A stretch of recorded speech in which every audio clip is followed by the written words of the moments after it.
Yep, that's it, mate. That's exactly it. Correct. You're very observant, aren't you? Yep.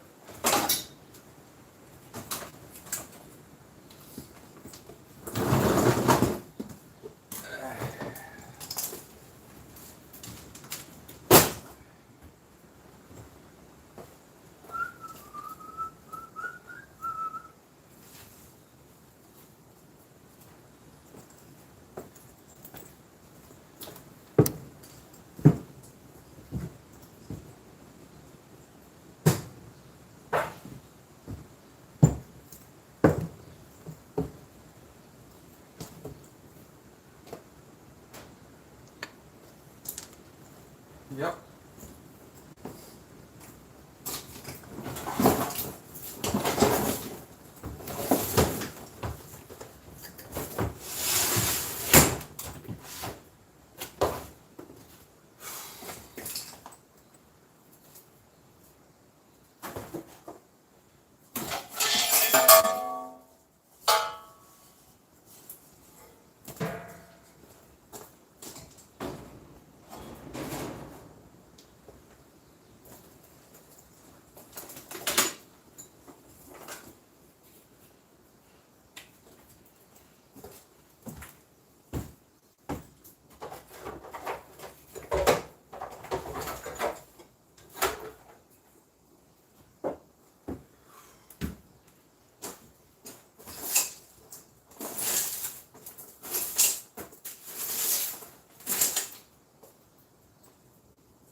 Especially if it's the more radical the necessary change.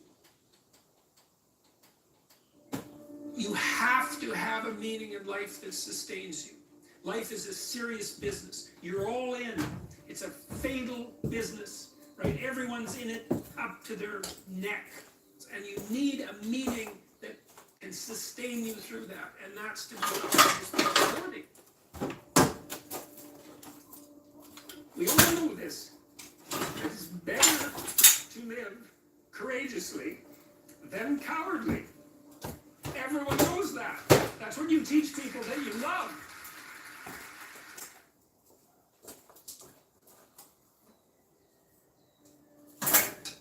The reason that I think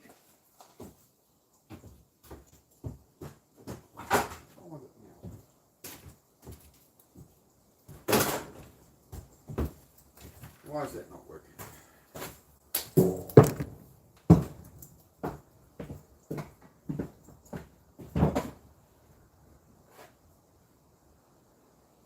Oh, I'm getting a million messages, a million notifications from CapCut and crap. I don't care. 3 days of notifications off this phone.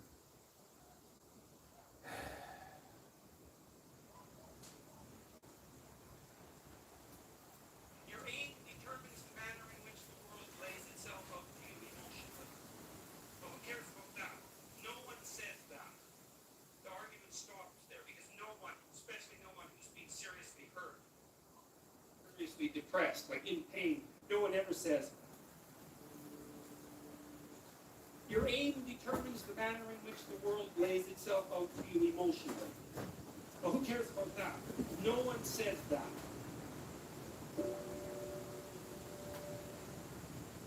No, I don't skip video, I just volume.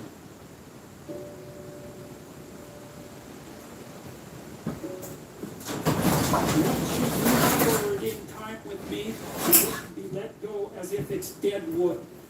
The more dead wood that you let go of and burn off when you have the opportunity, the less it accretes around you. Here's something interesting about forest fires, you know. People have been trying to prevent forest fires for a long time, especially that damn bear, Smokey, right?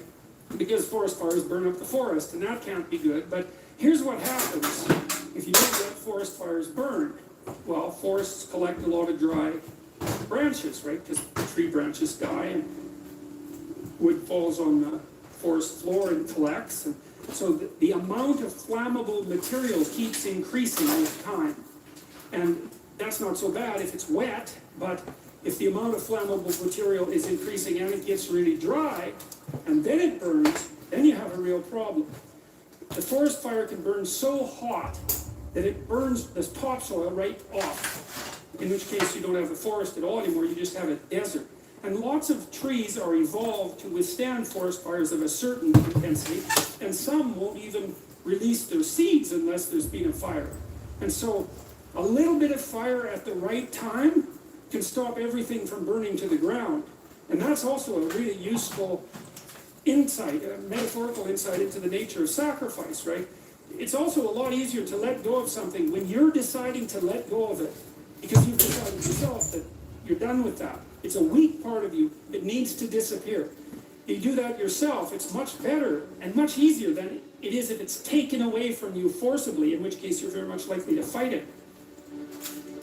You know, a lot of what people regard as their own personalities and are proud of about their own personalities aren't their own personalities at all. They're useless idiosyncrasies that differentiate them trivially from other people. They have no value in and of themselves. They're more like quirks. I remember once I was trying to teach a particularly stubborn student about how to write.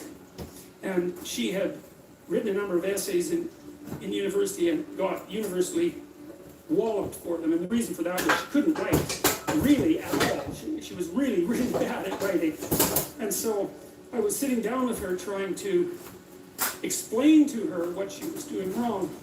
And she was being very annoying about it, very recalcitrant, very, very unwilling to listen. That was a pearls before swine thing, you know. And at one point she said, I can write perfectly well. This university professors just don't like my style. And I thought, what the hell's with you? You can't even write and you think you have a style. Instead of humbling herself, she was proud of her insufficiency. That's arrogance, right? That's not humility. It's self-deception and arrogance.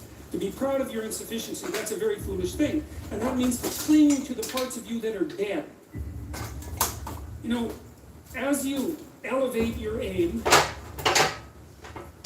you create a judge at the same time, right? Because the new ideal, which is an ideal you, even if it's just an ideal position that you might occupy, even if it's still conceptualized in that concrete way, that becomes a judge because it's above you, right? And then you're terrified of it, maybe.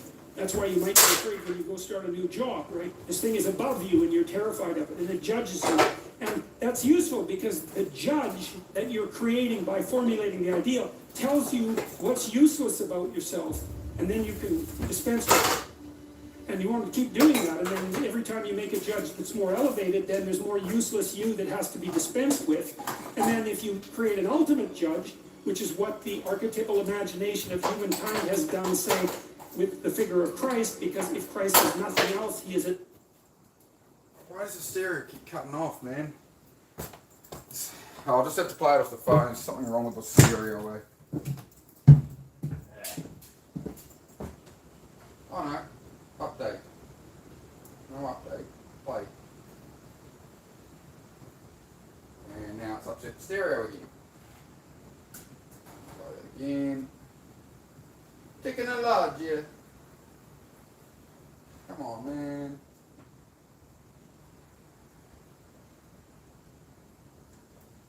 external ideal. You can pick an ideal that fulfills the role of ideal for you. You can say, okay, well, if things could be set up for me the way I need them to be, and if I could be who I needed to be, what would that look like? And you can figure that out for yourself, and then instantly you have a judge. And I also think that's part of the reason people don't do it, right? Why don't people look up and move ahead? And the answer is, well, you know, you start formulating an ideal, you formulate a judge, it's pretty easy to feel intimidated in the face of your own ideal. That's what happens to Cain versus Abel, for example. Then it's really easy to destroy the ideal instead of to try to pursue it, because then you get rid of the judge. Lower the damn judge if it's too much. Like if your current ambition is crushing you, you know, then maybe you're playing the tyrant to yourself, and you should tap down your ambitions, not get rid of them by any stretch of the imagination, but at least put them more reasonably within your grasp. You don't have to leap from point 1 to point 50 in one leap, right? You can do it incrementally. But I really like this idea. I think it's a profound idea that the process of recapitulating yourself continually is also the process of, it's a phoenix-like process, right? You're shedding all those elements of you that are no longer worthy of the pursuits that you're evaluating. And then I would say, the idea here is that as you do that, you shape yourself ever more precisely into something that can withstand the tragedy of life and that can act as a beacon to the world. That's the right way of thinking about it. Maybe first to your friends and then to your family. It's like it's a hell of a fine ambition, and there's no reason that it can't happen. You know, every one of you knows people who are really bloody useful in a crisis, and people that you admire, right? You can think of all those people that you admire as partial incarnations of the archetypal Messiah. That's exactly right. And the more that that manifests itself in any given person, then the more generally useful and admirable that person is in a multitude of situations. And we don't know the limit to that. But people can be unbelievably good for things, you know? It's really something to behold.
Good night.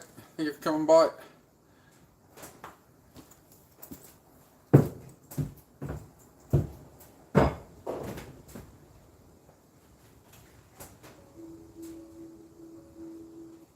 Hey man, if things aren't laying themselves in front of you, out in front of you, the way that is necessary for you to live a full and engaged life and not be cynical and bitter and twisted and cruel and vengeful and disappointed and all of that, it's just possible that you're not aiming at the right thing.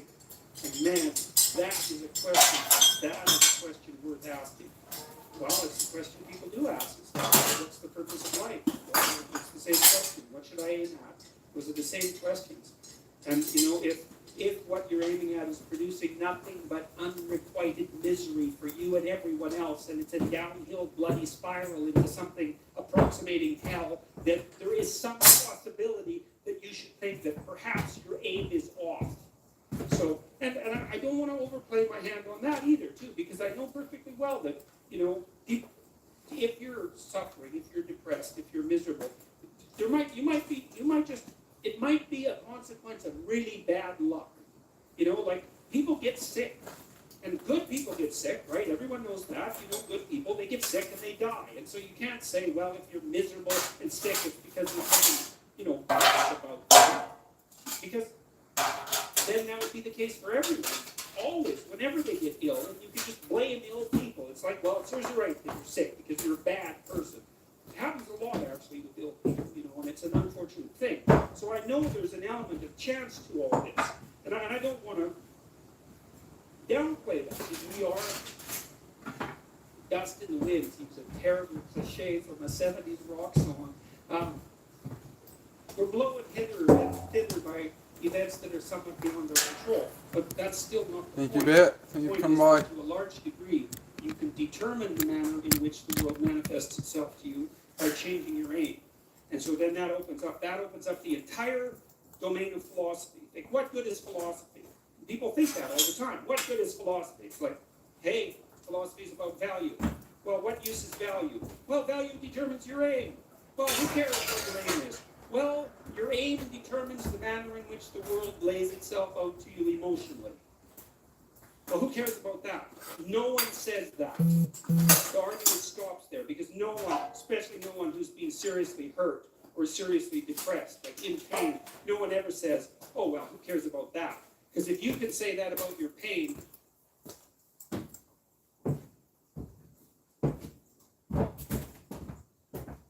This damn stereo, bro. That stuff that just cuts off every 2 minutes. you got a goal, and then you see that you're making progress towards the goal. That's a good thing. That makes you happy. And the dopamine system, neurochemical system, same system, by the way, that cocaine and methamphetamine and opiates, that are somewhat beyond our control. But that's still not the point. The point is that to a large degree, you can determine the manner in which the world manifests itself to you by changing your aim. And so then that opens up the entire domain of philosophy. Think, what good is philosophy? People think that all the time. What good is philosophy? It's like, hey, philosophy is about value. Well, what use is value? Well, value determines your aim. Well, who cares what your aim is? Well, your aim determines the manner in which the world lays itself out to you emotionally. Well, who cares about that? No one says that.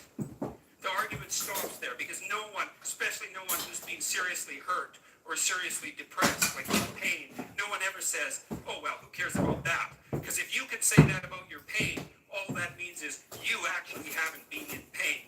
Because if you're in enough pain, you will not say that, that's for sure. So, you need to know what to aim at. So,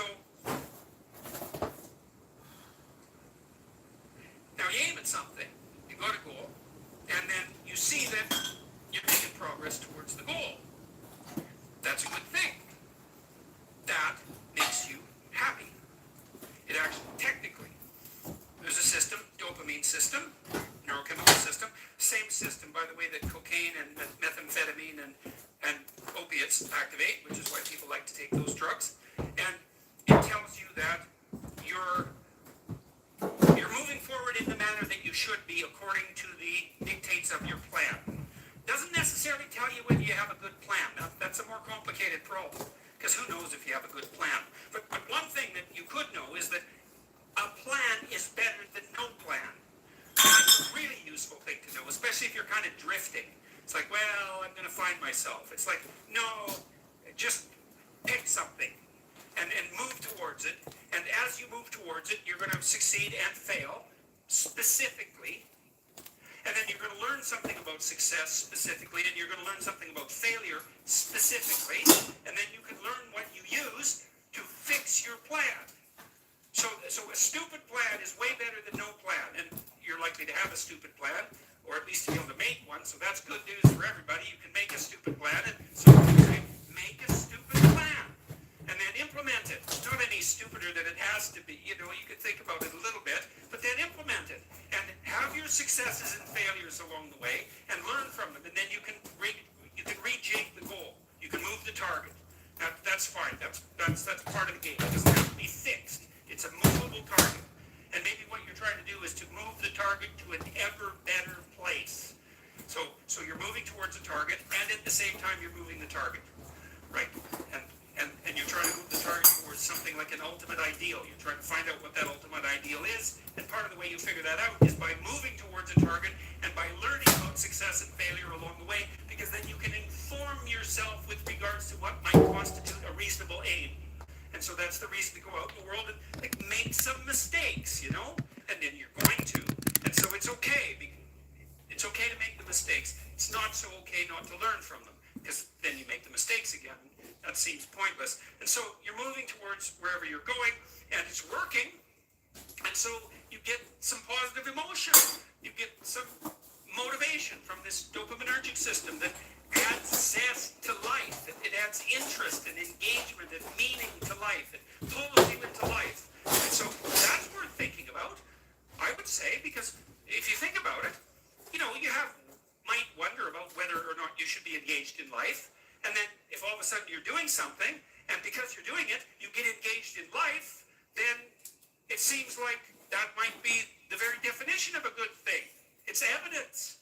The engagement is evidence that you're actually doing a good thing, a worthy thing in life with all its suffering and misery and brutality. It's like you've got a pathway, you've got an aim, you're moving forward, you're engaged. Excellent. Your nervous system, very deep down, this dopaminergic system. It's associated with a part of the brain called the hypothalamus. It's a really, really old part of the brain. It's not some new thing that popped up like 15,000 years ago. It's ancient. It's there to orient you in the world. It's part of the instinct for meaning that I talked about in chapter 7. Do what is meaningful and not what is expedient. It's a deep, deep instinct. And way down in your psychophysiological structure, not as far down as the serotonin system, but like next level up. And so if it's saying, hey man, you're on the right track, it's like, that's worth noticing. It's worth noticing. Now you can criticize it out of existence. You can question your aim continually. It's one of the, what would you call it, dangers of our capacity to have. If you're a smart person who doubts, you also might be smart enough now and then to doubt your doubt. And just to notice and to pay attention. And I mean, that's what you need to do, because you need to have in your life an aim, a value structure that's of sufficient potency and magnitude to justify the limitations and the trouble that it constitutes, right? This is no trivial business that we're involved in, right? We're all in this up to our necks. Literally, it's a mortal game. You're all in. And to play it wrong is to risk suffering in hell. And I'm not talking about afterlife. I'm not talking about something metaphysical. You can generate plenty of hell right here around you. Plenty. An unlimited amount. And so you can move towards that direction, or you can move towards a positive direction. And you can orient yourself. And you can learn. This is why the postmodernists are so incorrect. It's like, look, you need an aim. You need an aim. You cannot organize the way you look at the world without an aim. It's not optional. And then the question is, well, what should the aim be? Well, probably not to radically increase the amount of misery and suffering that you experience in everyone else. I mean, maybe you want to go that route, and people do, but I think they only do when they become bitter and they give up, and they make mistakes they know they're making, right? It's conscious decision to go down that route. It's not like they think that's okay to begin with. Their aim is wrong. It's like, straighten out your aim. So there's an old idea, this idea of sin. Sin is a word that was derived from a Greek word, hamartia. Hamartia is an archery term, and it means to miss the target.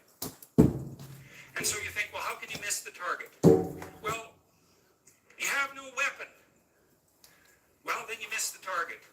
You have no target. You have no aim. Well, then you miss the target. You don't pick up your bow. Well, then you miss the target. You don't draw it back. Then you miss the target. You don't practice it and miss many times, right? Because you have to do that to develop the skill to hit the target. So you're not willing to take the risk to miss. You do none of that. And so you miss the target. And that's the sin. And then you miss your life. And then what happens around you is that, well, there's far more hell than there has to be, and there's much less heaven than there could be. And it's on you. Now, for me, the most important question in life is not what the world is made of.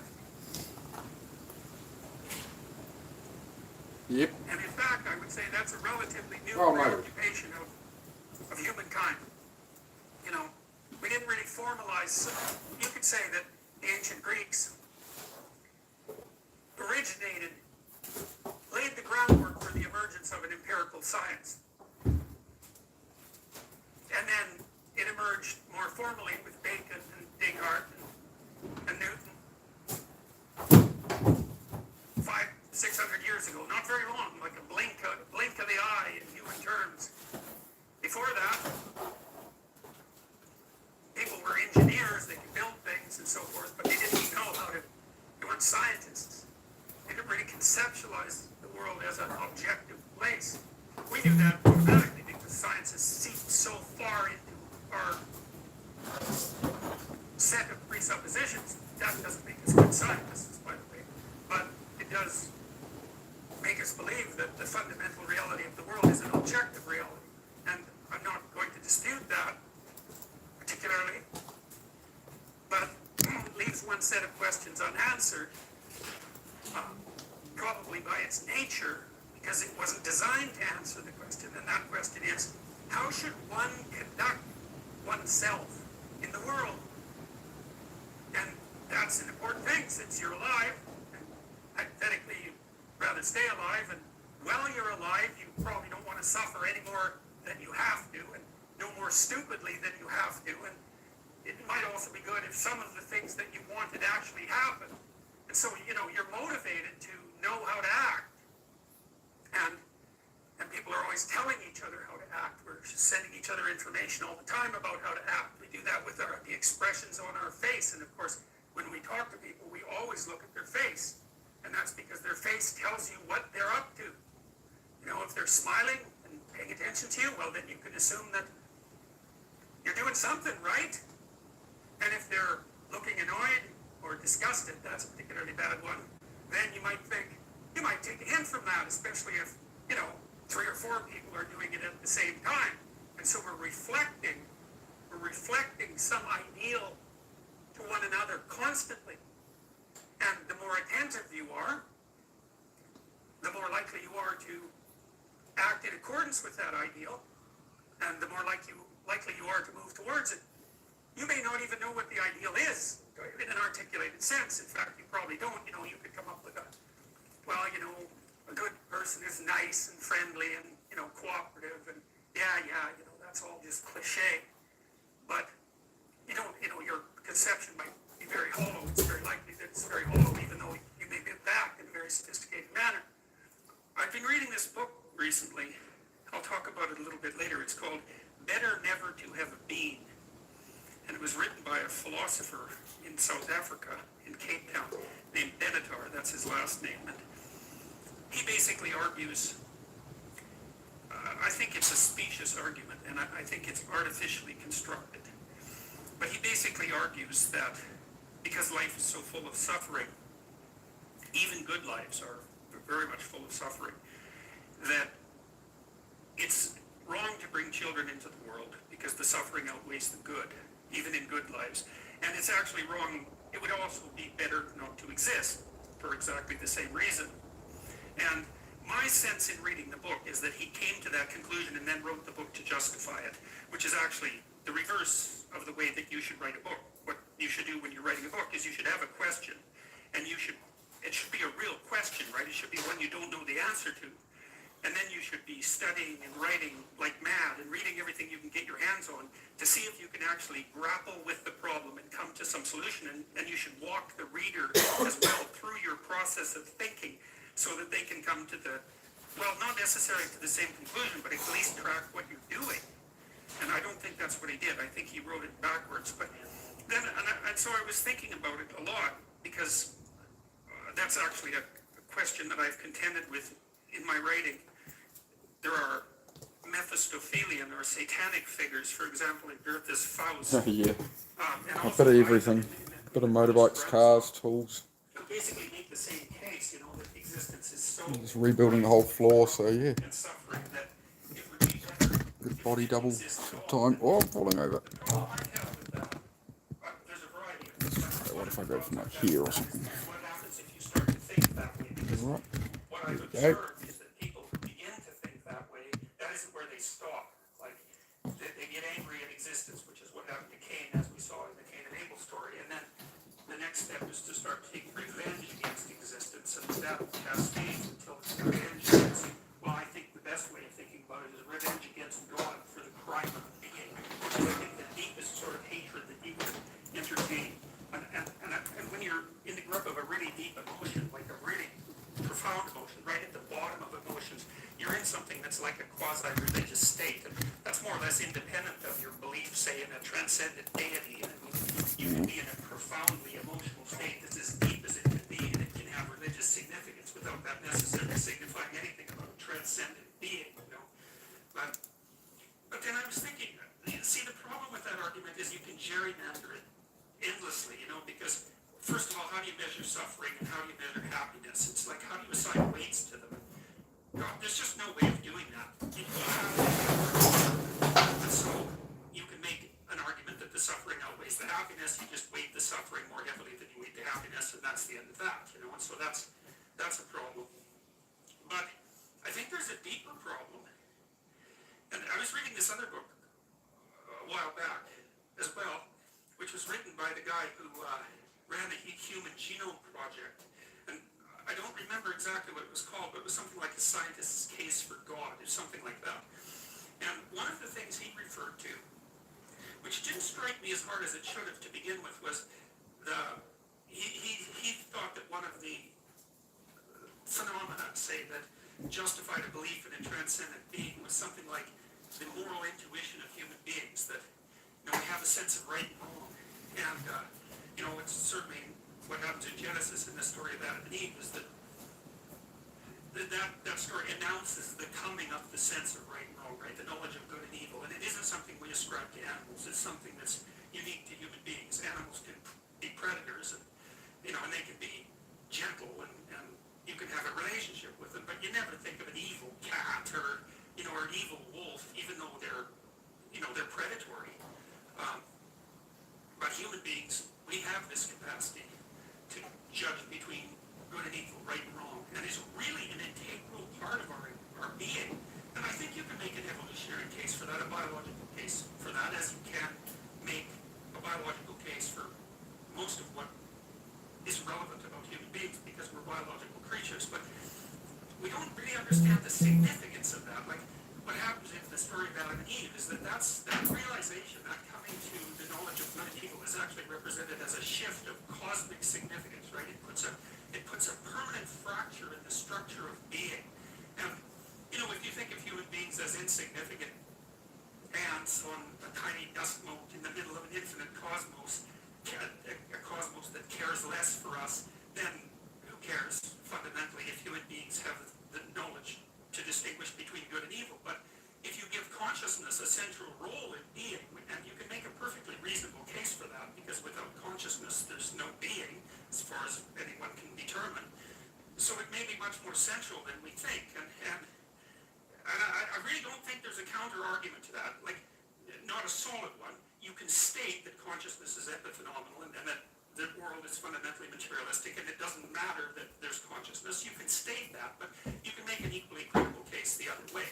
And certainly our lived experience is that consciousness is crucial, obviously, and we treat each other as if most of the time we're valuable conscious beings, and we wouldn't give up our consciousness, even though it's often consciousness of suffering. And so then I think another problem with the book is that it's sort of predicated on the idea that life is for happiness. And I don't think that's right, and I don't think that's how people experience life, and I might be wrong, but it seems to me that people experience life as something like a series of crucial ethical decisions. It's something like that. I mean, I just can't imagine, and maybe I'm being naive about this, but I can't imagine another being that's like me in most senses, that isn't constantly wrestling in some sense with what the next proper thing to do is. It's not like it's obvious. It's not bloody obvious.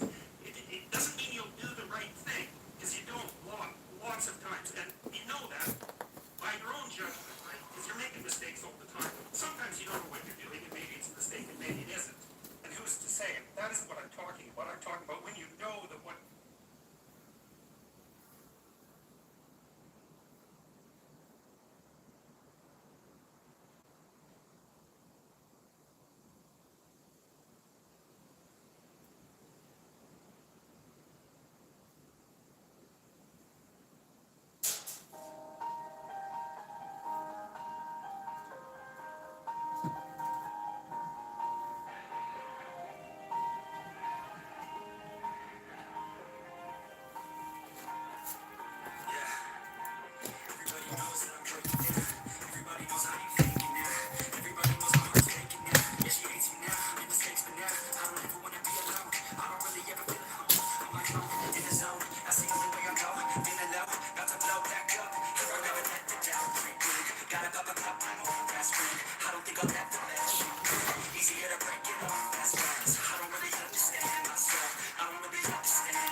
Hope you're all doing good, guys. Let me know if you're getting some stuff done, what you're up to, what your plan is. Good. Cool.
I'll make those light.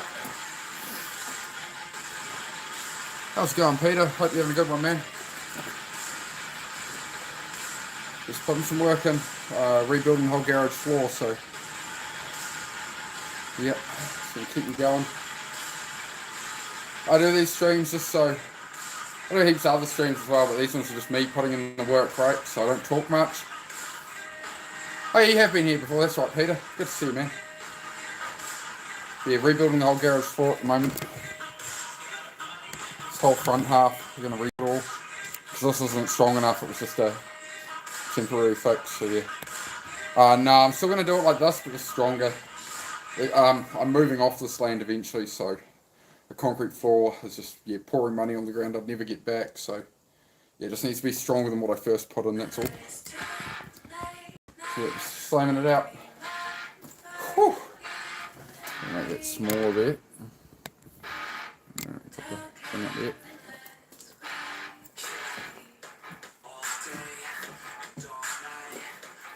Yeah, I need to just keep going and work in the background, so yeah. Otherwise I just talk the whole time and stuff, so yeah. I'm just in the background, guys. The idea is I do these streams each day, I'm just working, and on whatever I'm working on, motorbikes, cars, whatever. So yeah, we got some stuff to get done. As you can see, it only has one viewer apparently, so that's what it is. Alright.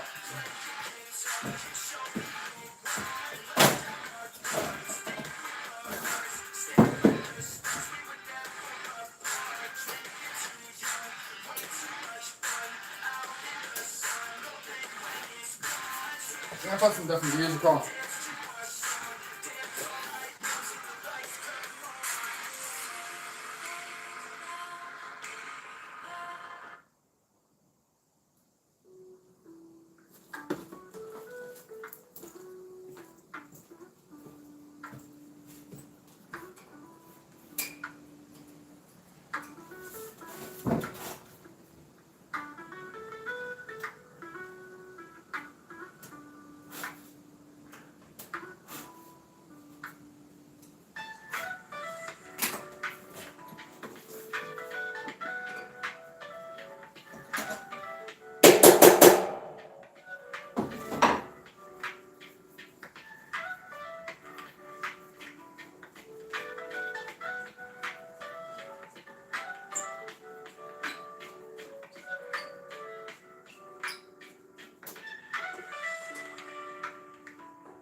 fighting me. That's good. Hey guys, how you going? Flying through the chairs, bro. Trying to get that working, man. That's what it's all about, is getting the working right. The only thing that actually makes things progress is actual action, you know. Doing my best here, man. Got a few votes there, it's cool. Thanks for coming by, guys. Yeah, do feel free, chat among yourselves all you want or whatever, just hang out or take on some tasks and that, right? Whatever works for you.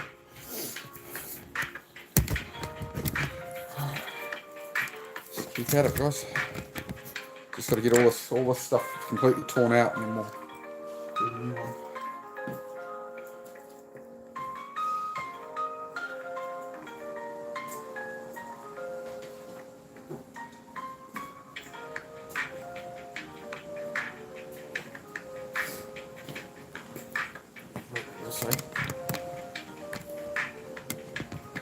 Yeah.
I'm getting old.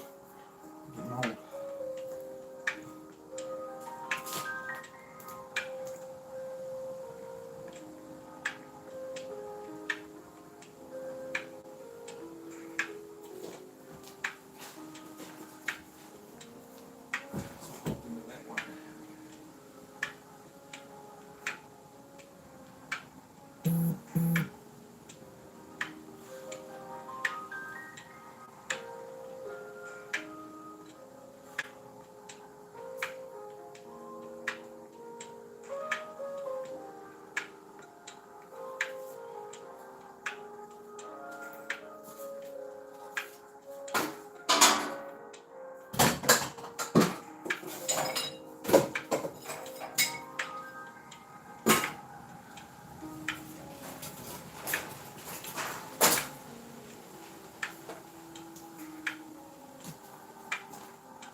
Yeah, new wood floor here. But I'm going to take this. This framing isn't strong enough to put cars on. So, yeah.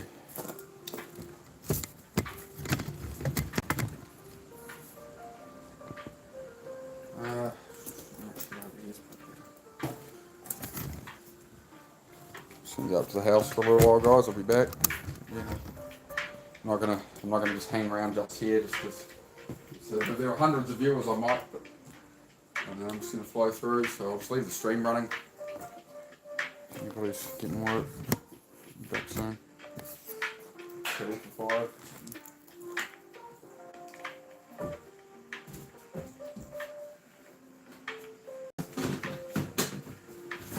So drink and sit for a minute.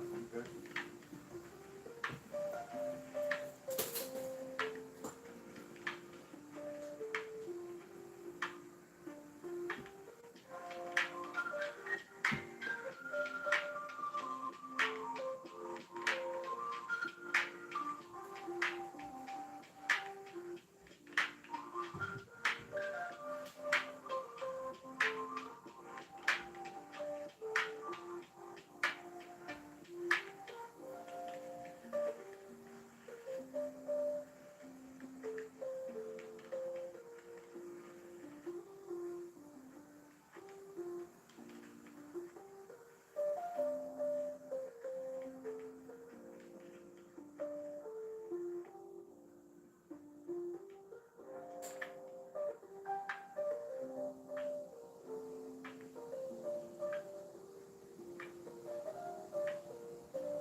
something to drink and something to eat. I'll be back, wandering around.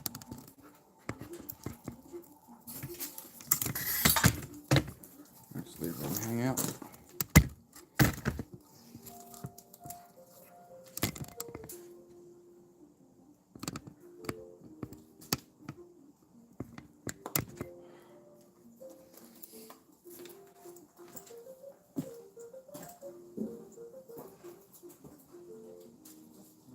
Come on, let's go. Right here, come on, I need to make a coffee or something. Come on, let's go. Come on, puppies. Come on. Yep.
something stuck in my finger.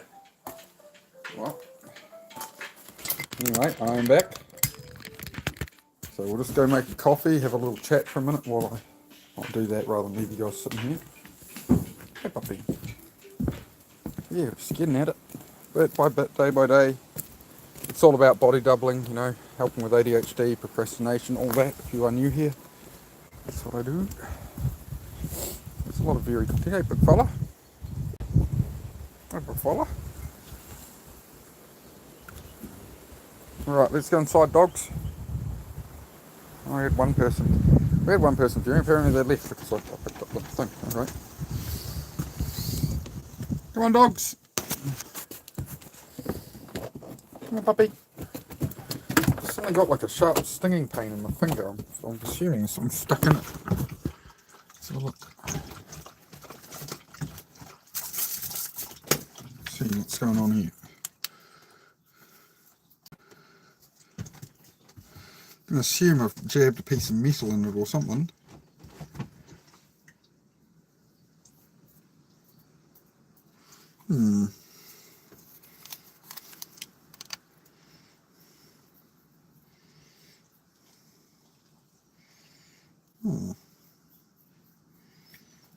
Nothing I can see, but it definitely feels like there's something stuck in my finger.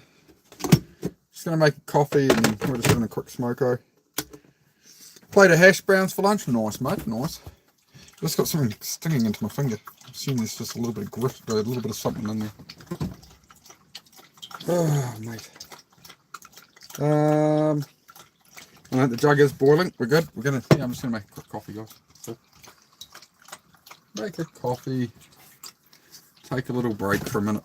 I left the camera down there on my. I'll just break for 5 minutes, but I don't know what's going on with these body doubling streams, guys. We're sitting on one viewer the whole time. Whenever I'm doing the work rather than talking like this, we're at one viewer. So I don't know, man. I don't know, man. We'll let the algorithm do its thing, I guess. As I've always said, I didn't want to be one of these YouTubers that's on here yapping all day, talking about self-improvement or how to improve things. I want to actually show doing it. But at the moment I'm doing the work and it's meant to be people doing it with me, nobody does it. But I don't know. Maybe they got so motivated they had to leave to go do things. Maybe that's it. Don't forget to eat. Yeah, I just had some leftover dumplings from last night. Thank you, mate. Susie would be happy you reminded me to do that. Damn ADHD, always forgetting to eat. So yeah, that's what I've come in for, is just have something to eat and a coffee and yeah. That's exactly it, mate. Look at me. Look at me being such an adult. Look at me adulting. And look at me go, mate.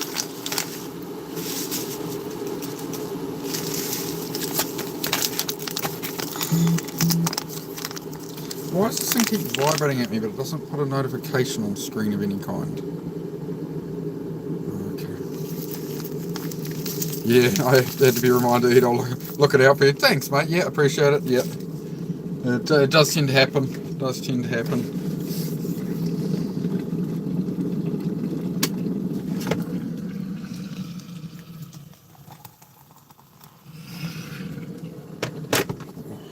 Must have earned, after doing that, I must have earned a coffee, surely. Surely I deserve a coffee after all that. Ugh, I'm just drained, man. Like, I get to this time of the day, I do that much work, and I'm just lethargic, man. I'm still just tired, eh? All the time. That's life. We'll keep going.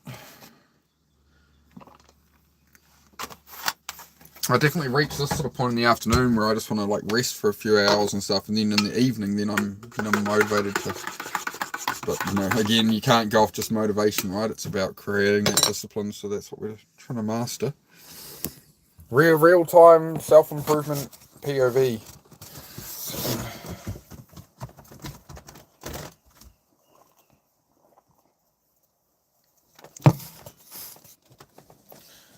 Hello, puppy.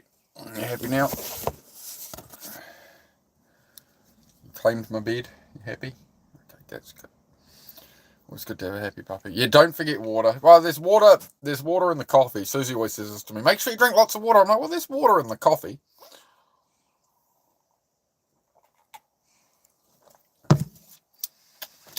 Oh, gotta have a nice coffee time every once in a while, eh?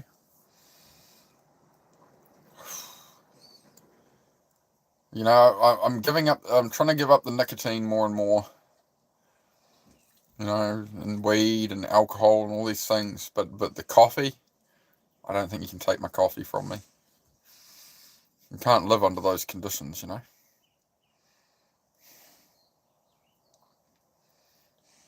Yep. But yeah, I definitely do need to drink more water. I'm terrible at that also. So again, yeah, this is how it goes. I'm glad the chat looks after me. The idea is I'm meant to be looking after myself, but yeah, sometimes yeah, it's good to have reminders. When you guys see me streaming all day and you see me sweating my head off, and I'm like, it's like, Venom, have you eaten? No, I haven't.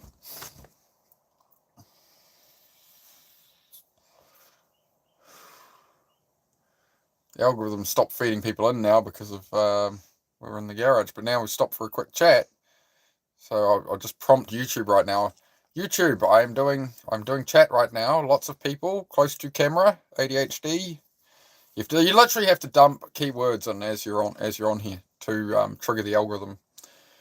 It's really weird how YouTube works. So yes, ADHD, body doubling, blah blah blah. Feed people to me then, YouTube.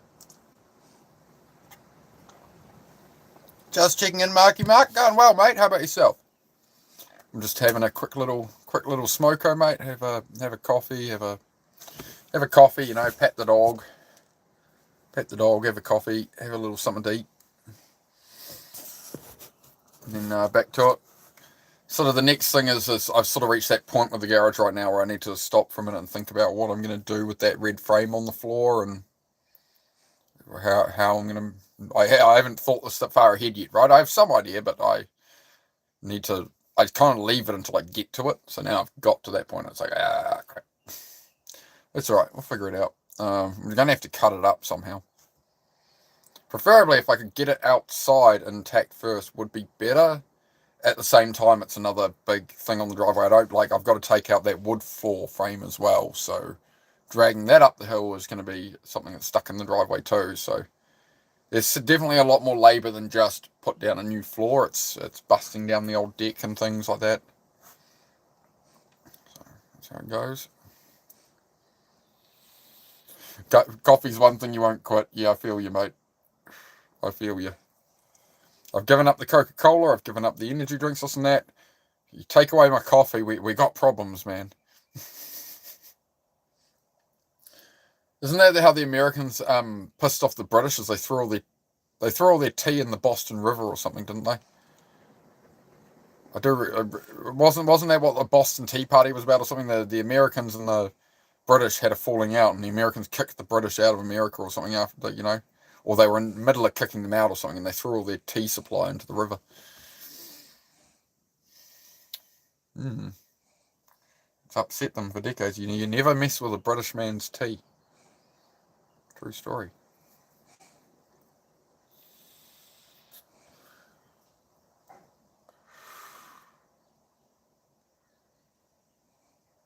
But yeah, I definitely want to get away from this vaping. That's why I've been trying not to puff on it at all while I'm working. Just every couple of hours I'll puff on it a bit, and then I'm just going to have to try and leave it, you know.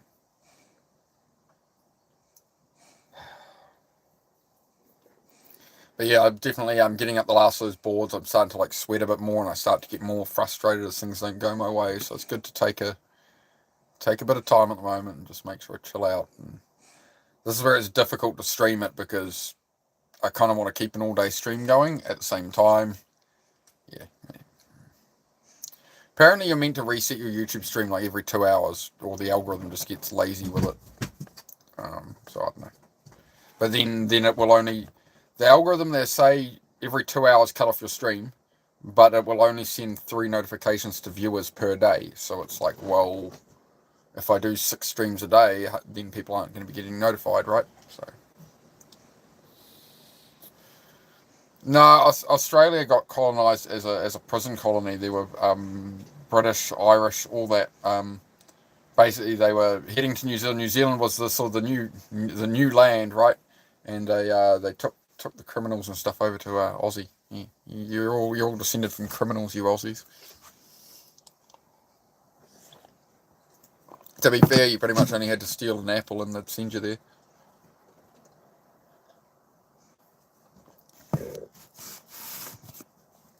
Oh, that's no good. Yeah, I was having I was mostly from the energy drinks and stuff. I was having anger issues, just overstimulated with the ADHD, so that was setting me off. And rather than this calm state I have now, where I can just flow through my day, it just made me too amped up, right? What am I then? I'm a New Zealander, mate. I'm a pure, yeah. So the British, basically New Zealand was the land where they sent all the quality people, and they sent all the criminals to Australia. Right? Half joking. I don't know the full history, but that's the gist of the history. I don't think it was all. It helped your ADHD. Yeah, for sure, man. For sure. Exactly. It's the same with like even having my new phone streaming like this, I don't get agitated by my new phone because it's got a high refresh rate screen. So low refresh rate lights that you can't even see the flicker on will put you into fight or flight with ADHD. So supermarkets, like I'm all right if I go into like Bunnings warehouse, right? Because the lights are very high in the roof and they have all these racks that go very high inside the shop. So I can walk around in Bunnings for an hour without getting agitated. In a supermarket, 5 minutes, and I'm like you're in fight or flight. It's very much a thing for neurodivergent people. So that's why we tend to be so quick in and out of a supermarket and not linger around. It's actually your body's telling you to get out of there. It's not anxiety of people. It's actually the lights affecting you more than anything. So yeah. So the new phones, like I've got the new S26 now. After I upgraded after like 7 years, and I always try and buy top shelf to get that best refresh rate. So I think this is like 122 or something. Sid, can you stop licking, please, my bro? It's very annoying. Hey, stop licking. Hey, stop licking your bed, cuz. Stop it.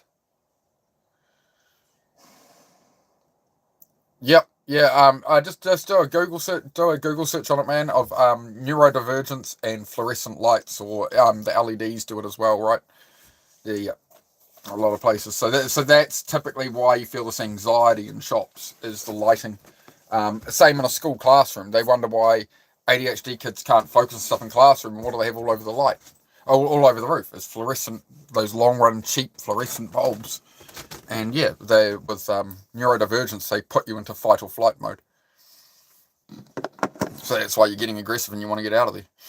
Yeah.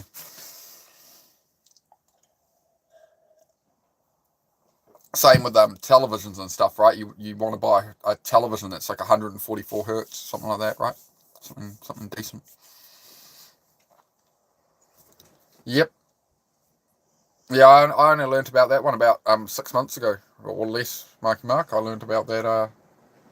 Yeah, how much light affects people with fake light. Like I knew, I'd heard of it having an effect, and I knew my dad. When I was growing up, he had problems. We always had to buy a 60 hertz television. He couldn't watch a 50 hertz television, or you can literally like see the flicker, see the frames going by. And I had the same problem. So like, there's some new TVs I'm looking at. Like, you don't even have to get a really expensive one. Like, there's a Kogan from Mighty Ape that's a 12 volt one for camping and stuff. So I'm going to put that in our travel truck when I get one eventually. But that's like a 144 hertz screen for like $200. So it's only a little like 29 inch or 22 inch or something. But at least it'll rest the eyes. Yeah. I had problems with my heart from the ADHD meds as well. Again, it might have been the energy drinks as well at the time, because it was like I get so focused on the ADHD meds that I would bomb down energy drinks and stuff and like go through. So it was just a combination of things. But yeah, I started to get a lot of chest pain. So yeah, these days it's all about regulating it without medication, right? So controlling your environment. So yeah, lighting and stuff, and what information you're taking in. Same with the blue light filter on your phone. You know, put the blue light filter on like an hour before bed if you're going to be on your phone. That'll make a big difference to how you sleep and getting to sleep and stuff. Better than that, if you put it into if you set up sleep mode, you can have a black and white. It goes grayscale at night, so it can be quite good as well.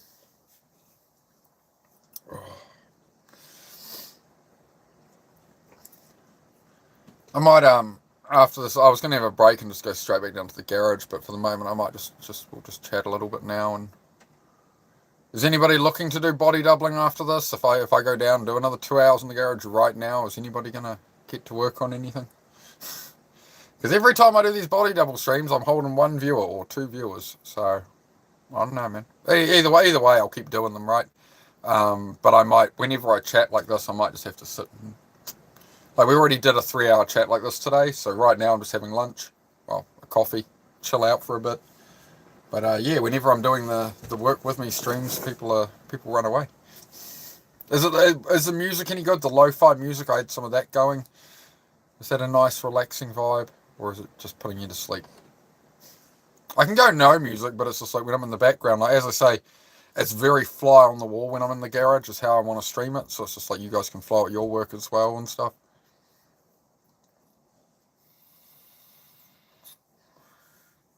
Yeah, Nakai, yeah, I had it set up for 11 p.m. on my phone, and then I'll be in the middle of watching something or something, and I always just end up going, oh, sleep mode off, and then I get rid of it. That's a really bad habit of mine.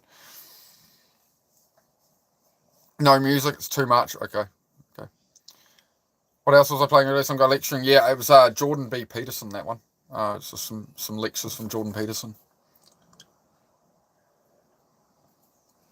I kind of prefer doing that. I like doing the Jordan Peterson stuff, or just any podcast stuff in the background, right? Like him, yeah. I think that's that. I think I lean more towards that than the lo-fi music, because then people can actually learn something, right? Like they can come in and they can hear he's in the middle of a topic. Somebody on a podcast is talking about something. I'm working in the background, and it's just something people can sort of sit down and do their dishes or washing or whatever, right? And you can. This is how I learned through self-improvement was I couldn't sit and watch a podcast for 3 hours. What I'd do is set my phone down, put headphones on, and just listen to it. Rather than looking at the screen the whole time. Because I found that really weird when I was like finding good podcasts and stuff. Some mates had asked for some advice, and I'd like send them a podcast. They're like, dude, I don't have 3 hours to sit and watch that. I'm like, what do you mean? Like, you're not going to watch it? They're like, oh yeah, well, like you've got all day to sit around and watch podcasts. It's like, no, headphones, or just put your phone down and listen to it. There's no point sitting there watching two guys have a conversation over a desk for 3 hours.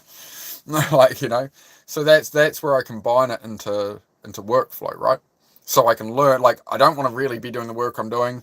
Don't really want to be learning that stuff that much either at the time sometimes, but like combined, it makes it sort of stimulating enough that as I'm working, I'm sort of just listening and flowing, and you just end up kind of zoning out, Greetings and good night. Yeah, good day, Gravity. Yeah, great to see you, bro. Great work today, man. I love that work you're doing. As you said, I'm sure everybody on live will rip you off by tomorrow.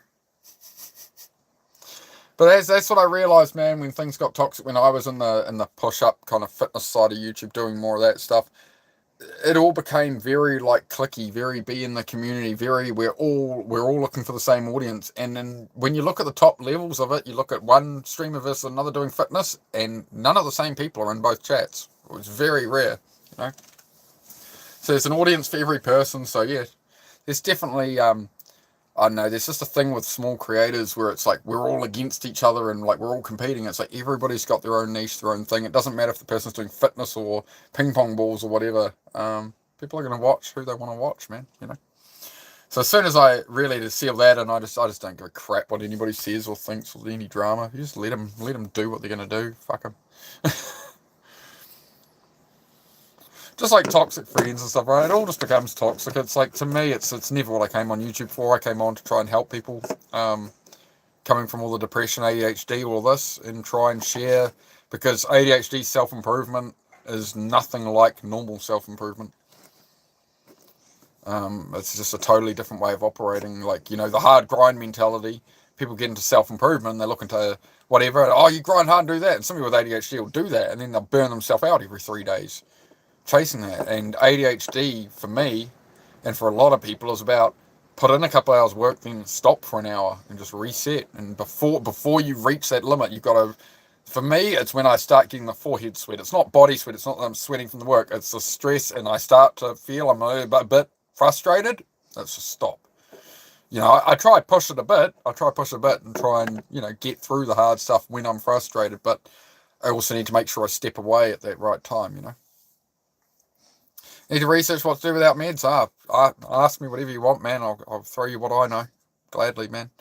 But yeah, like, for me, the biggest thing about dopamine, the joke acronym of ADHD is a desperate hunt for dopamine. So you need like I think it's 160% more stimulation than a normal brain to be at a dopamine base level. You need 160% more from when you wake up in the morning. So that's why ADHD people will reach for addiction. So they'll doom scroll all morning. They'll just really pump in the energy drinks and stuff, right? That's all the ADHD meds do, is they throw your dopamine level up. That's all an ADHD med really does. Right? It's an amphetamine, right? So that's how it works. So what you need to do is create those endorphins and that dopamine for yourself when you get up at the start of the day. So that's why I'll do the 200 push-ups a day, right?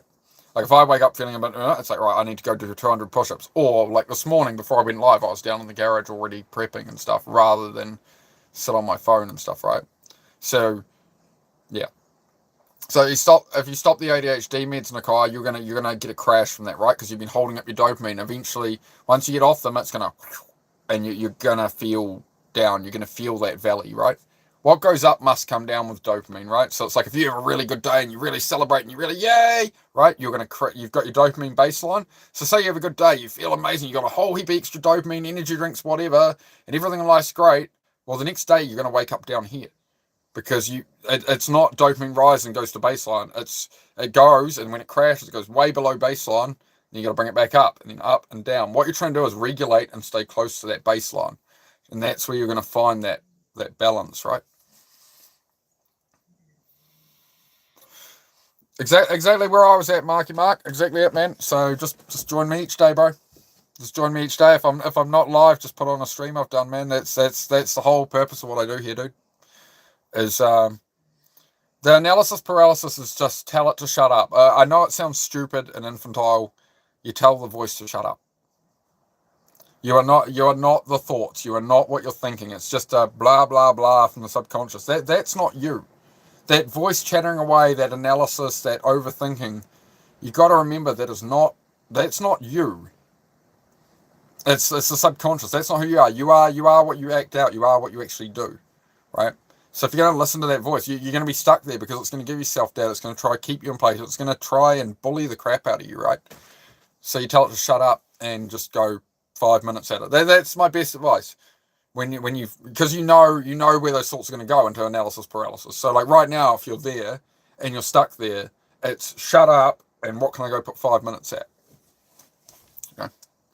It's a low commitment. It's a low barrier of entry is the way into it. So that's how I get up. I get up, I want to just doom scroll and whatever.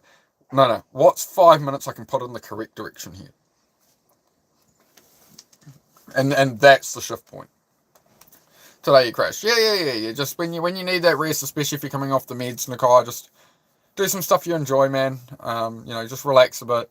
Again, Nakai, you've got decades to learn and stuff, right? Like, as they say, Gary Vee talks about this, you can, at 16, 17, one guy at 17 was like, what am I going to do with my life? I'm so worried. He's like, dude, you just go F around and find out. You can tumble through the world the next 20 years. It doesn't matter.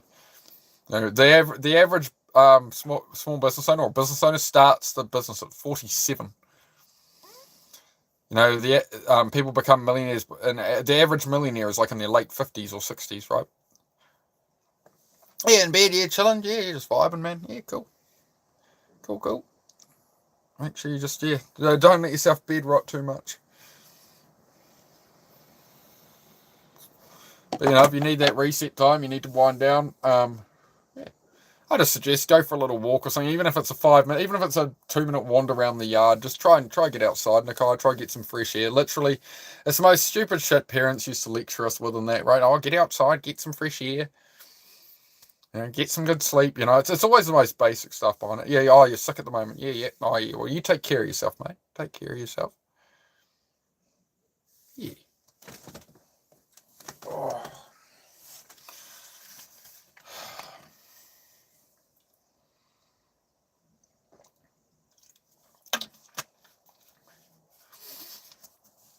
Alright. Nasty sinus thing, yeah. Yeah, it's going around everywhere. Kyle Busch, a NASCAR driver, just died of that. Like yesterday, the news came out about that. And yeah, like May 10th, he started to get a bad sinus and stuff, and he was racing, and some people were saying that the G-forces from the racing pushed the sinus infection into his brain or something. But he got hospitalized. He started getting sick May 10th, and then was hospitalized, and yesterday they announced his death. One of like the most well-known NASCAR drivers, Kyle Busch. I don't really follow NASCAR, but I'd heard that name. I'd seen him in reels and that. He was a very well-known NASCAR champion on that. Yeah, 41 years old, 12 days gone. That's why you can't waste time in life, guys. You never know. You never know. It reminds me. I'm 39. I'm 2 years younger than that guy. He was he wasn't a lazy dude or anything. He was a fit athlete. You have to be an athlete to drive a NASCAR, right? You can't be unfit to drive one of those modern race cars. Yeah. You never know.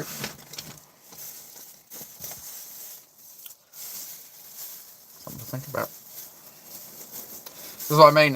Tomorrow's never guaranteed. Coughing up blood before that happened. Oh, man. It's rough. Yep. I occasionally cough up the odd bit of blood from vaping and that. Not too often. A little bit. Every couple of weeks.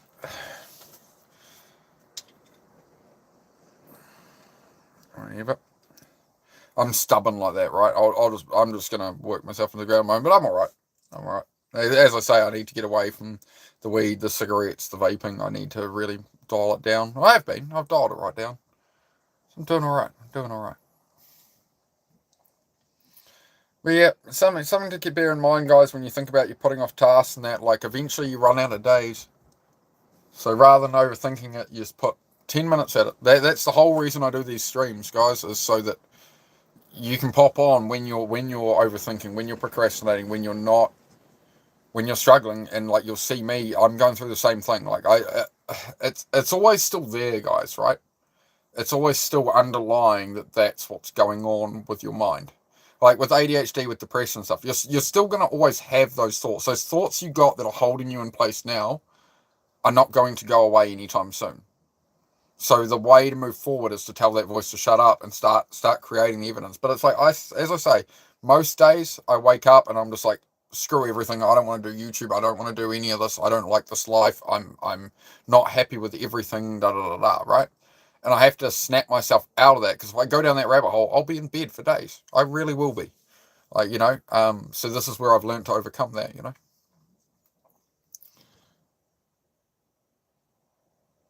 Yeah. Okay. Yeah. Just trial and error, Marky Mark. Just carefully, just trial and error, man. Just sometimes you just gotta try shit, right?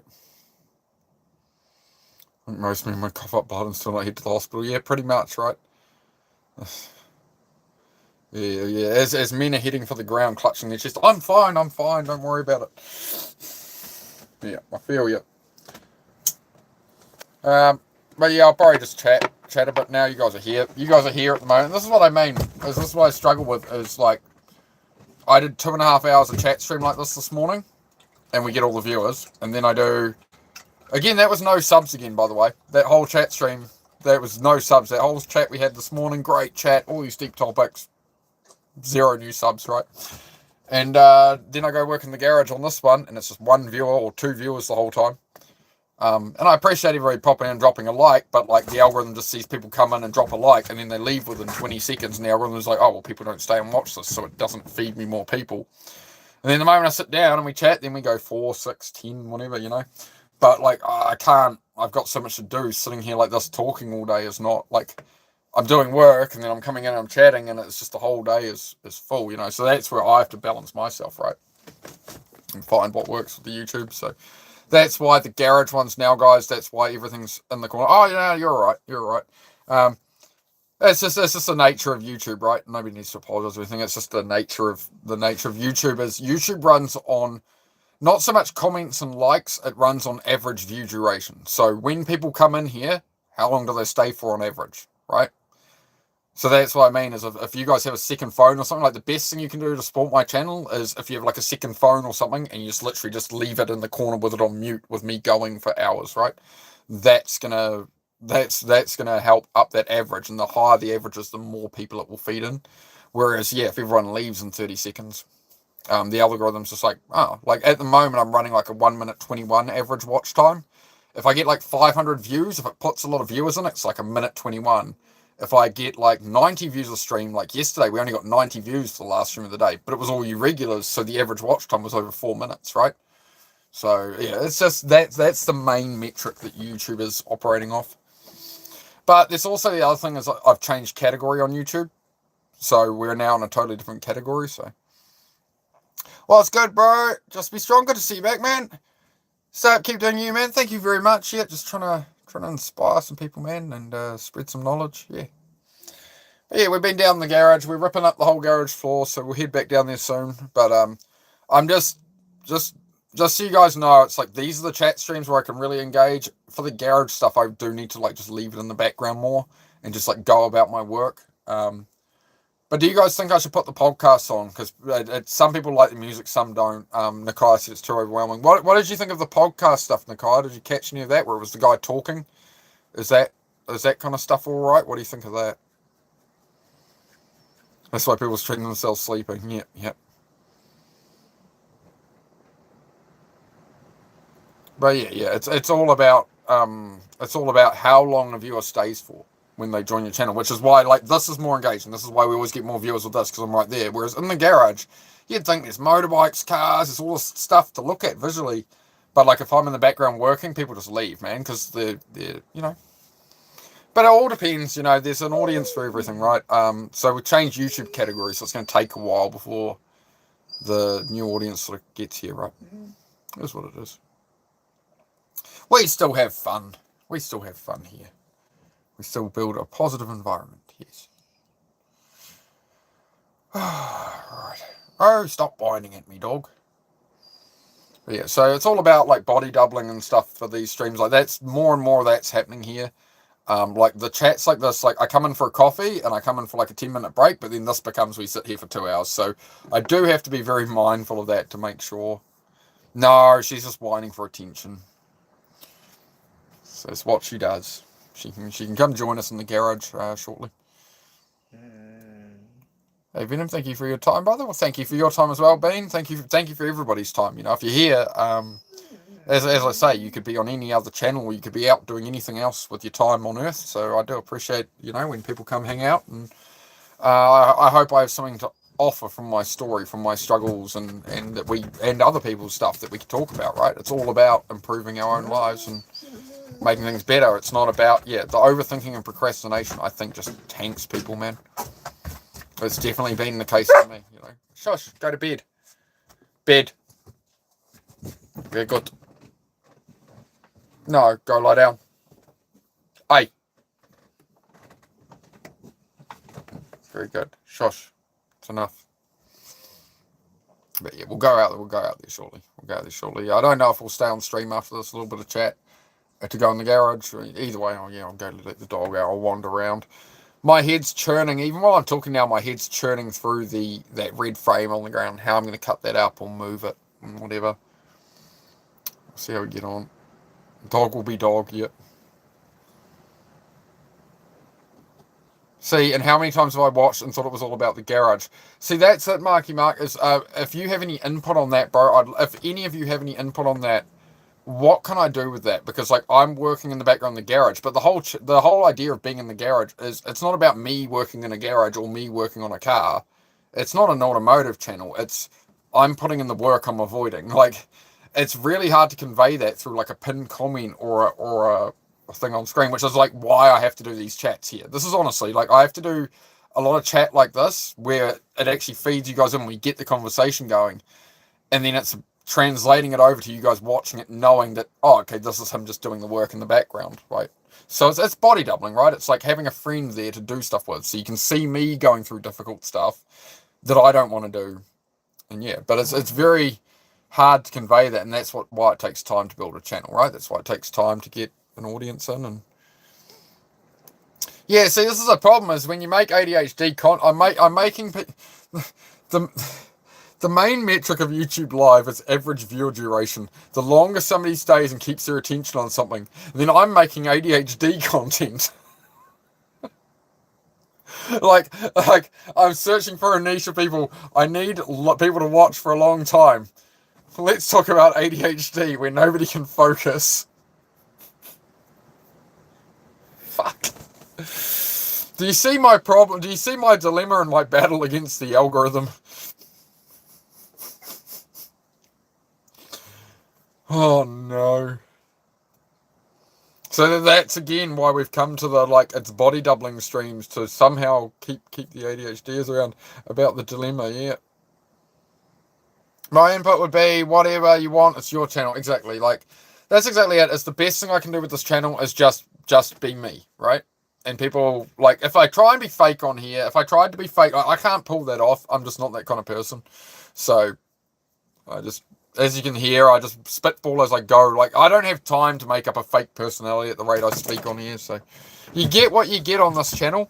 If you want to go watch AI Slop or people being like, yay, rubber bands on a watermelon, give us money. If you want to watch, ow, dog, ow. Oh, your nail just went right between my toes. Oh. Oh. Physical damage. Worse than emotional damage. Ah, damn, dog. Yeah. But I don't know, man. It's pretty... Maybe it's just a stretch with YouTube to go, to do streams where it's work alongside me and get stuff done. And people are just no, right? I tried to have a conversation with AI about, how do I make the garage stuff more interesting? Oh, film everything over your shoulder so, they're there with you working alongside and they're da-da-da-da. And I'm like, well, that's not working. Nobody seems interested in... and I'm trying to move the camera around while I'm trying to focus on what I'm doing. Whereas I'd rather be in the background, just getting the work in, right? That's meant to be the motivation. But people scroll and see that, and they see some guy in a garage, turning a spanner in the background. People just leave because it's emotional damage. Oh, man. I'm getting old, you know that?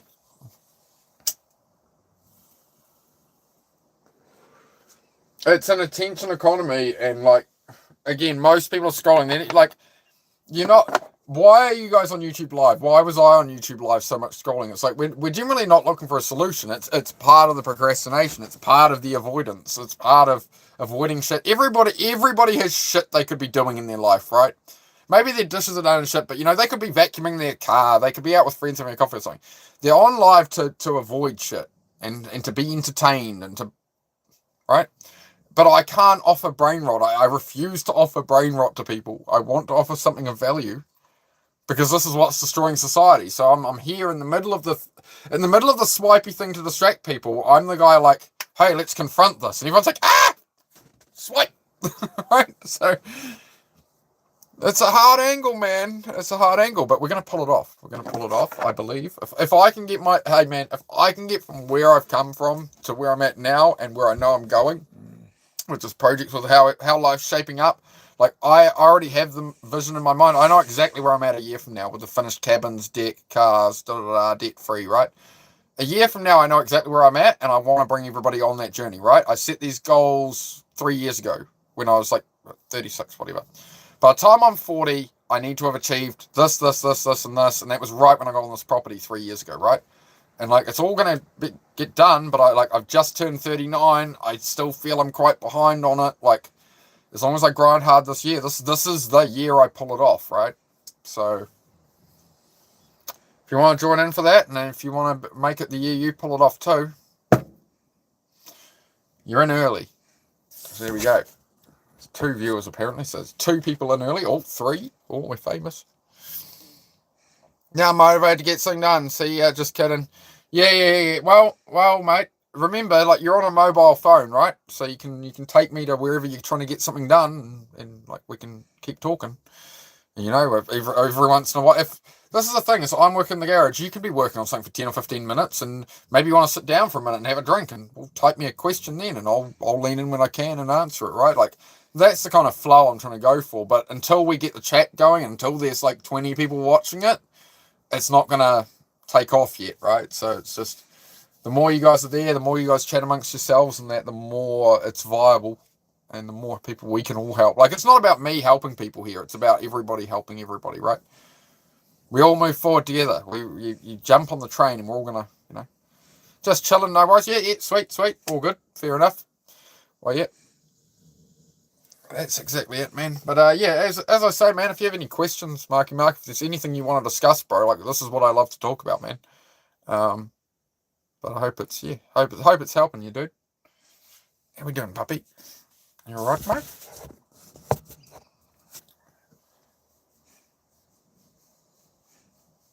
I'll close that poll. I think we'll do a fresh poll shortly, eh?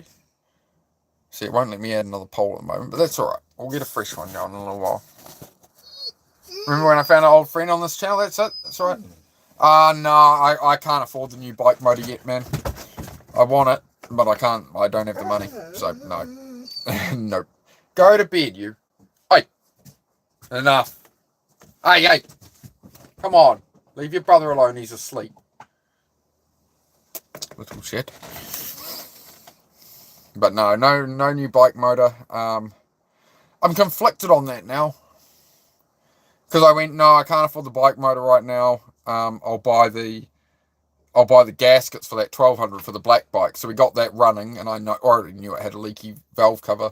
So I'm waiting on the parts for that. But the reality is now I've got to put tyres on that bike, and it's like $900 for the tyres. And it's like, well, it's $900 for the tyres, or it's $3,000 for a new engine for the other bike. And it's like, oh. But I think at the moment I'm best just, I'm still thinking on it. Still thinking, to be honest. We'll see. It's not completely stuffed. It's pretty much just the crank bearing, but the problem is how much of that metal has gone through the rest of the engine. And the reality is that bike had full oil not long ago. I've barely done any miles on it, so where did the oil go? There's no leaks. It wasn't visible smoke, which means that thing's just burning oil while I'm riding it. So it implies, the rings are worn out and stuff as well. So either way, it's a complete tear down of that motor and figure out why it's burning oil and stuff. So it is better to just put a different engine in it. Yo, Zane, good to see you, man. And Batman Begins, good to see you back again, bro. Yeah, doing well, man. Your day 63. 63 of what, bro? What have we been at with you? You'll have to refresh me, mate. What was your ambition, my friend? Haven't seen you in a while, Batman. You've been hiding in the shadows. Oh, you think the darkness is your ally? I was born in the dark, molded by it. I didn't see the light until I was already a man, and by then it was nothing to me but blinding. There we go. Bit of theatre for you today. 63 sobriety. My man. Nice, bro. Love it. Love it, mate. See, we changed lives here. How are you getting on with that, Batman? How do you feel, man? How do you feel? Physically, mentally, proud of yourself? What are the feelings, bro? How are you going? You found it's given you some clarity, man? Elite Bloodline here to talk more crap again. Didn't we go through this yesterday, bro? Didn't we go through this yesterday, my man?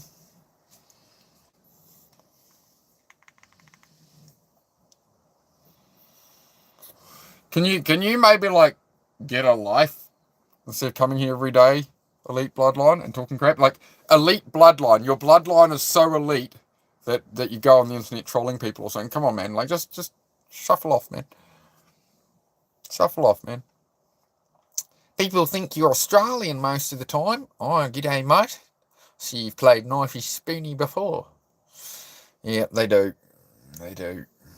That's alright. Oh, yes, that's right. Nice, bro. Legend, Batman. Legend, mate. Well done, bro. That's a big thing, man. That is a big thing. And we had some other people in here earlier talking about that. Battled it.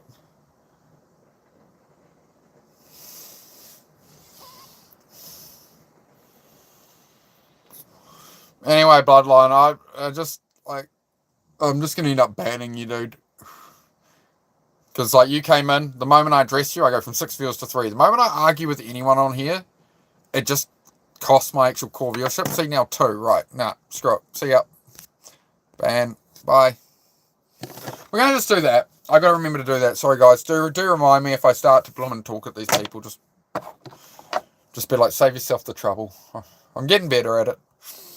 Oh, peace has been restored to the valley. You feel it? You feel that peace now that we get rid of the trolls? I'll just kick them out. Okay, perfect. We'll just do that. I keep trying to give people chances. I keep trying to convert them over and try and help them. And no, just kick them away, let them drown. It's the right thing to do. It's the right thing to do with toxic people, right? The same as in your own life, friends, family, everybody doubting you when you want something and you want it, you're all excited about it, and then everyone tries to talk you out of it, It's like, hey, hang on a minute. I was looking forward to that.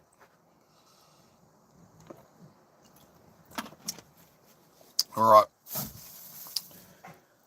Let's go back down to the garage, do some work. I'm going to do some work. I hope some of you stick around.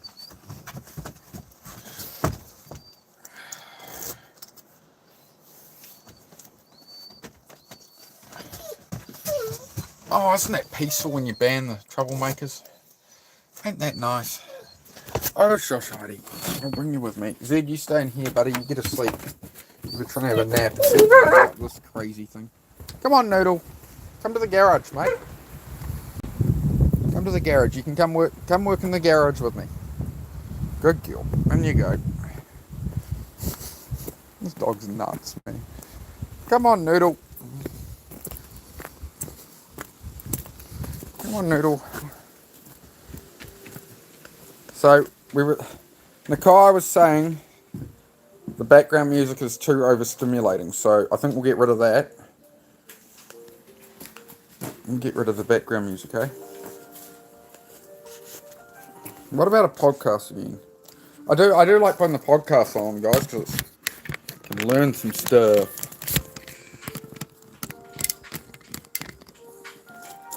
What are we doing, puppy? See? Right, look, I go to the garage, it says 0 viewers again, immediately. See? I go to do the actual work that we talk about the entire time, and the moment I go to stream it, everybody leaves. This is the whole point of the channel. What the fuck? Unbelievable. Like, why am I streaming it then? Why am I streaming it? Why am I sitting inside having all these chats about it, and then when it comes to doing the work, everybody leaves? Why am I doing it? Yeah, one here. One. What the fuck? Oh no, we do have more people. It says 0 or 1, but apparently there's like 3 people typing. Helps you get things done? Okay, good.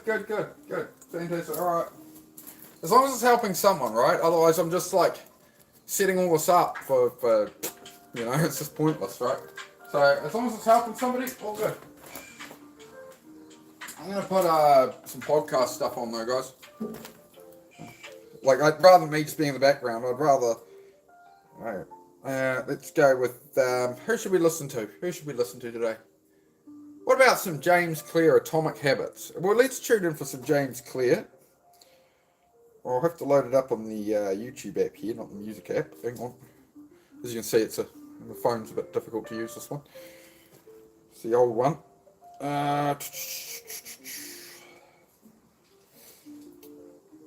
Let's listen to I like the Guy Ritchie one. I've got that on my channel.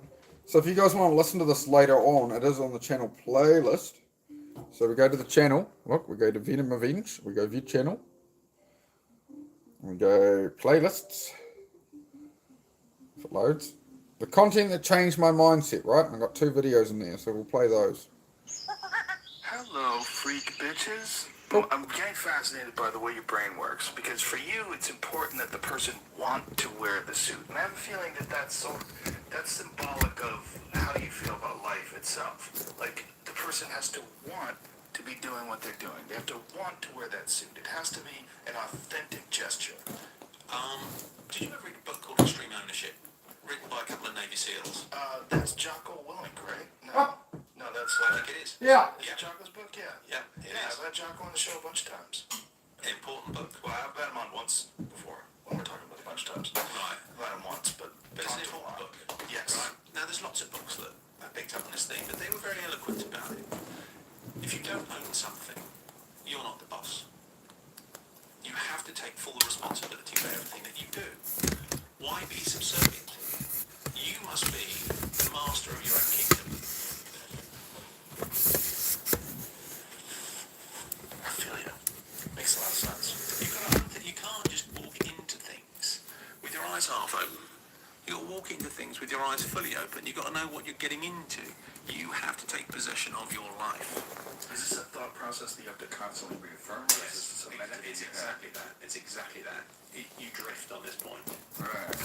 And it is whatever form of meditation or mantra that you decide to espouse, there needs to be some period in your day where you remember that there's a world out there trying to tell you who you are, and there's a world in here that's trying to tell you who you are.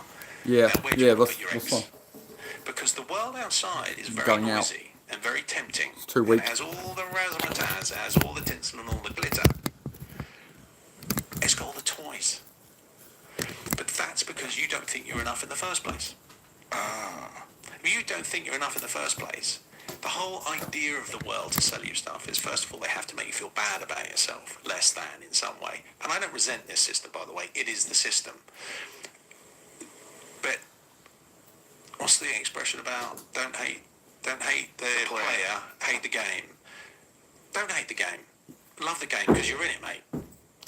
So own the game, accept the rules, and move on into the rules. So the world will try and tell you who you are, and you have to tell yourself who you are. And there's this ongoing battle. And somehow there needs to be a reconciliation between the two. But in the end, you've got to have all the eggs in your basket. There's also an ongoing internal battle, though, isn't there? There's the you that you want people to think you are, and there's the you who you are, and trying to figure out, like, how do I figure out who I am? Like, do I have a correct assumption of how the people are perceiving me and how I actually am objectively, or am I bullshitting the world with this suit and pocket square? Yeah, I would say it's exactly the scenario that we're talking about. There's essentially only two worlds. There's the inner world of energy and there's the outer world of energy. There's two identities. One's real, one's false. The external world is I'm asking you to tell me who I am. That's what we're all playing at. And as soon as you start playing that game, we run into all sorts of trouble. Call it the ego, call it whatever you want to call it. But that's the dynamic that we're in. And somehow we have to give ourselves enough confidence. Yeah, these aren't strong enough. This was just temporary. Enough. The new However, four's way stronger. This one I'm taking out. because I've got to move on. We're removing all of this. And I know there's loads of temptations that can And come all this. along It's the all way. going. So I will own We'll the build suit. it from the scratch. I'm going to wear the suit, but I'm going to own the These suit. ones. Now, I don't mean by paying for it. I mean by owning it. It's now my suit. It's my idea to put on this suit. I have to personalise it in some way. I have to understand a narrative that allows me to own that suit. And thereby, I put on my suit of armour and I come out into the world. And guess what? I'm having a good time because I'm owning the suit. Now, this is a very rock-solid philosophy. Is this something you've ever written down? It's what? The essence of narrative. I'm a storyteller. So yeah, all of this is The going. essence of narrative is only about this dynamic. There is nothing else in a story other than this dynamic. So the struggle between other people's perceptions and your own wants and desires and who you truly are, your significant real self. That's it. That's all there is. You tell me a story that we engaged in, that's famous, that's not about this journey. I'll give you an example. The prodigal son. Parable, Christian, seems religious, doesn't really make much sense. Do you know the story? Sure, but what was laid out? So there's a father. He has two sons, an older son and a younger son. And he says to them, who wants to spend their inheritance? The younger son says, me, Dad, I'll go and spend it. And the younger son takes all the dough and he runs off and sniffs coke off strippers' tits for a number of years until he realises this is getting pretty boring and I'm in a lot of trouble. He ends up throwing food to pigs. That's his job. And he can't even eat the food that he gives to the pigs, at which point he says, Dad, will you take me back? Dad then they don't meet. This somehow happens, not through telephones, it just happens. At which point, Dad goes to the fatted calf, says, kill the fatted calf. Older son says, hold on, Dad, what's going on? I've stayed with you since the beginning. I've been loyal to you. And I hear the stories of my younger brother coming back, who's been sniffing coke off strippers' tits for the last God knows how many years. And you're prepared to kill the fatted calf. What's the SP, Dad? I want to know the story. He says, you're all right, son. Don't worry about that. You take a little step to the side. You'll always be with me. You're a good boy. At which point he goes out to meet the prodigal son, the wasteful son. The wasteful son returns and he says, you were lost and now you're found. That's the end of the story. It's quite hard to make sense of that in a literal sense. You go, oh, Daddy was a bit unfair. He should have been kind to the older son because he never ran off and did anything. But the essence of the story is that you are the father. You are enough. Your older son is your intellect. He says, oh, don't do this, don't do that. He's trying to reconcile, make sense of a prosaic and material world. The younger son, being the wild, feral entity that he is, wants to go out in the world and find out what it's all about. So in his recklessness and sense of adventure, he finds that he can't escape himself. So he has to return to himself. And at which point, he has to accept Awesome, who he thanks, bro. is. At which point the intellect is left out of the equation pretty much as the older brother, because he can't understand the significance of the journey of the wasteful brother. In the end, you have to leave yourself to understand the value of yourself. You have to lose stuff before you realise that all the stuff that you're losing is ephemeral and transitory. It's not yours. You're enough. You were always enough. But you've got to somehow prostitute yourself before you realise your own value. That is the essence of all stories. That's deep, Guy Ritchie. Is that something you think about all the time? Or is this like a cemented philosophy? So, King Arthur, the story you just made. A man is a king, has a son. The son, the father runs into a bit of aggro. The son jumps into a little boat, a little skillet. Skillet, that's what you cook your chops on, isn't it? Yeah. Skiff, a little skiff. The skiff takes off down the river, gets found by prostitutes. He's brought up in a brothel. He understands the ways of the street. He becomes a king on the street. He works his way up the different ladders, and then he pulls a sword from a stone at a certain point in his life, a certain point of evolution, and then from there he goes on to be the king. There's a bit of a tussle all along the way, lots of wrestling matches. In the end, he fights down his demons and he becomes the king. So what's the significance of this narrative? That every man in himself is aristocratic, that he is his own king. He takes a sojourn into the material world, has to climb up all the different rungs on the ladder, and ultimately has to return to himself. The significance of the extraction from the sword from the stone is the stone is the material world. The material world, which seems all solid because it controls you whilst you're projecting your sense of identity upon it. The extraction of the stone is taking back your own authority, your own divinity, your own authority, your own identity, whatever it is that you're going to call it, your own power. You're no longer looking for a sense of self outside of yourself. And then you have to face the demons that you've created in your history by facing them and fighting them and owning them.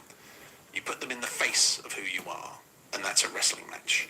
You'd have to take away all these crutches, and that's all that we struggle from in life, is taking away our crutches.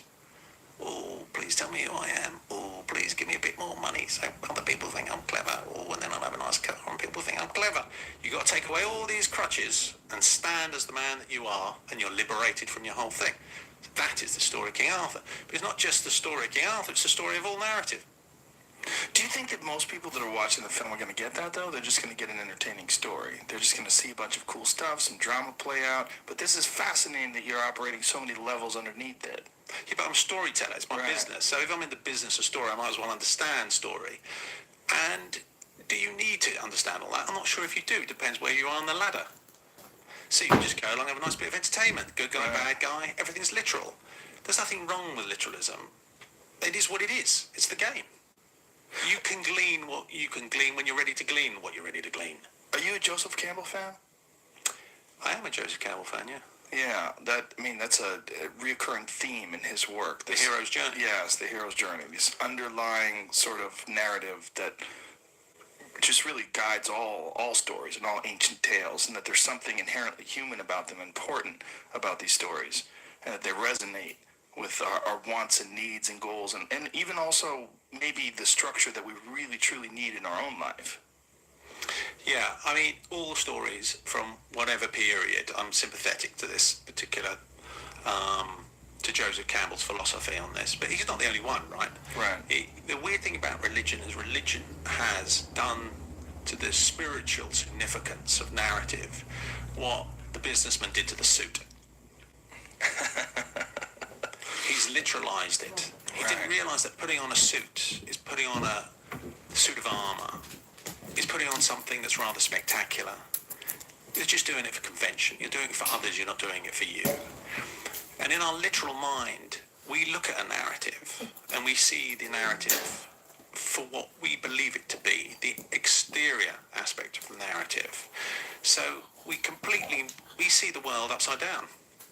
We're not actually interested in the essence of the narrative because we're so busy pandering after the approval of others. So everything that we see, every narrative that we listen to, every film that you see, you're not really interested in its soul. You're interested in its body, because that's what we correspond to. It's fascinating that you're comparing it to Suits, because it resonates. Like when you think of a guy showing up for work or getting ready for work and he doesn't want to go, and he's putting on this suit and it's just dredging through it and putting it on, and yeah, it was about that deep with Drew, sort of topped it up with water. Collars and Definitely need some water, his man. cufflinks and tightening up his tie, and he feels empowered by the whole process of it. It's very appealing. Like if you see it in a film too, it's very exciting. This is a man of purpose. They did it in Mean Streets. I don't know if you remember. Yes. Harvey Keitel getting dressed to go out on a Friday night, and it affected a whole generation of people about the way they dress because he owned it. Yeah. I never really thought about that until this conversation. Come on. Hey, because yeah. I don't really Yeah. I wear suits occasionally. Hello. Very, very occasionally. But you've been I'm robbed. going to stay there. I've been robbed. You've been robbed. There are so many aspects of life. Food for a long time got robbed from us, and we've slowly managed to claw that back. That's true. But clothes, really? You're a 45-year-old geezer and you're still dressing like an 18-year-old? What cuss is all that about? Well, some people like to be comfortable, though. I get that, by the way. And they like that look. Comfortable. Your suit's comfortable? It's comfortable. Yeah, you can get poured into this, completely deconstructed on the inside, made by a chap called Brunello, that's good. who knows what he's doing. So these are all I handmade. think it's a good way to pass on the it's stuff all I've learned, right? Tailored? No, I bought this off the shelf and I had Really? a couple of I feel things like it, tweaked. mate. But it's as comfortable as a pair of pyjamas. Really? Yeah. See, again, you have to broker a deal. You can't put on things that are uncomfortable because guess what happens in the morning? You're looking through your suits, you go, oh, I like that one, but I'm going to wear a comfortable one. So they all have to be comfortable. Well, otherwise you don't play the game, are you? It's your mama. It's your mama. Your mama gone. Alright, what else we got here then? Directly linked to freestyle. One of Rodney's simpler innovations that completely Wrong code, hang on. was the flack around Ollie. What else can we look at here? Let's look at who can I play for the next podcast? What's another good lesson? Let's look at James Clear. That's a good one. Atomic Habits. It's a great lesson. Yeah, bit of Joe Rogan, bit of whoever, right? I'm willing to learn from anybody, right? You know, nobody's perfect, so there'll be things in the media about them, like it's like Mr. Andrew T, etc., right?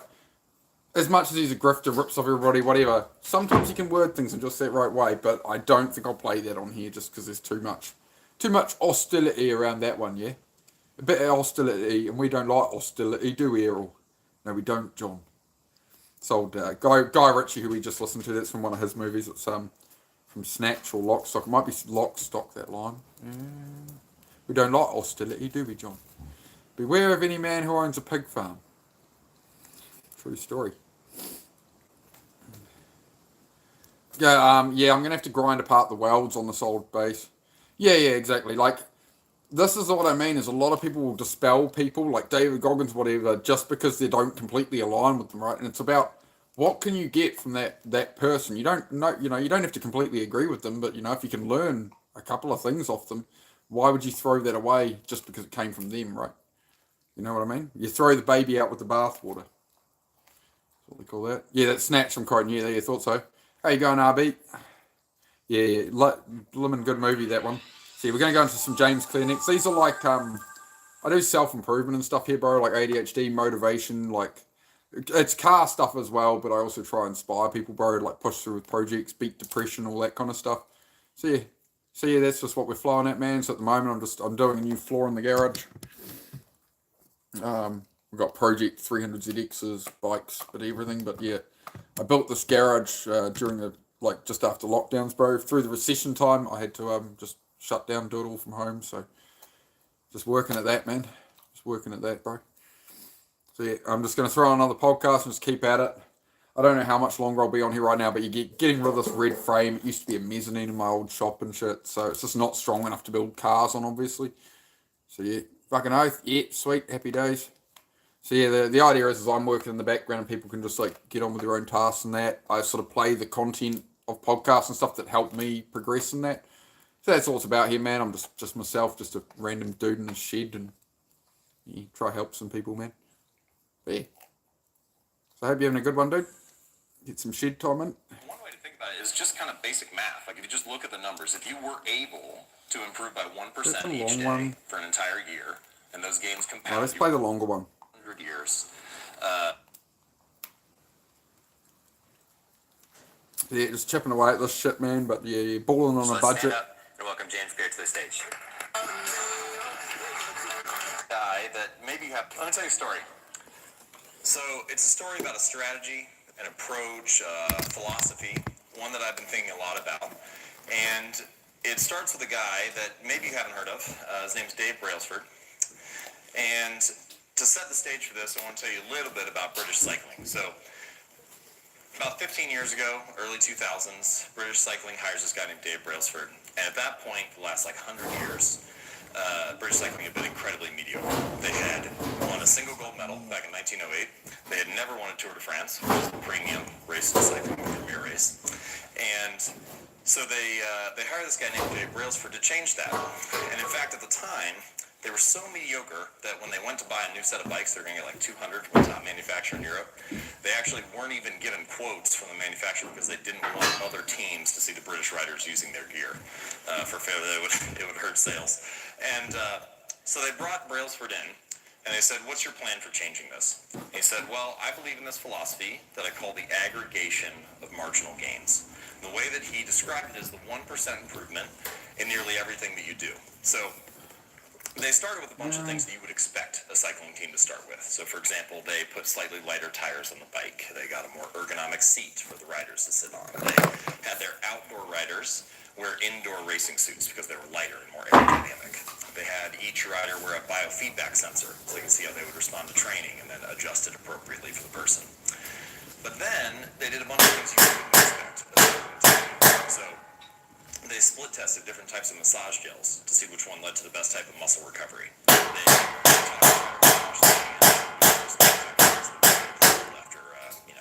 get sick.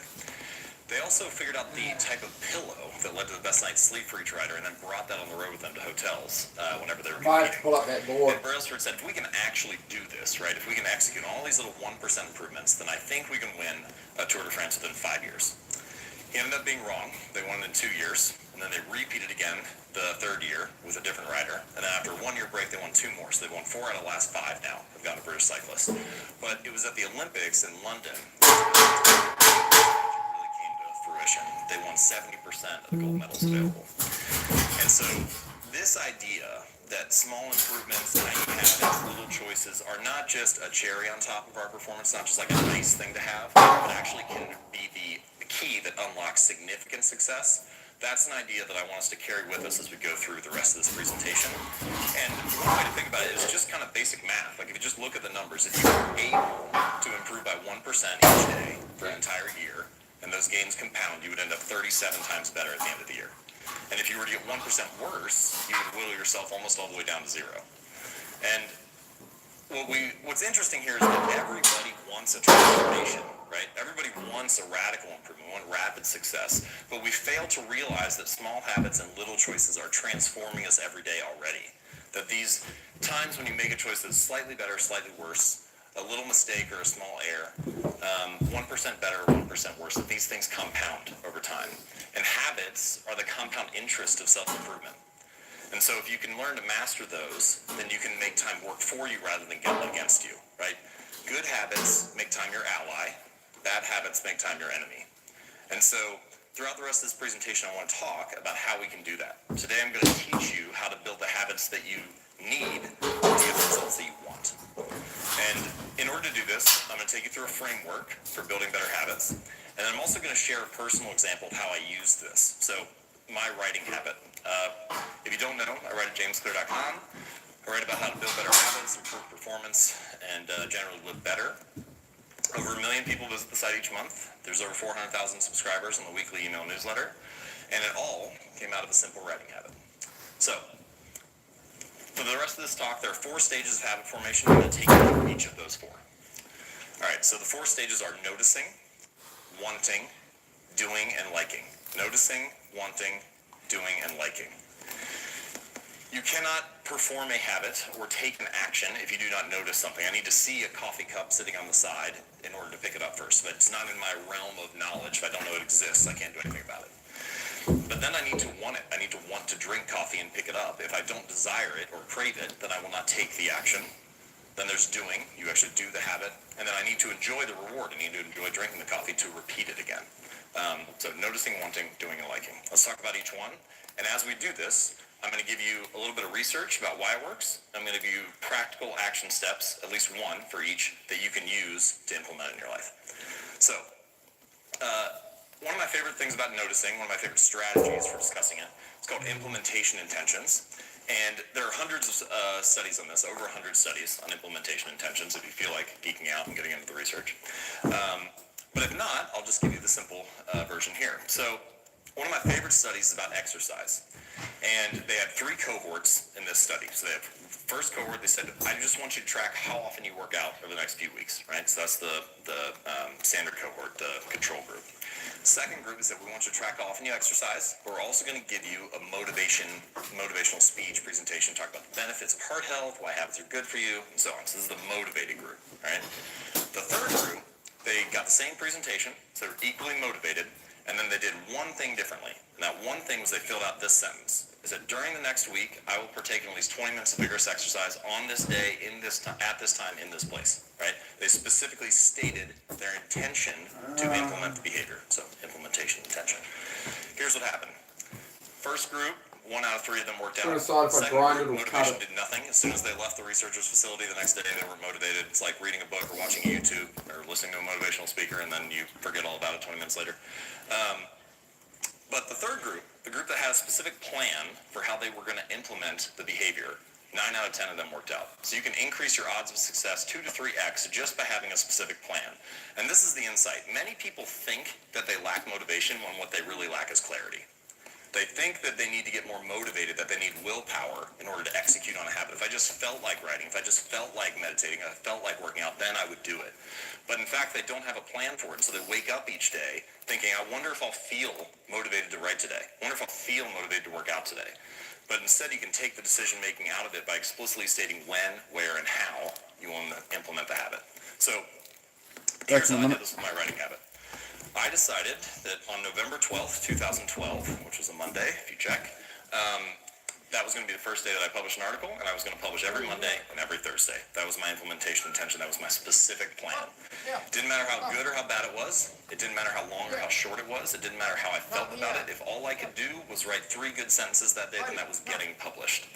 But I did that, and I did it for 3 years, and that was how the site grew. It was just that core habit that drove the growth. So you need to give your goals a time and a place to live in the world, right? Give them space on your calendar.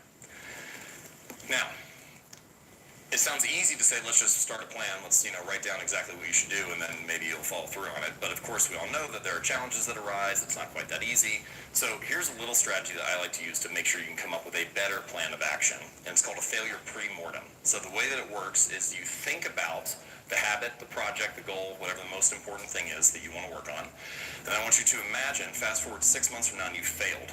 And then tell the story of why you failed. What happened? What challenges did you encounter? What was it that took you off course? When I do this with businesses, sometimes we call it the kill the company exercise, because everybody just sits around and thinks about ways to kill the company in the next 6 months. And once you have all that stuff laid out on the table in front of you, you can start to make better choices about how to develop a plan. You can start to have if-then plans. So not only do I want to exercise for 20 minutes on Monday at 5 p.m., but also if I do not exercise because I have to take my kid to practice or whatever, then Tuesday morning at 7 a.m. I will go in, right? You can have ways to adjust for these challenges. So core point about noticing is it's hard to change something if you're not aware of it, and one way to become more aware of the opportunity to take action is to have a specific plan for when it's going to happen. All right, stage 2, wanting. One of the most overlooked drivers of habits and human behavior is our physical environment. So let me tell you a quick story. This comes from Harvard. So these researchers at Harvard went to Massachusetts General Hospital and they had a very interesting question. They wondered if they could change people's behavior without talking to them at all, without giving them anything to do, without trying to motivate them, but how can we shift their behavior without asking them to do anything? And so this is a drawing of the cafeteria at the hospital. This is drawn to scale. The shaded pink boxes are areas where there are refrigerators that inside are water, all right? Refrigerators with water, and then all the other tables are food in the cafeteria. Anyway, Now, I'll add that onto a playlist later. I have no idea how loud this will be, so I guess you'll find out. But yeah.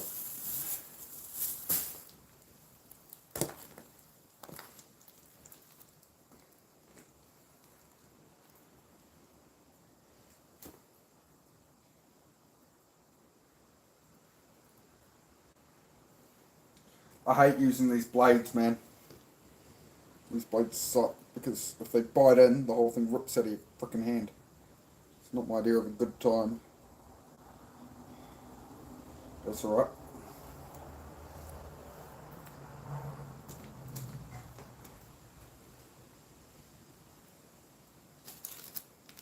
Of course it cropped me like out of the bag.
to see in here. Hopefully, that was sufficient. No, I'll beat the crap out of them with a hammer and a wall, and I'll find out. Find out soon enough if it worked or not.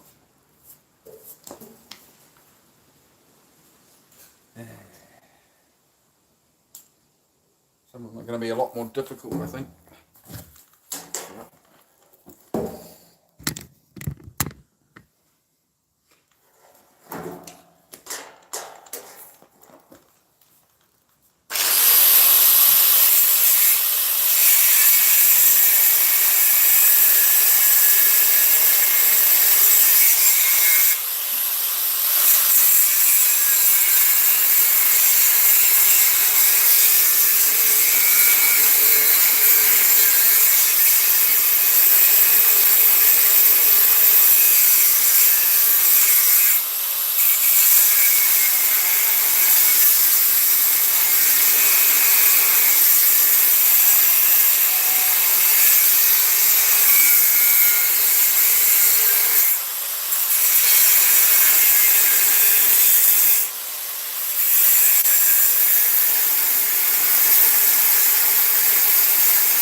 Pretty good, mate. Pretty good, mate. Can't complain, mate.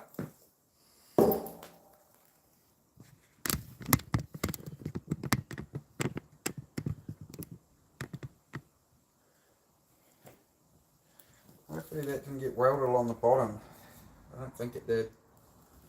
I think it's pretty safe on that one.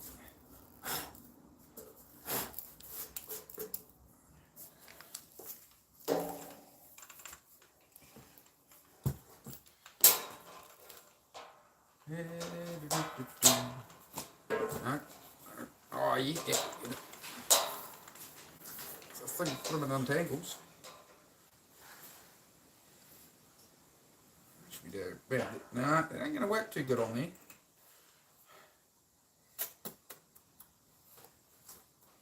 We have to do that.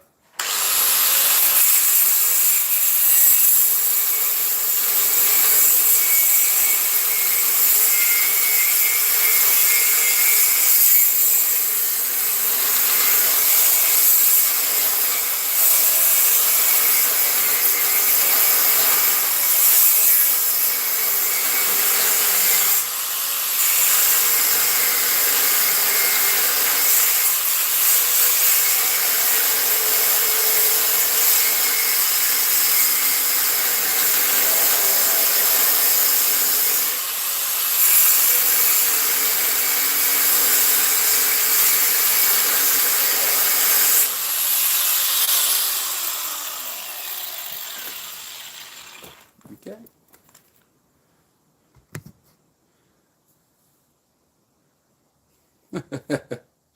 Yeah. Reel them in. 3 hours Dagestan. I just don't really want to go right through them, just tension on the whole unit and shit. I'd rather get it so they're essentially really weak and then I'll smash them out. It's probably going to be a better option.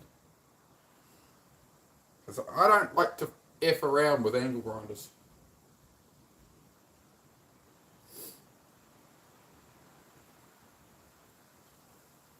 But it's looking pretty good. A hard enough whack there will be alright. It's not too loud on the mic with the grinder, is it? Is it alright? Is it alright, mate?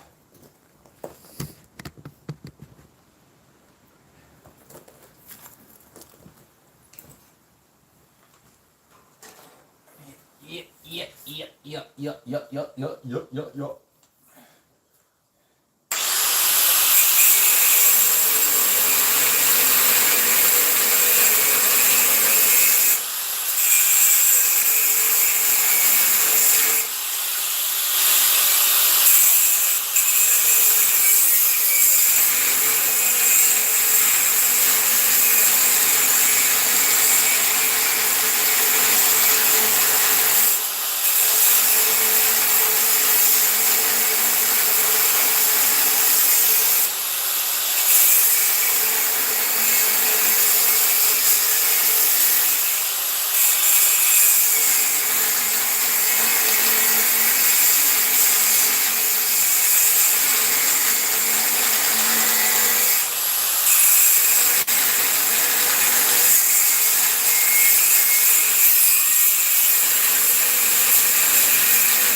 It's alright? Alright, sweet.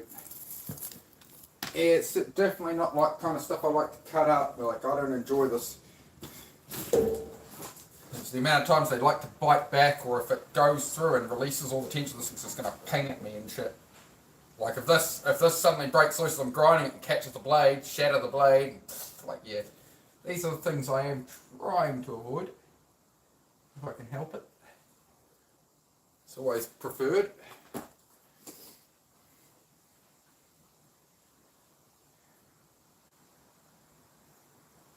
I've cut up a couple of these before because I made these as a mezzanine, and yeah, I've already cut up a couple of these in here, so it's all good.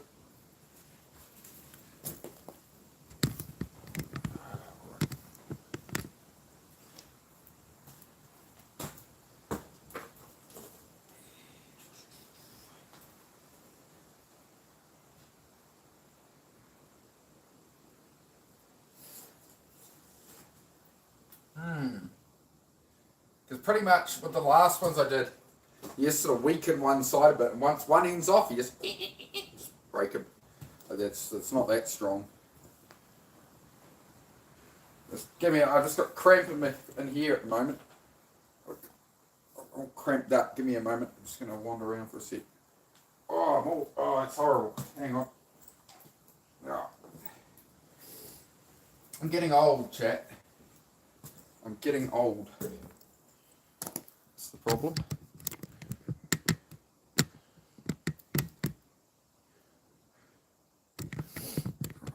Let's keep at it.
Yep. But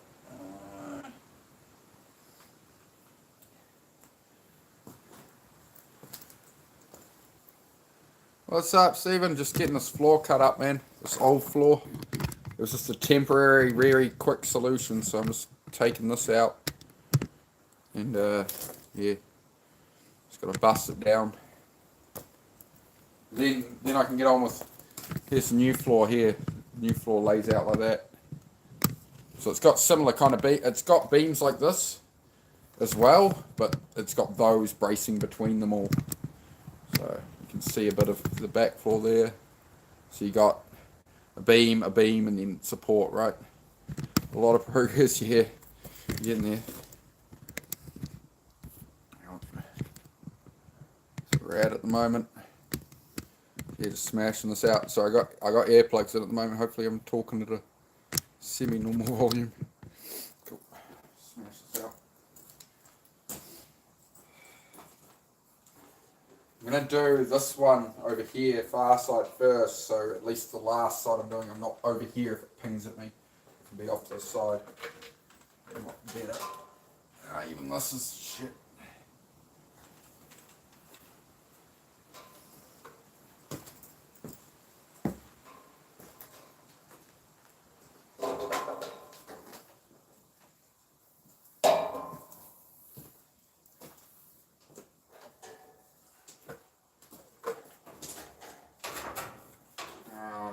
I hate having, you don't want to be up like that on a grinder. Down, so if it bites, it's going to ping out, and you can get the fuck out the way.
You always want to run it after you cut something that's got a lot of heat in the motor.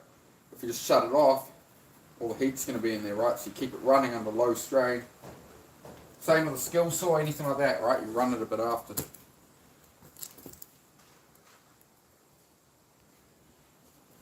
Yours is quick. Ah, yeah. Well, look at used ones as well, right?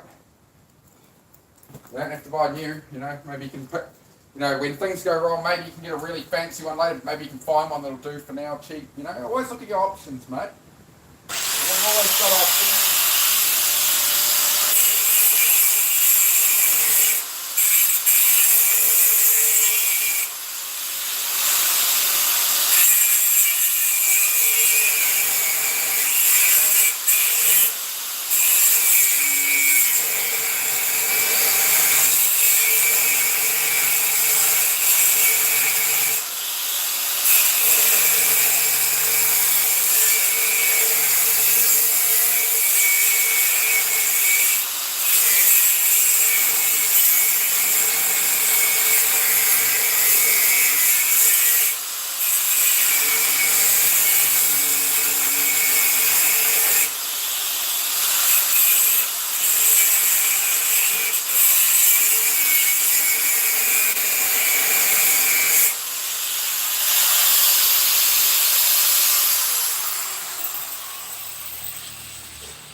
Find a scratch and dent, that's it.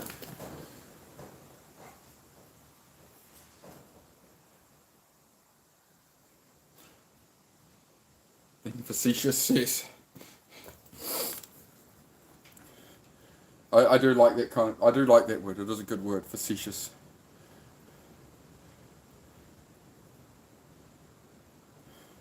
Christina Mariani. I haven't heard of her. Hang on. Can I zoom that out? It seems weird to zoom on this, but it's alright. We do our best. Alright, I'll go. Try cut up this other end, I guess. It'd be good if, I don't know if I want to bust out this end first. I think I'll just go cut the other end. Try keep it as together as I can, and then just have it held on just enough, and then just start smashing it. And usually I can sort of fold and bend them until they come apart.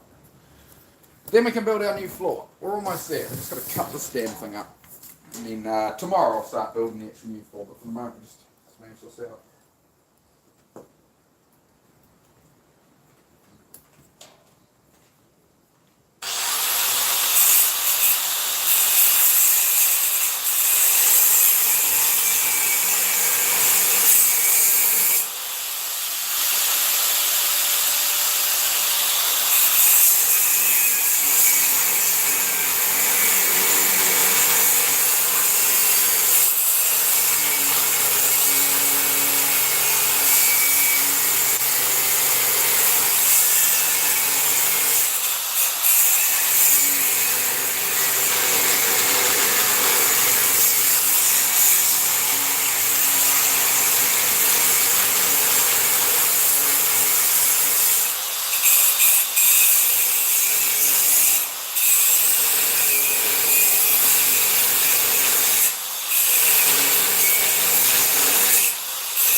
My name's Jeff. Hello. Just give that a moment of rest there and get back to it.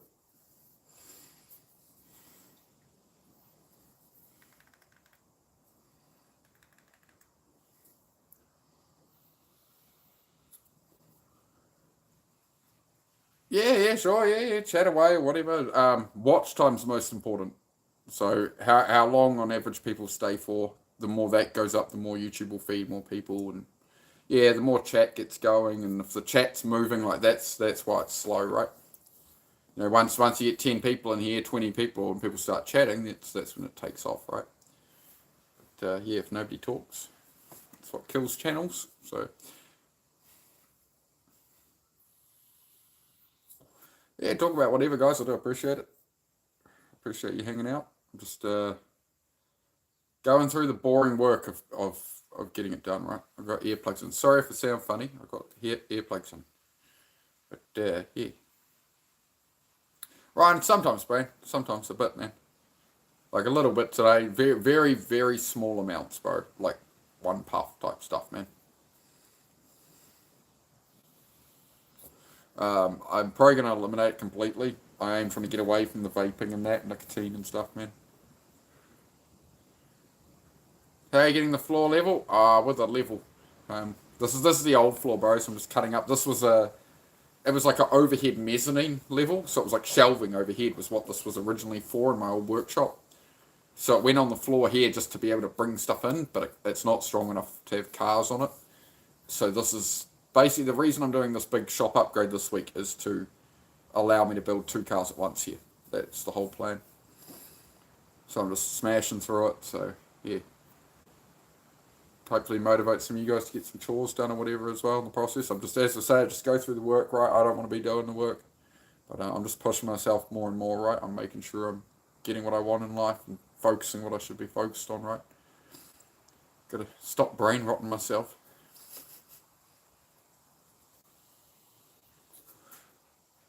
Oh yeah, eye-mometer. Yeah, exactly. Nah, I'll just stick a spirit level on it. It's fine. I strung lined the whole shed outside, right, when I built it. So it's all been strung lined and that. It's just as I go across the actual floor, yeah, we'll just level it out. You'll see. You'll see over the next couple of days, like concrete. I'm going to concrete in all the new stuff. This was all like built on pallet rack frame, you know. It's just cut down. It's just cut up pallet racking, man.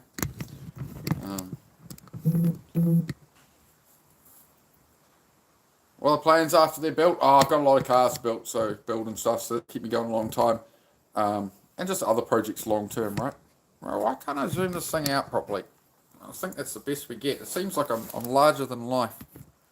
Oh, I don't know. Zoomed out, zoomed in. Alright, give me the full zoom out. That looks better. There we go. Yeah, the cars, I mean, it's going to take me years to build these cars. I think a lot of them I might just sell as is or something. I don't want to be building all the old stuff I took on. I've changed so much since I took on those projects and stuff. I just don't think they're where I'm heading anymore. But I want to get my old ute in here. That's one other thing. Because it's rusting outside, right? It's an old, very old ute, and it's starting to, it's got some bad rust. It was already, I took it off the road because it was rusty when I got it. I drove it briefly, but I've got this old Hilux, but we've got to pull the cab off. We've got to pull the whole chassis apart. Like, that Hilux will be here and be stripped down to like a million pieces, man. And I'll keep that one. I'm going to do a bit of a resto on it. North Island, bro. Northland. Grew up in Auckland. So yeah, moved up. Got out of the city, man. Got out to the country. And just sort of chasing the dream, man. Chasing the dream, bro. Not much you can do in this world these days, right? So yeah, just try and make it work. Alright guys, I'll keep at it. Get these busted apart as much as I want to get off stream and I don't want to work at this right now. I better keep going. Hey Penny, how are you? How are you? Yeah, we're just building the garage floor. So these are like my do work with me streams, right? So like it's meant to inspire people if you're overthinking, procrastinating, all that, right? Like here's me going through tired and crap I don't want to do, right? So that's what discipline is, right? If you're looking for motivation, you know, motivation comes and goes. This is where discipline comes into play. So like it's not going off how you're thinking or how you're feeling and just getting to work, right? So trying to build that up each day and just do that little bit extra, right? Like I wanted to get off here an hour ago, but we'll keep going for a bit longer. We'll just get these ground out and maybe bust this up. It might take such big hammer swings, it might be too loud or something with the thing, but we'll figure something out. We'll do something. One thing I can do once all the welds are cut is stick a tie strop between the middle of them and just ratchet it until it ping. I'd rather not. We'll see, it might be a go. If they get too stuck, that is another way around it. Country here, when you move from New York, dodge cows on the road to get to work, it is no longer. Yeah, that's the thing is that's one of the main things of like when people talk about real estate investment is you buy land and you basically draw a radius out from the city. The way they always did it was you go 20 miles out from the centre core of the city where it's still farmland. You buy it and you wait 30 years and the value of it's just going to go through the roof because the city is going to expand out. It starts to become untrue these days when we live in such a digital age, right? So the CBD used to be the centre where all the central business district, right? As everything becomes more and more online and these office buildings become empty and become apartments and stuff, the CBD idea goes out the window, right? The whole concept of living in a city like that, just it doesn't, of it expanding exponentially, it doesn't really track. So bro, you're a good yarn, actually doing shit on stream as well. That's it, man. I appreciate that, Ryan. Yeah, it doesn't get many views, bro, when I'm actually doing work, right? Because I'm in the background and stuff. so I do have to chat occasionally and stuff. It's just how it is, man. It's the nature of YouTube, bro. But yeah, quite a new channel. So yeah, if you like the content, I do appreciate it. If you sub, if you want to come hang out, and that's what I do on here, man. Is I just try and do the work, gritting through it, like the rest of us are down here at the bottom, right? We're just gritting through it. Try to make it work. Am I a Marvel fan? Yes, I am. Yeah, fair bit. Some of it, like I haven't even seen Avengers at all yet. But yeah, I like the Venom movie. So no, it's just the character, the story there. So that is the basis of the channel. That it's sort of channeling the Venom, right? When Eddie Brock's a loser, right? Who's destroyed his life. He's lost his girlfriend. He's lost his job. He's fucked, right? And then Venom, the symbiote, gets a part of him, right? And becomes the stronger part of him, right? Like David Goggins had to create Goggins. It's kind of the same thing. Channel your inner Venom, mate. The stronger character, right? Yeah, that's it. Last time I got 1200 on the road. Oh, must have been about 4 years, man. Must have been about 4 years ago, dude. Yeah, sort of sat in the corner. So yeah, we're getting that going. Tom Hardy is on. Love Venom. Yeah, mate. Yeah. One day I may be so successful. Anyway, guys, I'm gonna just keep at it. If you need to get some chores done or whatever, yeah, this is what the streams are for. And I chat occasionally, but a lot of it's just background work and stuff. So yeah. Just gotta get this grinding done, or else it's gonna take. I can't yap all day. I just want it done. So remember, your phone is mobile. You can bring it to your kitchen or something. This will be a bit loud. I do apologise. So turn your volume down while I'm working, maybe. Sorry for the hassle. All right. Some of these I can't really get at yet, so we'll worry about. Cross the bridge when we come to it. Right. One problem at a time. What is in front of me to do next? That's all I got to worry about.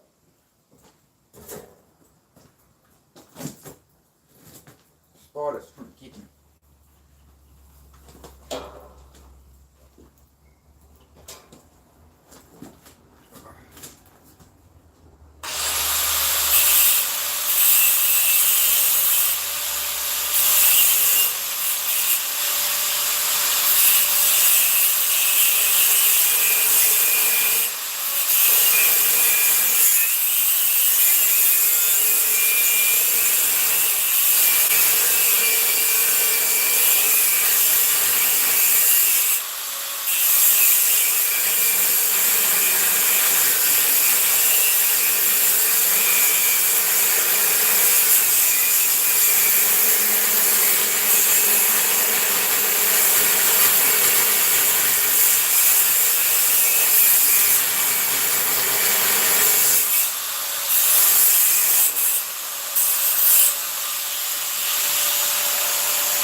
Hey, don't touch wood, guys. Don't put the juju on me.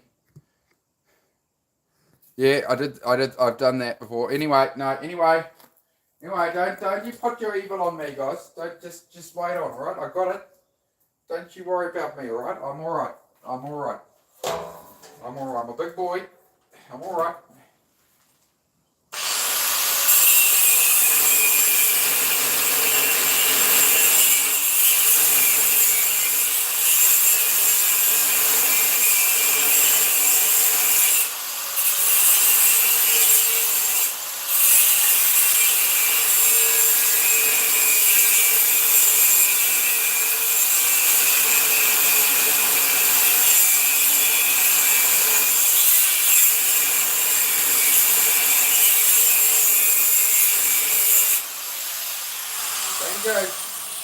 go putting that bad juju on me in the middle of a job. Don't be doing that. Positive thoughts, prayers, thoughts and prayers, guys. I'm not reading the chat right now. Thoughts and prayers only, alright? Thoughts and prayers. That's all you can do.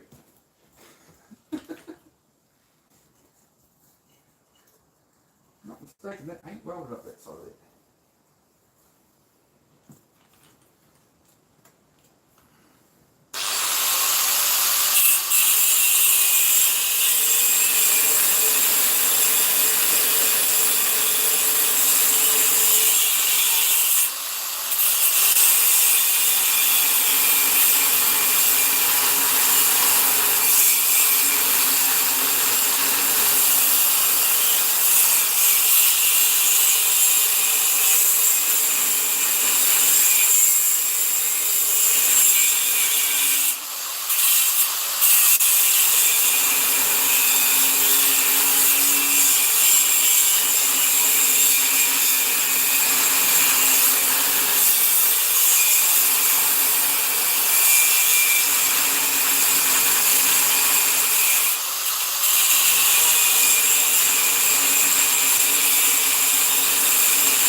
As I said in Futurama, don't you worry about blank. Don't you worry about blank. Let me worry about blank. Right? I can't read the chat. I can't read the chat right now. This negativity, this negative energy. Nah, can't do it. Can't do it. Can't have it right now. Positive thoughts, chat. Positive thoughts. Alright? Positive. Positive thoughts.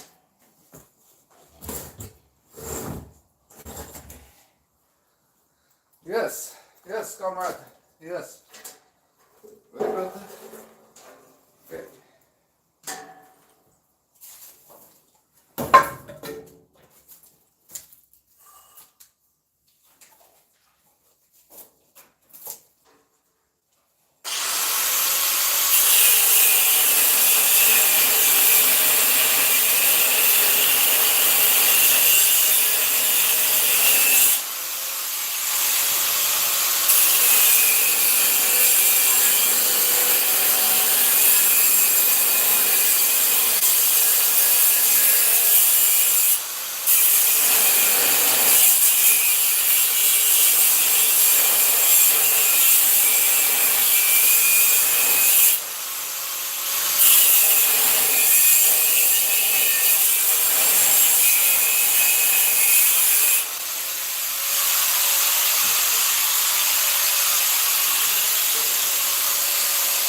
Hello? Yeah.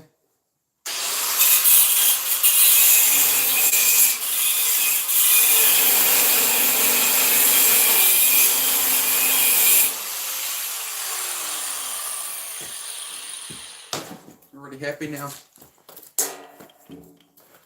Turned off the dangerous spinny thing that everybody wants to bad juju me on. Hey? You did the COVID test shortly. Oh, best of luck with that one, my friend.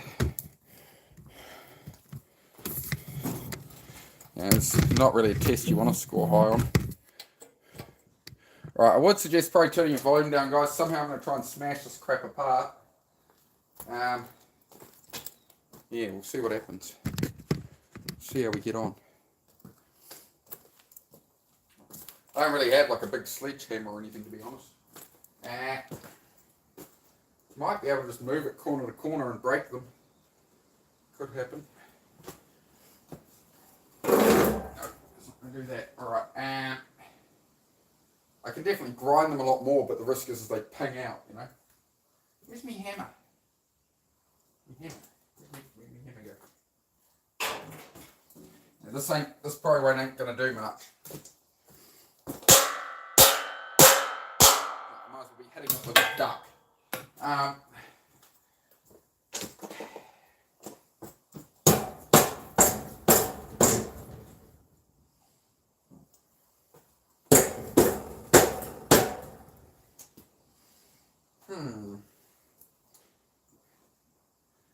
Yeah, I don't really want to be going right through it with that grinder.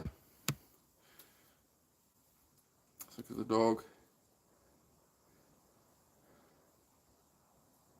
More advanced words. I don't know what advanced words to offer you, mate, unfortunately. I'm just going to try to figure out how to bust this apart, guys. Try this.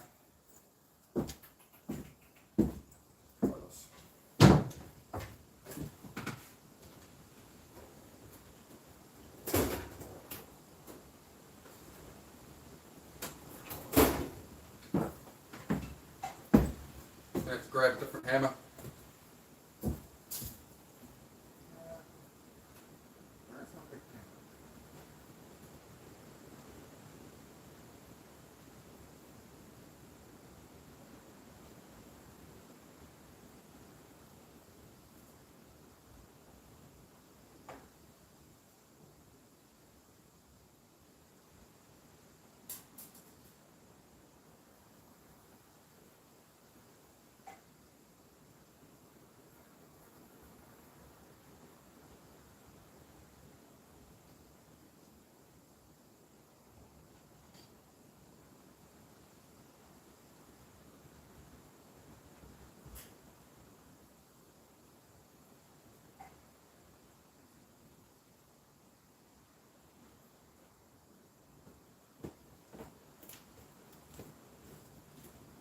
You know, how do you like that for a cliche?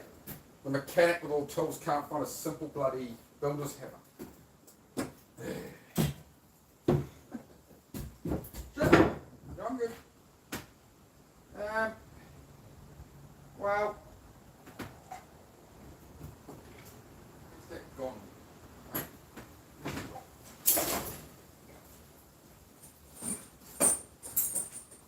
Why can't I find a proper hammer?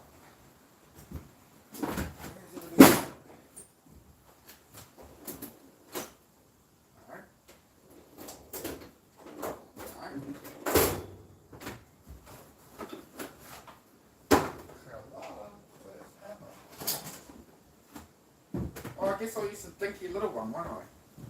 It's not going to be bloody fuck all use though. Where'd the little hammer go? There. That ain't going to do much, guys.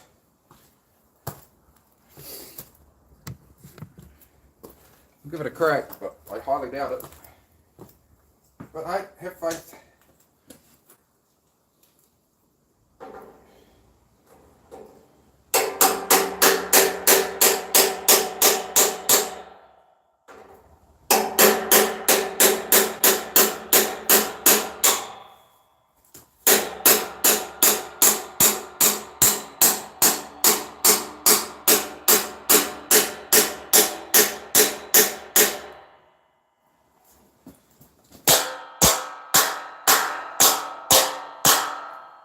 Yeah, I have to grind through that a lot more, I think.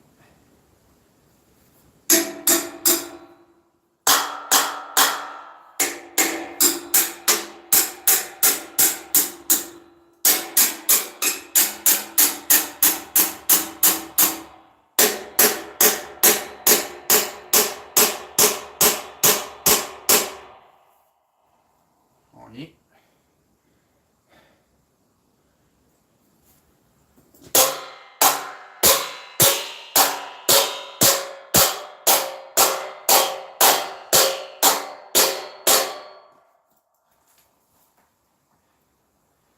Come on, Mud.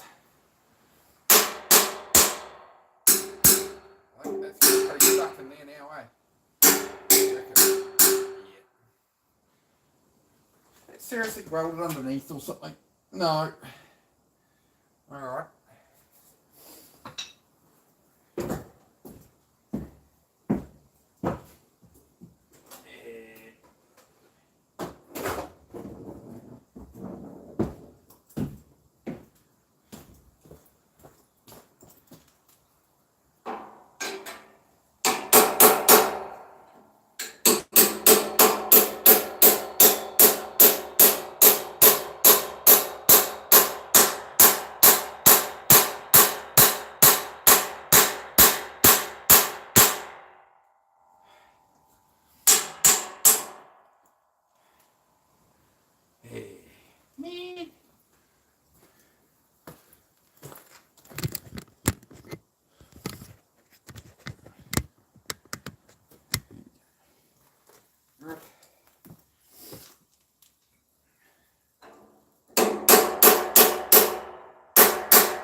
wish I had a bigger hammer right now, but oh well.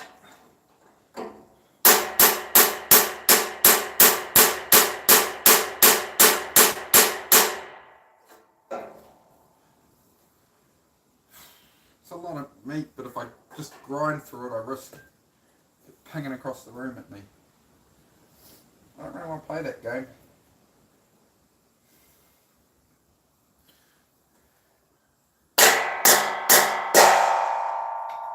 Let's try a different one. I'll just try to release some of the other ones first, I think. It's going to be a better way to do this.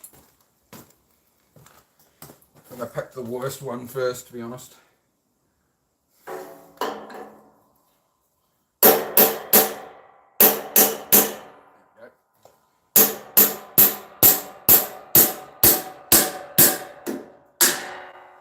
Nice.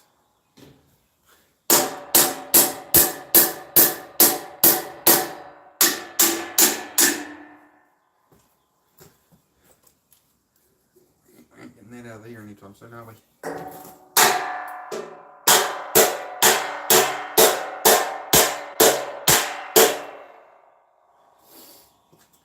World's dinkiest little hammer for this, when I should have a sledgehammer. Man.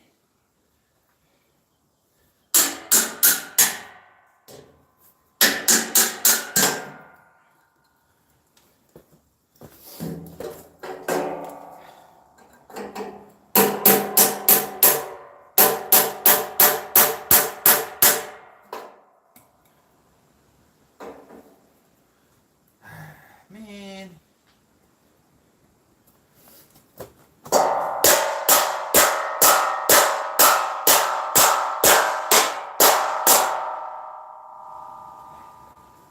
This is gonna suck. Oh well, enough persistence gets a long way in life.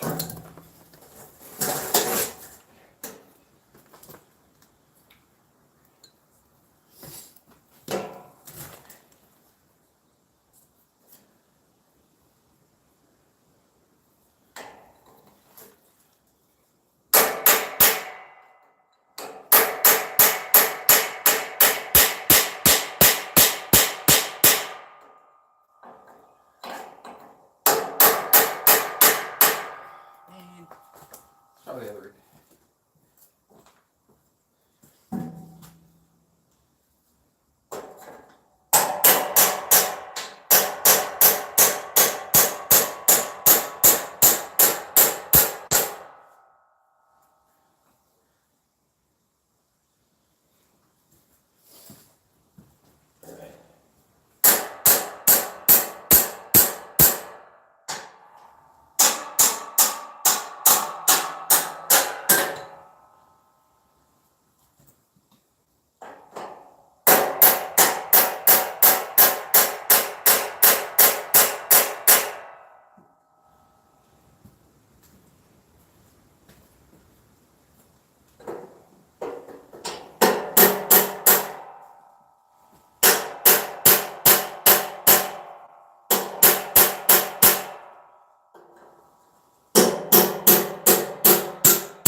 How's it seriously not breaking where I ground it?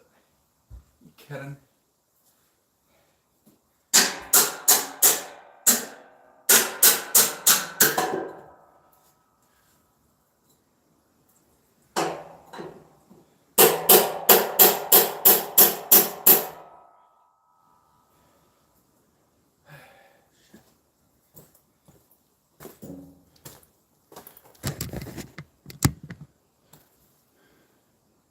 Nah, no cutting tools, bro. That's why I'm just making do with what I got, man. That's all good. It's obviously not ideal, but I'll get it done. I'll just loosen all up first. I might give it another go with the grinder, but if I can loosen all up, I might be able to just flex. Once I can get 1 or 2 out, I'll be alright.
Come on, man.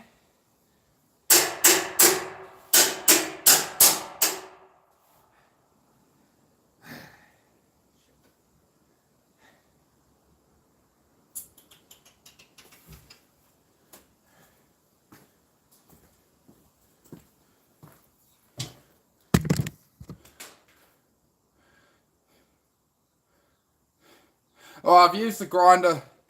I've used the grinder a bit, but like I risk it's all under so much tension in these that when the grinder does go through, if it does release, it risks the grinder kicking back on me too much, which is why I don't mess with grinders. So that's why I'm just doing this at the moment. Just trying to loosen up all of them and trying to drop some tension if I can, that's all. At least if they're sort of just a bit looser, that's all, bro. But now my blooming tools are all stuck.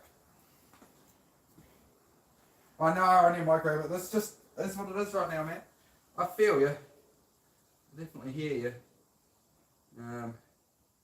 Yeah, alright, we can get on. I can get on in there with the grinder a little.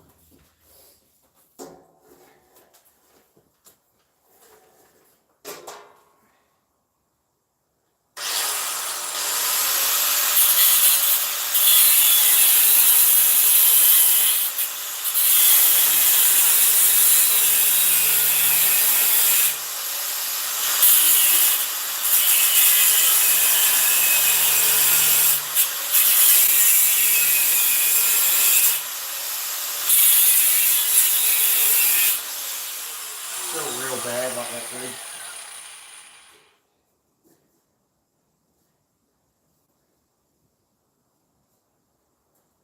This is real risky that you lose. The last thing you want while you've got a cut-off wheel on is to suddenly lose the tension and have it grab, you know.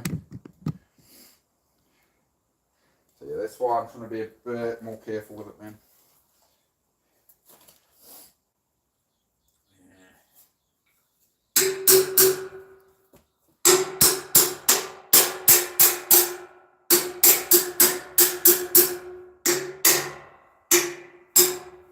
Some of these ones might be a bit easier, so yeah, if I can get a couple of them to let go, I'll be alright, but I've just got to be really careful about it.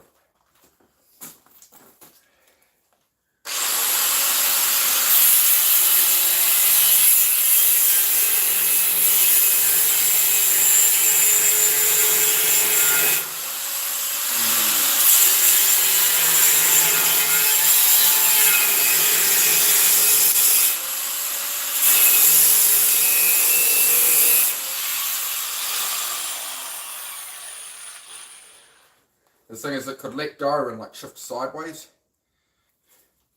crush the blade, and it'll be very bad. So I'm just trying to be a bit, use brain. It's a good idea.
I don't like it.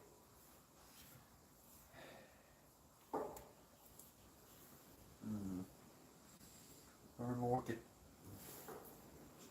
Eventually it'll free up enough to come apart, but I'd rather take an extra hour or two than, yeah, lose a...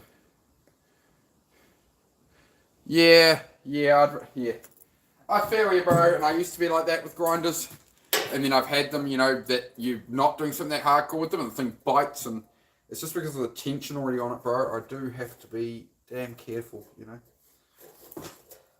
Like, this side's still hanging on now, so I can probably fully go through this side, but I'm just going to take my time with it, man. Rather take my time with it.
So iffy, bro.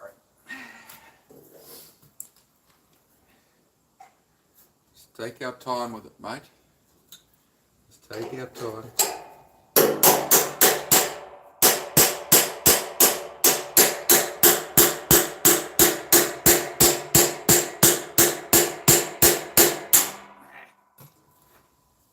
Come on, man.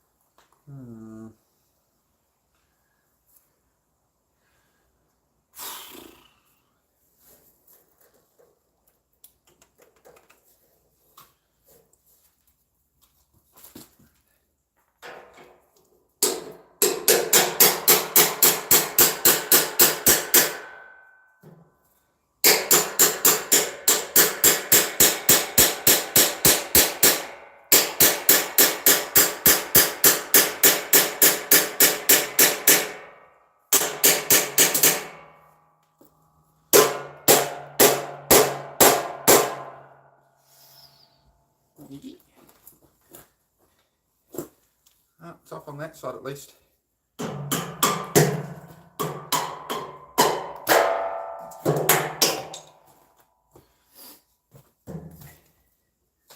Halfway there, we'll make it a swear, live on a prayer.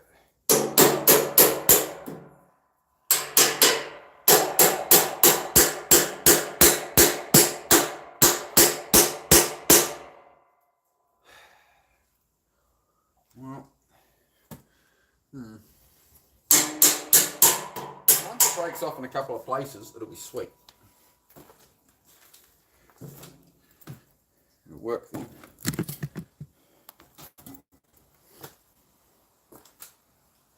In the meantime, I'd rather just be careful. Is this side fully open already? It's not. I think we can get away with that a bit.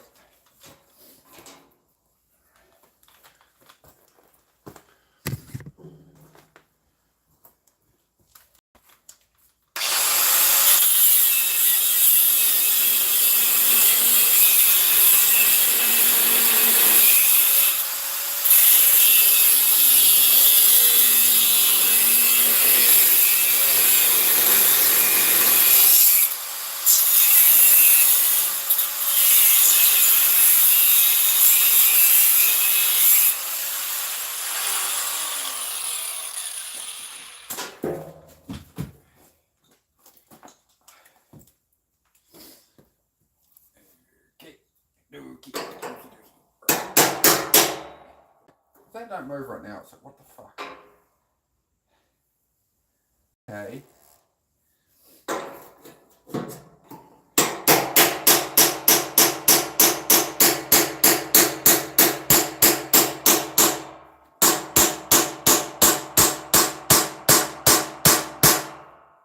What the hell?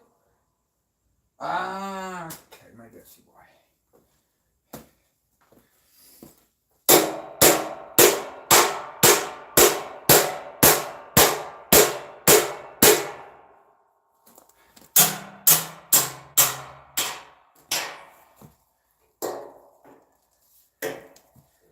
It's not working apart how I want it to, I'll tell you that.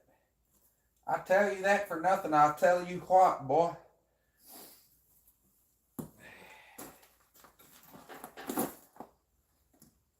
This one should come off real easy. In theory. There we go.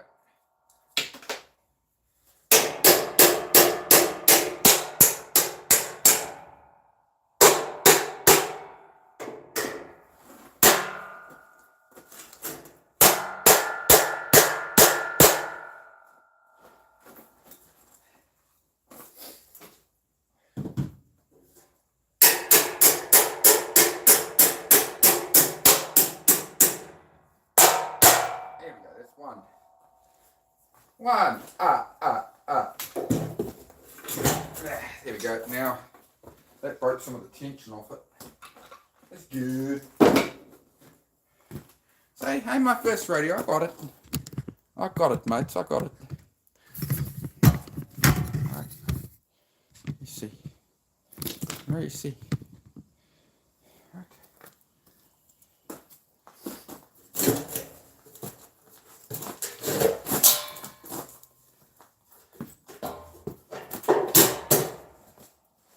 See? No faith.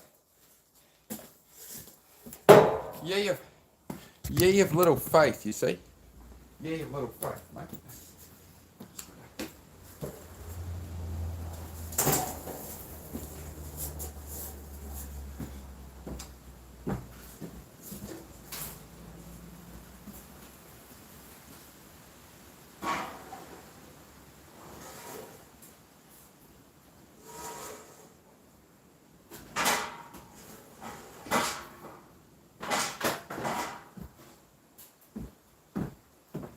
Crashes are out of time. Conor McGregor. Alright. There we go.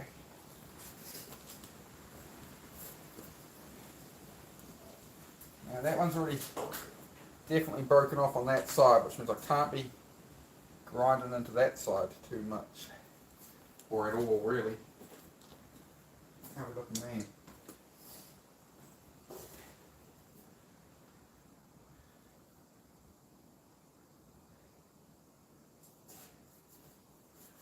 Yeah. Alright.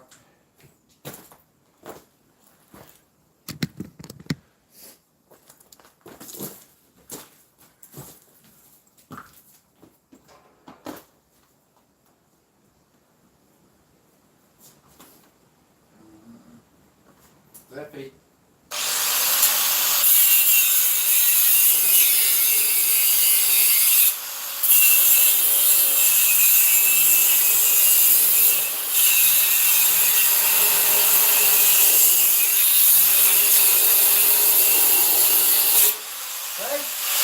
That's why you don't rush it with a fucking grinder. That's why I bloody told you. Because it'll grab like that. If it bucked any harder, it would have gone. So you don't fuck with these things, man. Okay? So you don't. Getting too brave.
Yeah, it's getting it done. It's all I have on hand, man.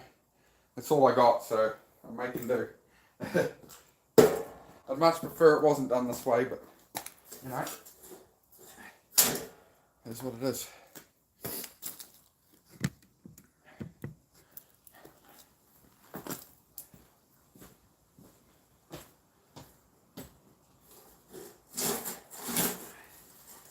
Yeah.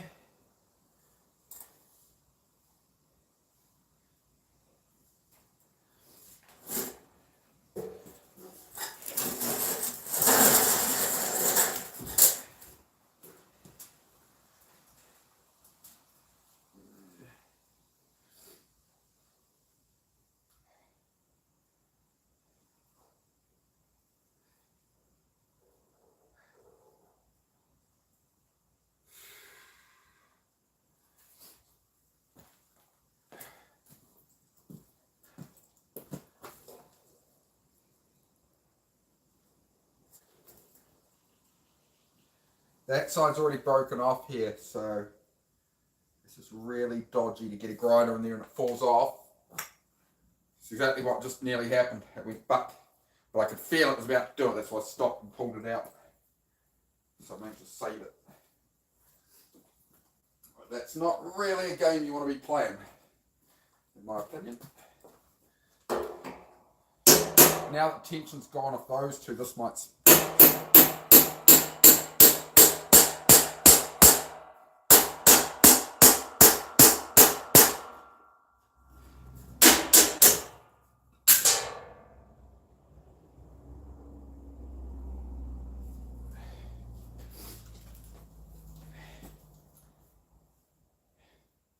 Nobody saw that, right? Good. All right.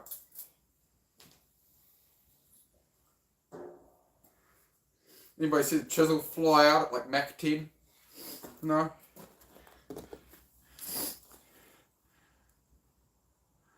Alright, we're good. She's trying to kill me.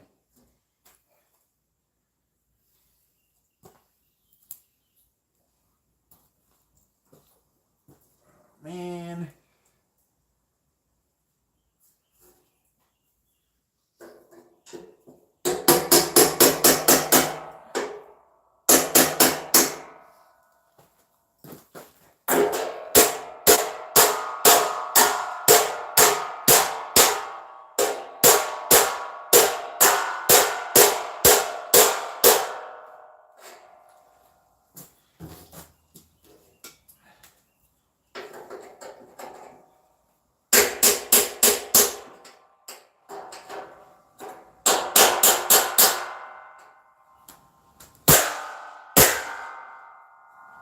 Who's your daddy? Who your daddy? I your daddy.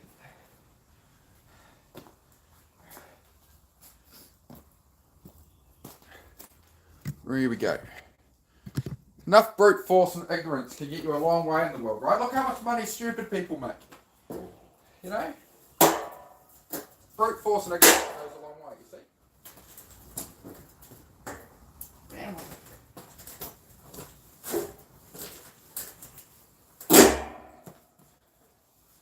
Come on.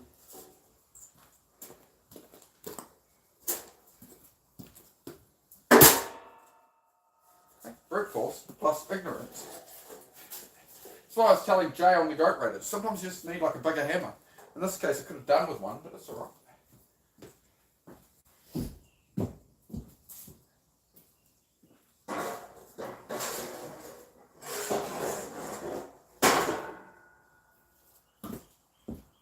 You can solve any problem with big enough hammer, you'll see. Any problem. Right, now that I got those ends off, I should just be able to flex this corner, hopefully make it come apart. It goes back a little further. So, hopefully I can just use that block.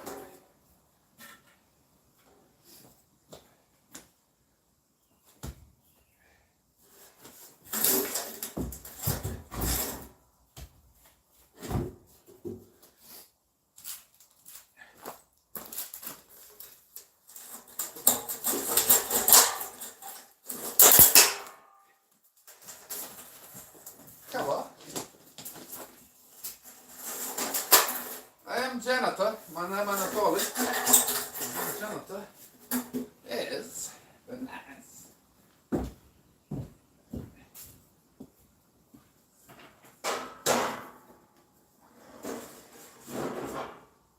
Now,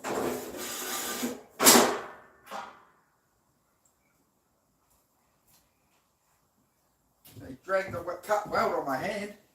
That wasn't smart. I done's got to boo-boo. Done cut up my hand. I can take the earplugs out now. There we go. Isn't that nice? Oh. Alright. Almost there. Almost done. Almost done with this shit. Now, how are we gonna... I guess it'll just push the end into the wall. Alright.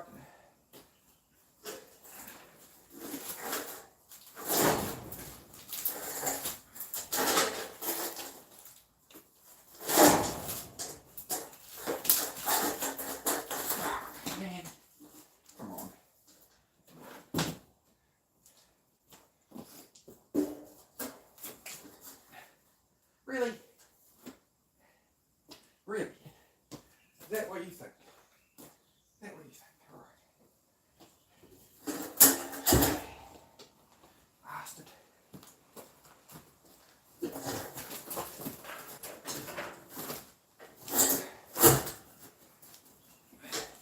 Really?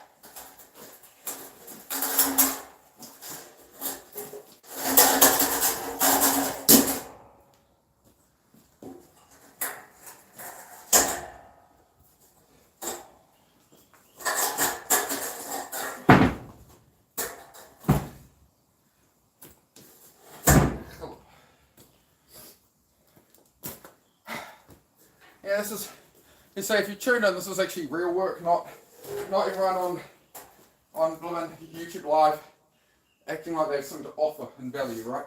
Or pretending like, I work hard, and this is the actual work. You know how they talk about like the unseen work of self-improvement and getting shit done?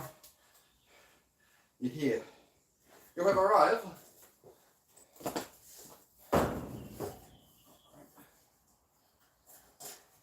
Oh, it'll go that way, but it's not going to go the other, is it?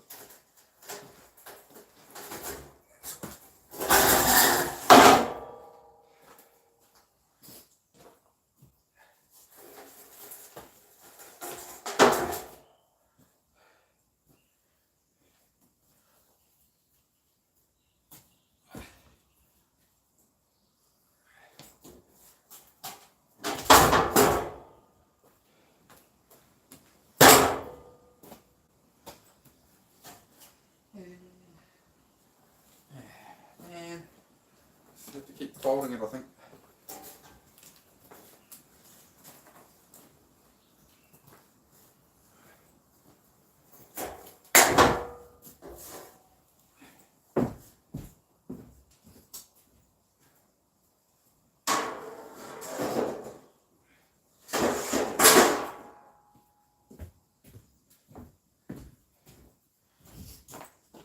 So much room for activities. Walk short.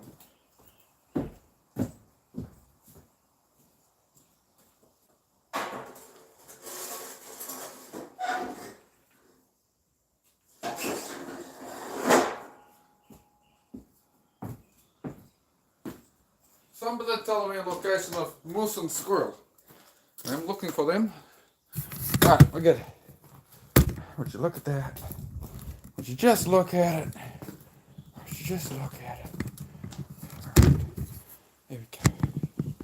There we go. Right. Happy now? There we go.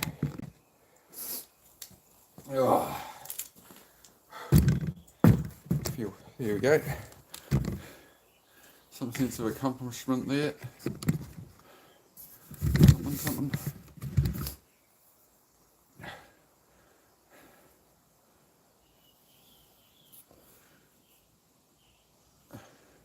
I'll make that metal into something else. We'll weld it up into shelves or something. We'll try to reuse it somehow. But yeah, I'm not thinking that far ahead at the moment. What made me ask? What's that? I just like... Oh, you're talking to Nakai about stuff, all good. Vinta, thank you, mate. Been an ordeal so far, but we're getting there. Look, so much room for activities. So much room for activities. Sick of the clutter, I'm sick of the hoarding, I'm sick of the crap.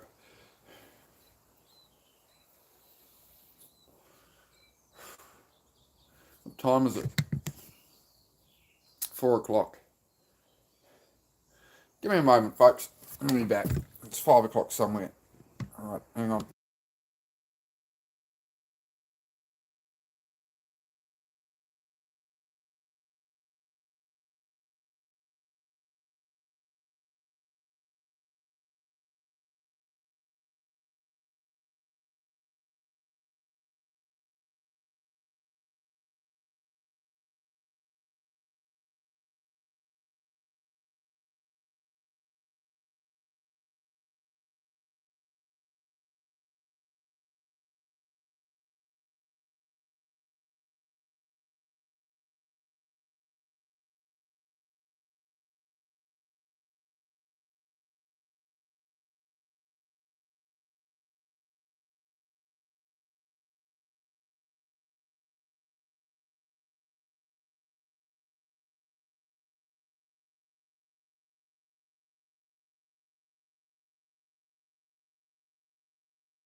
Alright. Ready?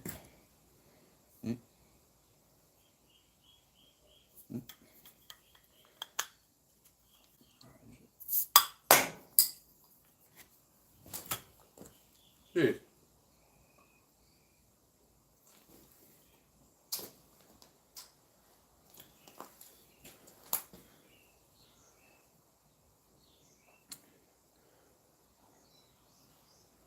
Okay.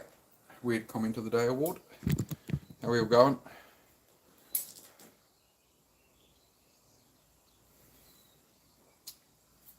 It's my birthday present. Usually I wouldn't, but it's my birthday present. So I have one a day. It's alright. Keep control of myself.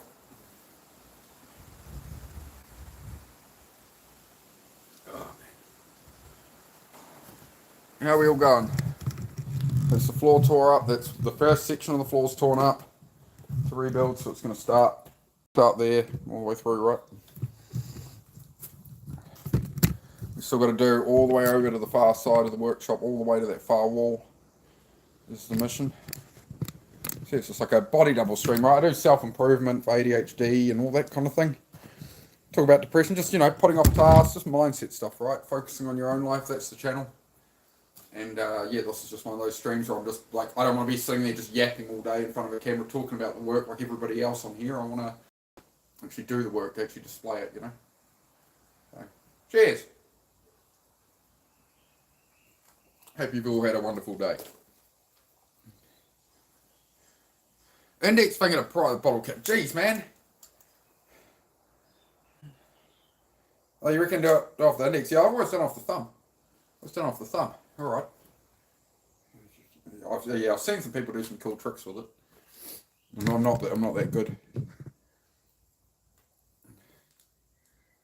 Venom Health, yeah. Yeah, build another engine hoist with that metal. Yeah, exactly. Or I can build like an overhead crane. Yeah, this is, I got heaps of metal, bro. So I got all the beams to do this floor. This is how this is done, right?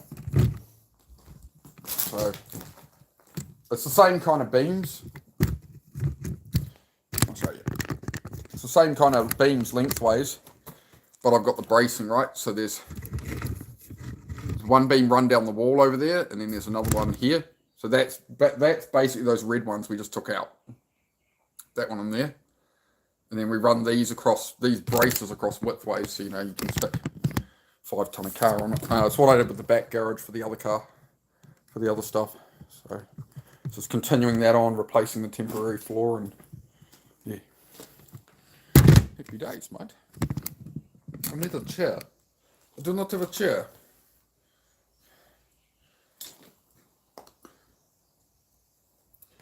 But yeah, I've already got 2 engine hoists and stuff, but I'll use that metal for something.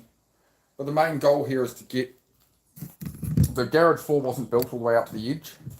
It was, as I say, it was just an old mezzanine platform.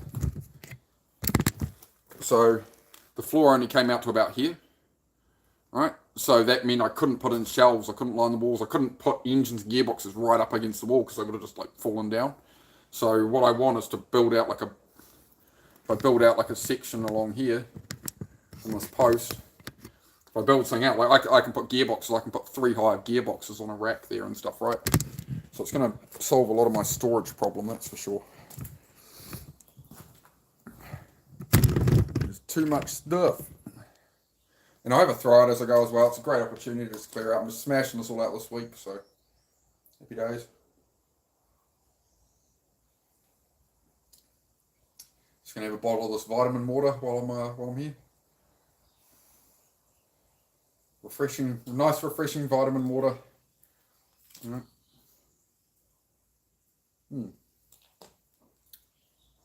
Good for you. In moderation, yeah. Not too much. Yeah. Oh, he's being facetious again. Yep, as you can see, it's all chaos in here because I can only do one section of the floor at a time. So I did this part first, and then yeah, we'll move on to the rest. Yeah, we're doing good. We're doing good. I just need a floor in my garage again now. I just need a floor in the garage again, and we'll be all right.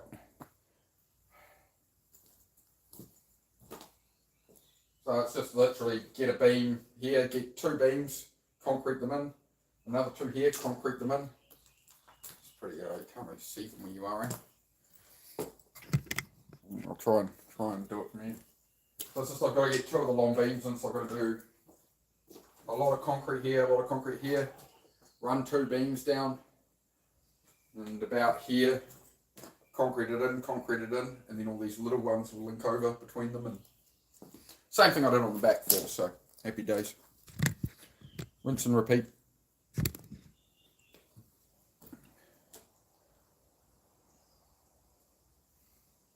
I'm standing here for a powwow. If anybody would like to talk about anything, welcome to drop a message. I'll stay on here a little longer.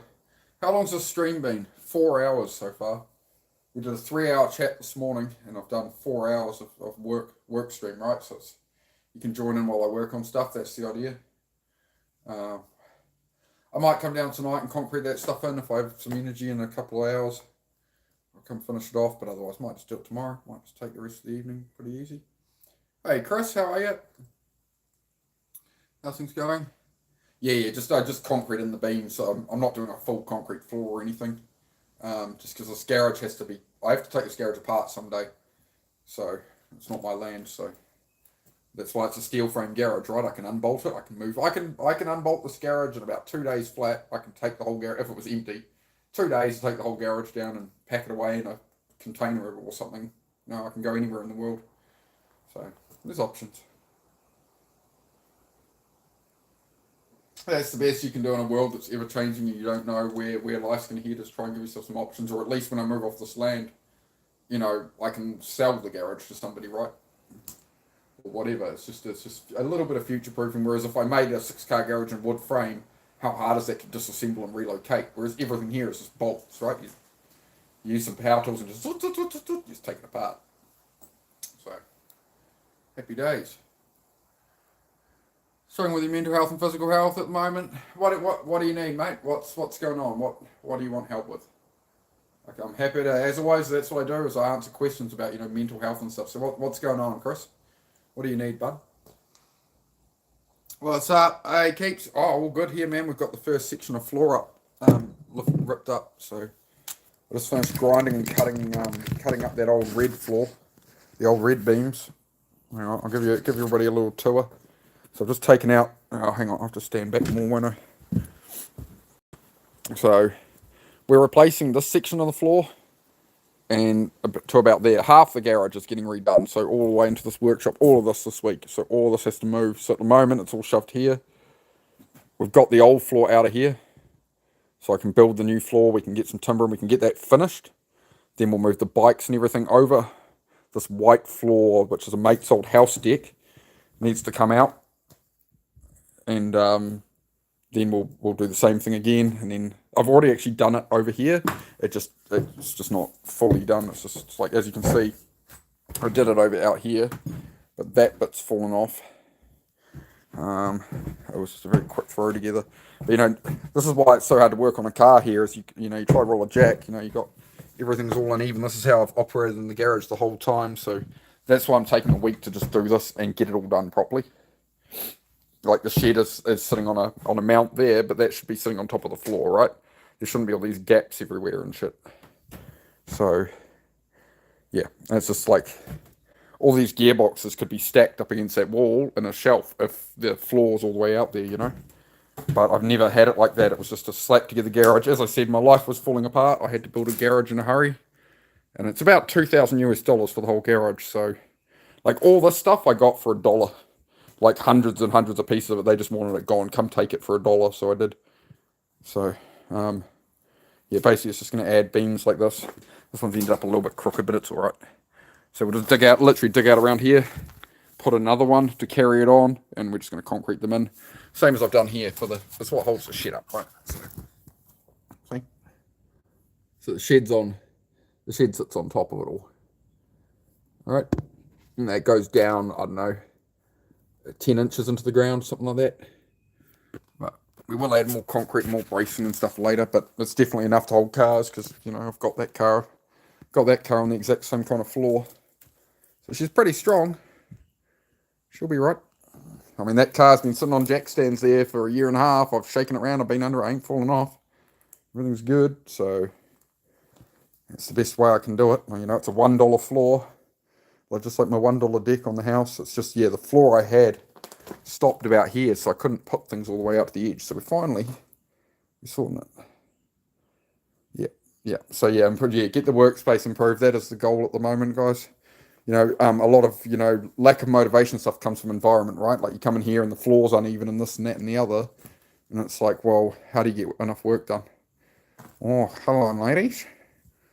Oh, nice. Well, nice. Ooh la la. Well. Ooh la la. Ooh la la. Ninja, ooh la la. Yeah. So we're good. But yeah, as soon as the floor's done out to here, wherever the second beam is, there's one. There's the second one there. So we'll run another 2 of those straight. So we're going to be about here. Then we'll floor it. Then we'll move the bikes. We'll move everything that's here off, and put it over here. And we'll just keep working through it throughout the week. I've really given myself like 1 week to get it done, though. We'll be right back. What have we got with Nate Johnson saying? What's going on? What have I missed? No, sorry to disappoint, Nate. I'm not. I don't have any sugar in my tank like you, mate. There's dating apps for that, though, man. I was using. Look, hey, man, Nate Johnson. You're asking, right? Look, instead of asking that on here, there's a website with the same name as this thing. All right, an app. Go get the app called that. This is an angle grinder. Go get the app, and you'll find what you're looking for, dude. In the meantime, I'm sitting down. I'm trying to we've done hard work, mate. We've body doubled. We've improved our lives. There's people have been doing work and stuff. We're having a good vibe here, man. Why you gotta come mess with us? Why you gotta do that? Hey, Susie, love, how are you? You like that one? Yeah.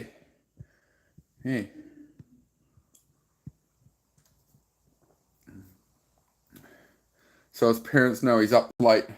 My parents, yeah, okay, yeah, mate. I'm 39 years old, bro. You're gonna have to try like way harder to make a joke here, dude. Like you're really, really dropping the ball, dude. Is that because you didn't play catch with your dad as a kid or something? Is that why you drop the ball so often? Is that it? Yeah, ignore the trolls. That's right. That's right. That's what I was meant to be doing. Thank you, guys. Thank you. Yep, hide, use it. Sorry. As I said to my chat, remind me, if I start engaging a troll at all, even joking, it just damages the channel. It just damages the vibe of the room. So, yeah, you're right. You're right. Thank you, guys. Hidden them. That's even gone forever. Miss Venom in the house. She is. There is Miss Venom there. Venom Susie. That's the missus. Sorry about that, guys. Yeah, I've got to remember. I am trying to do my best. I've got to remember. I've got to not engage the trolls and that. Get them out of here. Get them out of here. Get them out of here. They make you stronger. Yeah. They make you stronger. Like where the trolls have helped me on here, which is something I never expected from YouTube, obviously, right? This is where being a creator helps you in unexpected ways. Is when my own brain is overthinking and trying to tell me bullshit now, I'm like, oh, my own brain is trying to be a troll, right? That's how I reframe it. It's my own brain is like a troll in the comment section right now, trying to talk shit at me, right? And once I realized that and correlated it to that as the reframe,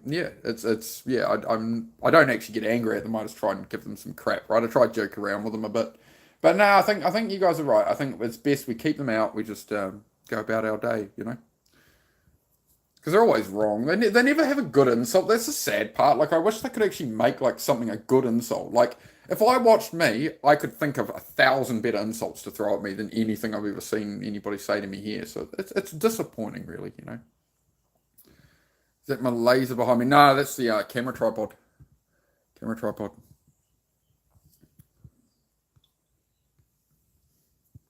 I do actually have my mate's laser level here at the moment, but now I'll just use a bubble, man.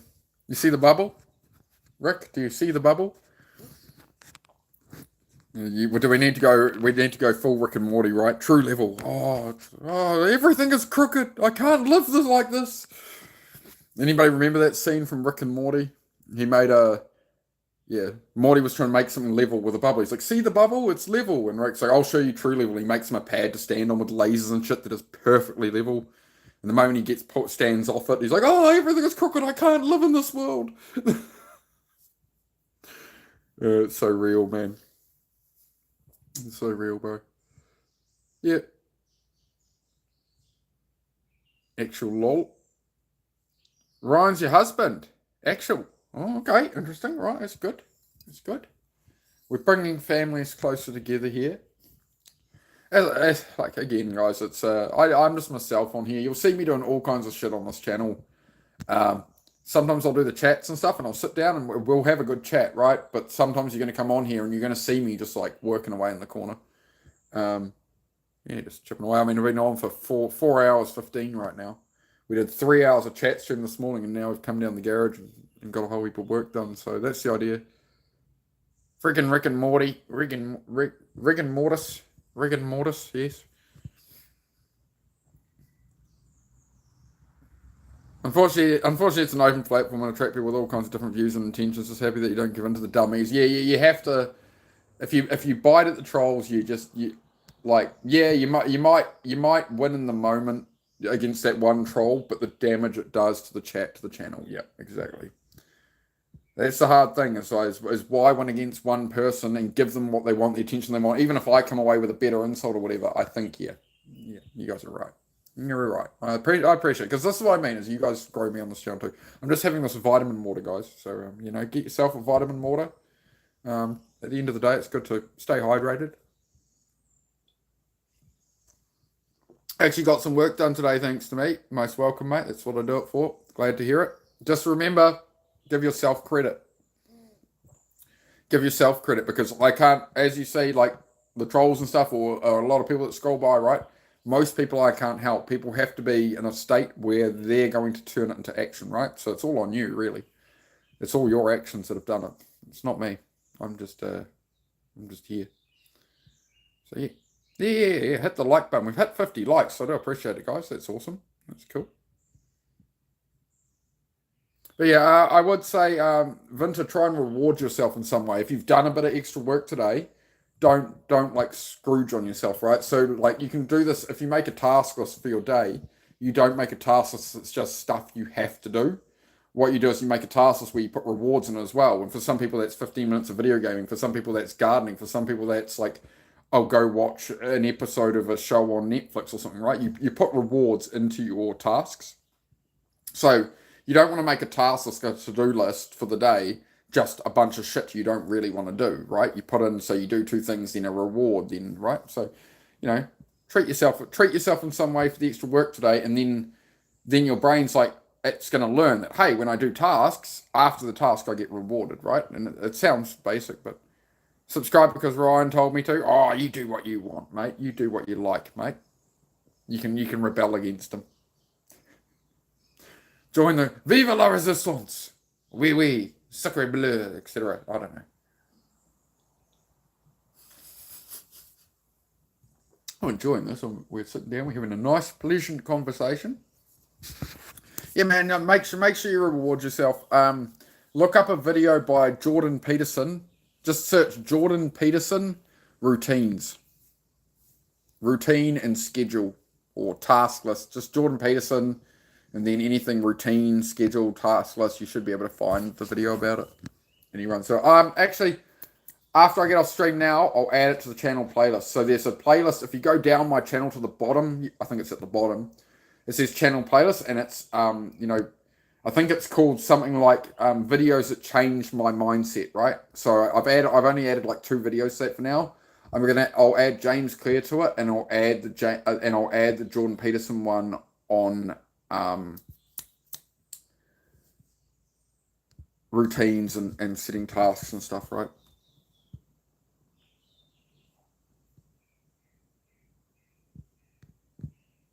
Can't be bothered with it. Well, get bothered with it, bro. Get bothered with it. It's your job to do. This is what I talk about here, man. Like I can't be bothered doing any of what I'm doing down here. I don't want to do any of it, bro. I really don't. I'm in the quagmire. I'm in the hole. I'm struggling with it, man. But I do it, right? And that's the difference between success and failure. Like that, anybody can work when they're motivated, bro. Anybody can get shit done when they feel like doing something, right? It's like I could be exhausted. I could work in here all night, right? If I had a track day that started at 6 a.m. tomorrow morning, I'll be bouncing out of bed at 4 in the morning, like, whoa, I'm going to the racetrack, yay! And I'll be gone. And I'll be eyes as wide as a possum all day long, and I'll love that experience, right? Like there's always energy there. If somebody suddenly said, I'm going to a racetrack tomorrow, I'd be loading up the trailer and a big grin on my face. So I'll go race on 2 hours sleep, man, because it's what I want to do.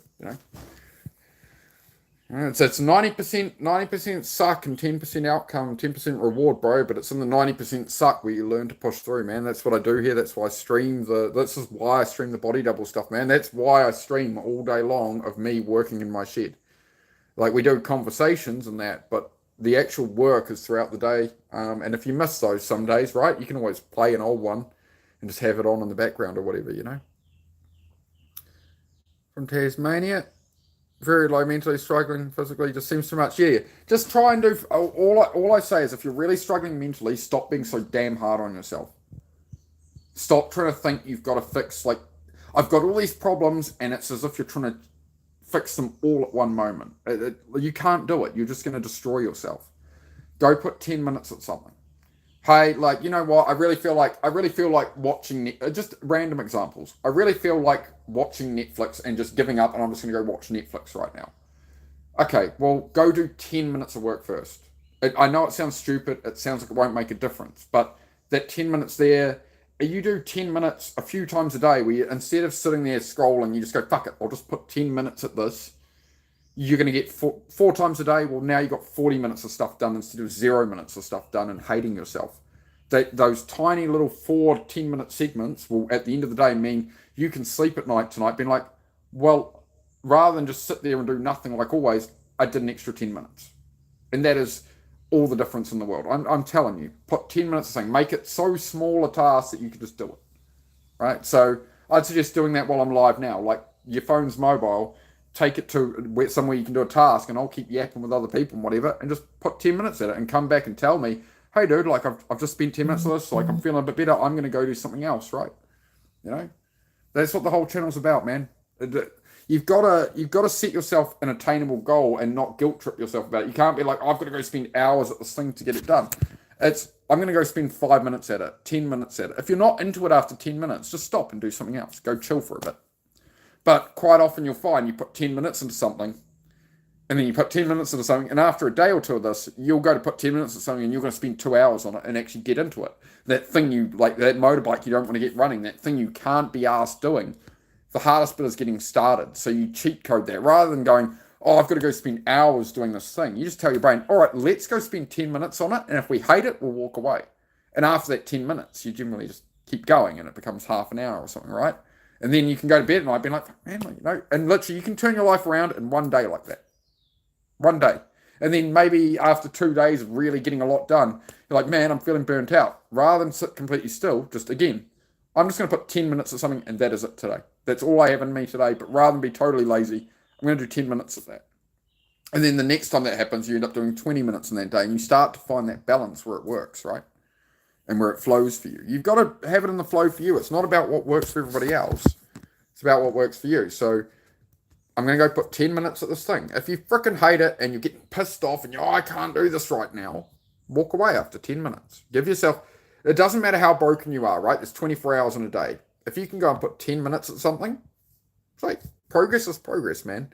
Be kind to yourself. Don't smack yourself down like, oh, it's so pathetic, I can only do 10 minutes. If that's where you're at, that's where you're at. Right now, if you're doing 0 minutes, well, 10 minutes is better, right? Can we settle a debate? Well, yes, we can. Permanent ban. Bye. We don't do any trolls here, guys. We don't do any politics. We're here to help people with mental health and productivity and stuff like that, guys. That's what I do here. Hey, the monk. Good to see you, bro. How are you going, man? Just having a vitamin water. Just the one at the end of the day. I've got my floor all tore up. I've cut up all that red frame and taken it out. Oh, we good. Look at that. Would you look at that? Would you look at that? Would you just look at it? Would you just look at it? Just look at it. Look at it. Oh. If you scrolled on here and you're wondering who the unhinged New Zealander is, hi. G'day. It's me. I'm just myself on here. I have ADHD and autism. Sometimes I act really weird. You just have to get used to it. You'll love it. You'll love it, really. If you're not a bit of a weird person, you're probably in the wrong place. Me and Mahi, bro. Thank you, bro. Been at it for sure. Yeah, been at it for sure. And seabed. That's a terrible joke, man. My mate told me that one like 20 years ago. I haven't said that joke in like 20 years. He was like, oh, for sure. And I was like, and seabed? He's like, hey. Nah, mate. Yeah, it's good to make some progress, dude. Good to make some progress. I need my vitamin water.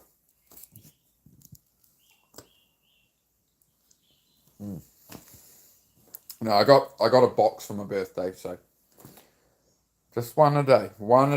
No, mate, two. Two was the limit I gave myself. I have 2 a day, but I'm going one a day at the moment, just after I've put in all the work, right? I used to have problems with things, so I've learned. But yes, it's going to be very good to get some shelves around. Like all this loose stuff everywhere is because there's nowhere to put it. So the old floor only came out as far as about here.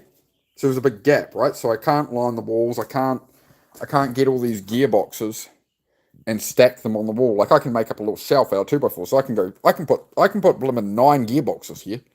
You know, stacked 3 high, 3 high, 3 high, right? So that's why I've got all these gearboxes and engines and crap everywhere. These are all the parts for the Classic Mini. These all came with the Classic Mini. That's all the bits to put that thing together. But the main thing, honestly, I want, see, there's the new floor I've done at the back stops where that black board stops, right? So that's the new floor is back there. And this floor was very temporary. So we're just carrying that on. So it's just the same kind of beams. You see? Pallet racking beams, right? Pallet racking beams. I've already done the whole garage on them, right? The whole garage is mounted on these, on this side, right? So we've already got it done, right? So now we just need to hook these things onto that rail, all right? And then we run another one of those, and we concrete them in, the same as I've done with these other ones, and we'll be right. See, you concrete them in, all right?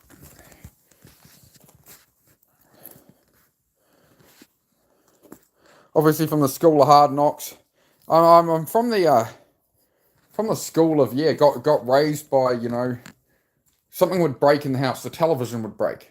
You know, my dad's pulling the back off the television, the washing machine breaks, you're pulling it apart. It's not call a handyman. If anybody's seen the South Park episode, you call the handyman. No, like, yeah, everyone, I get that quite often, not everyone, I get that quite often on here, that people are like, how do you know how to fix so much shit and do so much shit? I was like, I've got no idea what I'm doing. Like, do you think I knew how to build a 6-car garage when I built this garage? No. Not a fucking clue.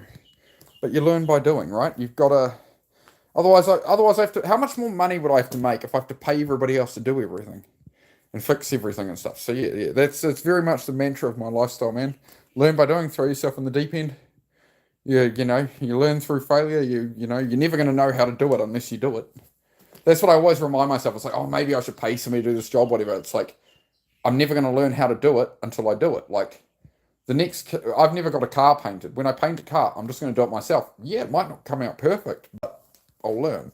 Right? Then I can paint all my own cars for the rest of my life. So why am I going to outsource it, you know? 4 years sober, yep. Awesome, mate. Some things can be left to the professionals. Yeah, for sure. There's definitely some things that are obviously, yeah, you have to get a pro to do it. Some things can be left to the professionals, but most things can you do yourself. You could marry a rich older lady. No, I've got a poor younger lady instead. It's all right. She fits my vibe and aesthetic at the moment. Yeah. No, I've got a poor younger lady, so you know we're working together. We're building it together, mate. We're building it together. I've just turned 39 and she's 24, so it took me 20 years to find her. It's hard finding something with low mileage these days. Yeah, find yourself a nice country girl. Team effort. Go team. Go team. Yeah. Well, that's the definition of a partnership, right? People always say they want a life partner, they want a life partner, or they want to be married. It's a partnership. You're meant to be working together. You don't. Whereas, like, there seems to be this whole cohort of, not everyone, obviously. Obviously, I'm not generalizing. It's just there's this cohort of modern women and men as well, and whatever. And everybody seems to think that it's like just go out and make money and gold diggers and this and that and whatever. It's like you're meant to be both working together. It's not that my man's going to provide everything for me. And I'm the prize, and I'm not. It's like, what are you bringing to that relationship? What do you have to offer, right? Because this is what happens. A lot of guys just get used. You know, there's got to be something. You know, there's got to be some return on your investment in a way, right? I'm not trying to be crude about it, but you know, 52 likes. Hey, Sean, good to see you, bro. Look, Sean, look, I got my floor up, mate. I've pulled up all my floor. There we go. All right, we're spinning around. Oh, we're spinning around. Oh, look at it. Yep. So we've got the first section tore up. I'll give the quick little. Here we go. So, see the rails, mate? See the rails? These are pallet racking beams, right? Like when you go to Bunnings or something, right? You see all the timber on the shelf. It's all on the big racking. It's this kind of racking, right? You see? See the big red racking, right? So it's these beams, stuff like that, right? So we get all of that. I got this whole lot for $1. Enough to do the whole garage. I got that for $1. It was Mitre 10 in frickin' Tauranga or Waihi. I think it was like Waihi Mitre 10 or something. And they had them in storage. And we need them gone. So I got like hundreds of these. So we run those all the way down the building. And then that goes all the way to the back wall. All right, a couple of them. So we kind of concrete them in like that. Just there. We're going to dig out around that. Right, we'll dig down about a couple of 100 mil, like we did here. Right, and mount into that. And these hold it all together. So we space them out about that far, mate. And I'll hold a bloody few ton on there. And once we get out a couple of rows of that, there's one row of it. There's a second row of it. These are like bridging things for extra strength. But like, you're only meant to, if you put 10 ton of timber on that, you're only meant to put one every like 2-3 meters. But because I've got to put car axle stands and stuff on it, I space them out so the axle stand's going to weight correctly, you know. You know, there's me race bike. It's all broken. That's all right. She's hibernating. She'll be back. She'll be back. You watch. Watch the space. But yeah, this is the next beam there. So we just need to add more of these beams, concrete them in, slap the timber on it, and then all of these bikes and stuff will move over here. once this pad is cleared off, this is my mate's old house deck that we dragged in here. Because that, when I had no floor, this was the first thing we dragged in here. Everything was gravel, and I just had that to build one car on. Right? So we're going to hook that onto my truck and drag it out the door. And we'll build some more of that all the way across. And then we'll, once all that's done, then we'll clear the whole workshop out. Once this area is rebuilt, we'll clear the whole workshop out into here. With the race chassis that's under there and everything. And we'll clear it away. I got a GT1 class race chassis here. Does anybody in New Zealand want a GT1 race class tube chassis project? It's under there. It's set up. It'll run a... It's never been run on the track. It's homologated, but it's meant to run like a RB30. But you need hubs and diff and all sorts in there. But she's under there. Full tube chassis race car under there. You see that? See that? It's snuggled under the blankets at the moment. But yeah, that's my car that's meant to be built. That's been off the road for 7 years now. I was meant to take out the motor and put it back in. I was going to put in a different motor, sorry. I was meant to rip out one non-turbo and stick in another non-turbo in a weekend. And that was my pride and joy project I like to drive. 7 years later, it's still sitting there. It's moved between 4 different garages since getting here, but that's all right. We're clearing this up. We're building a new floor.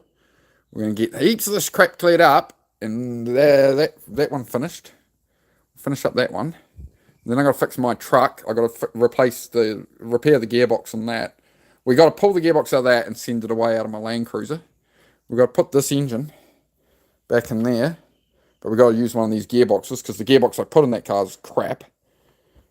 That I just blew up the other day, which pissed in my Wheaties.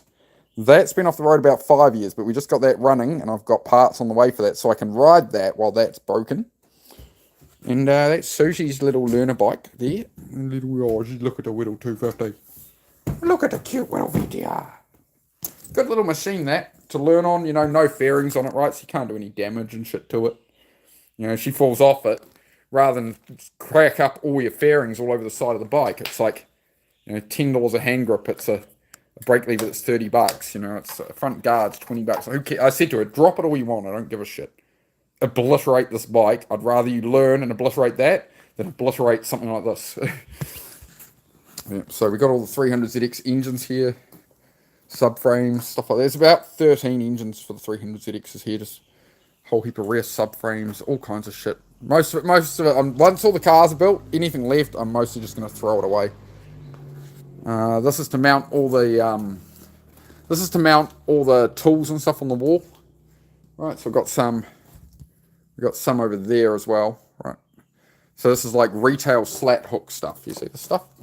See it in stores where they hang clothes and stuff, right? So you buy this stuff. It's about $100 a sheet. I got them for like $10 a sheet. Some fishing shop was shutting down fishing equipment, so you put all your hooks on and whatever. It just gives you options to move shit around whenever you want. I'll show you how that works actually, guys, real quick. I'll show you how I've done it over here. These are some Quila decking boards. Sorry, obviously it's absolute chaos because I've torn up the floor. But these are, you hook them under here, right? So I've got the hook there. Then on top I've just stuck a little bit of timber. Right, so you can stick all your containers of bolts and stuff. All these containers of bolts screwing underneath by their lid. Rather than glass jars, I always saw these old boys as a kid. Oh, I've got everything in glass jars, and then they drop them and smash them. Whereas if these are, at least it only tipped out a little. I do have to label them all still. But that's a better solution. They're all pre-workout and electrolyte containers. You want to know how I got my physique? I drank pre-workout. I drank pre-workout and electrolytes, boys. We got some little details there. Once it's tidy, I'll be able to see all my stuff again. But I got like a mini front grille. Got a man cave sign. That came from my mate passed away with cancer. He was like a second father to me, and all the stuff came from his garage. It was his drill press and stuff, I bought everything off the family when he passed, so it's nice to have his stuff here. And that was the steering wheel out of his car. So I'm going to put that into my Pride and Joy project. That was a very, very good friend of mine who passed away. He retired. He worked down in Levin, repairing phone lines, right? He'd be on the side of the road in the tent, joining up hundreds of phone lines. So that's mostly what he did, right? into his cars and that, and I used to just spend time down there and just work on cars in his shed and that. Like if I bought a car down by Wellington or something, he'd get it to his place or I'd get dropped to his place. I'd spend a week in his place, we'd build a motor together, get it running, and I'd, you know, drive the thing home or something, you know. Yeah, so. And he retired to work on his cars and enjoy fishing and that, and about, I don't know, 6 months after he retired, cancer diagnosis, and 2 years later he was gone, man. So keep on going, man. You know, it's life, man. It's life. Yeah. When I think about that stuff, it just drives me harder. That's the reframe. What would the person who died, what would they want for you? Would they want you sad and depressed and laying around going, oh, I can't go anymore? Or would it be, how would they want to see you operate in their memory? So for me, it's just grind hard. He always pushed me. He always said, man, you can do more. Like, you're intelligent. You got it, you know. You've helped me a lot with cars and stuff, like, you know, spread your word in the world and that, you know. I talked to him at one point about doing the YouTube and stuff. He was like, man, do it. Like, you're an amazing person, da, da, da. So, like, that's why I do this stuff, guys. Like, there's a lot of reasons like that underlying, right? Yeah. Sorry to go a bit deep and heavy there, but there we go. It's reality. It's just reality of being human. You know, you're going to be faced with these things at some point in your life as you get older, especially, right? Like, you can be young and bouncing around, whatever. Maybe things have been rosy, and, you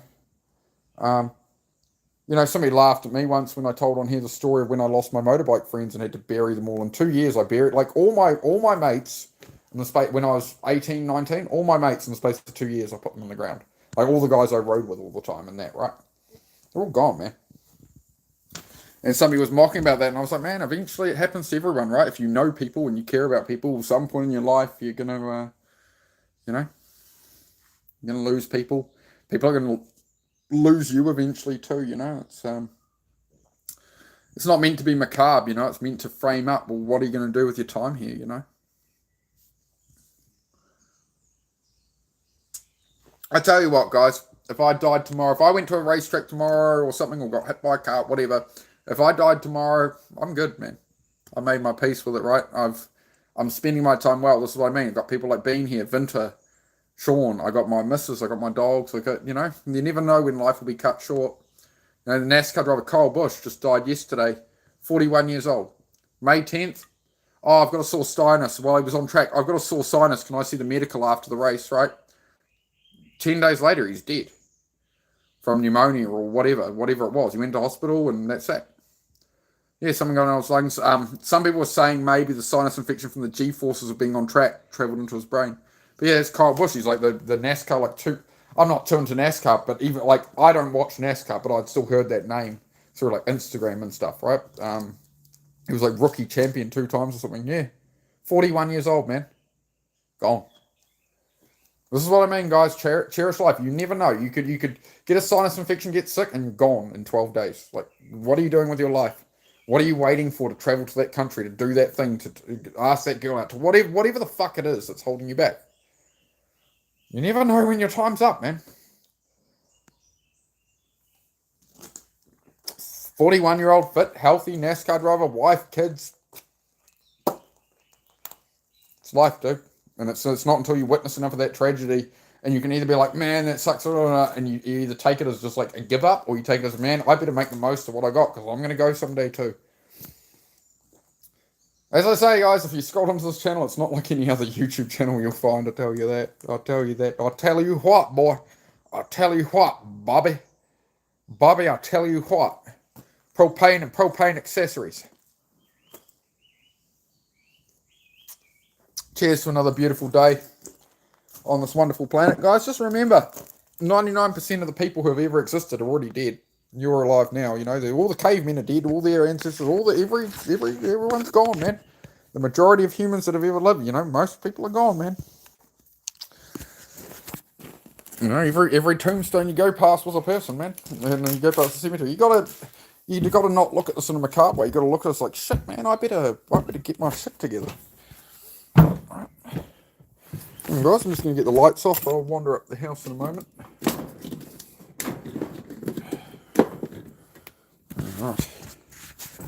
Alright, sometimes a little bit left. Engines and stuff. I'm going to have to bring this stuff in later. just in case I don't remember to bring anything in. Like, hang on, I'm just going to move this MX-5 engine in. Because if I'm a dumbass and fall asleep or something or get lazy and it rains, I'm going to do way more damage. See, that's what I mean, that little bit of extra effort. Come on. Sorry. There we go. Right, now that's inside and can't get wrecked. Because that's the new motor. That's the new motor for the MX-5. Which I tried to on that old floor. I tried to pull the old engine out and put this one in. Except the engine crane went through the floor. So that's why a year later I'm finally replacing the floor. That's alright. So we got that bit done. It's all tore up. Once that's done, we'll move everything. We'll tear up that bit.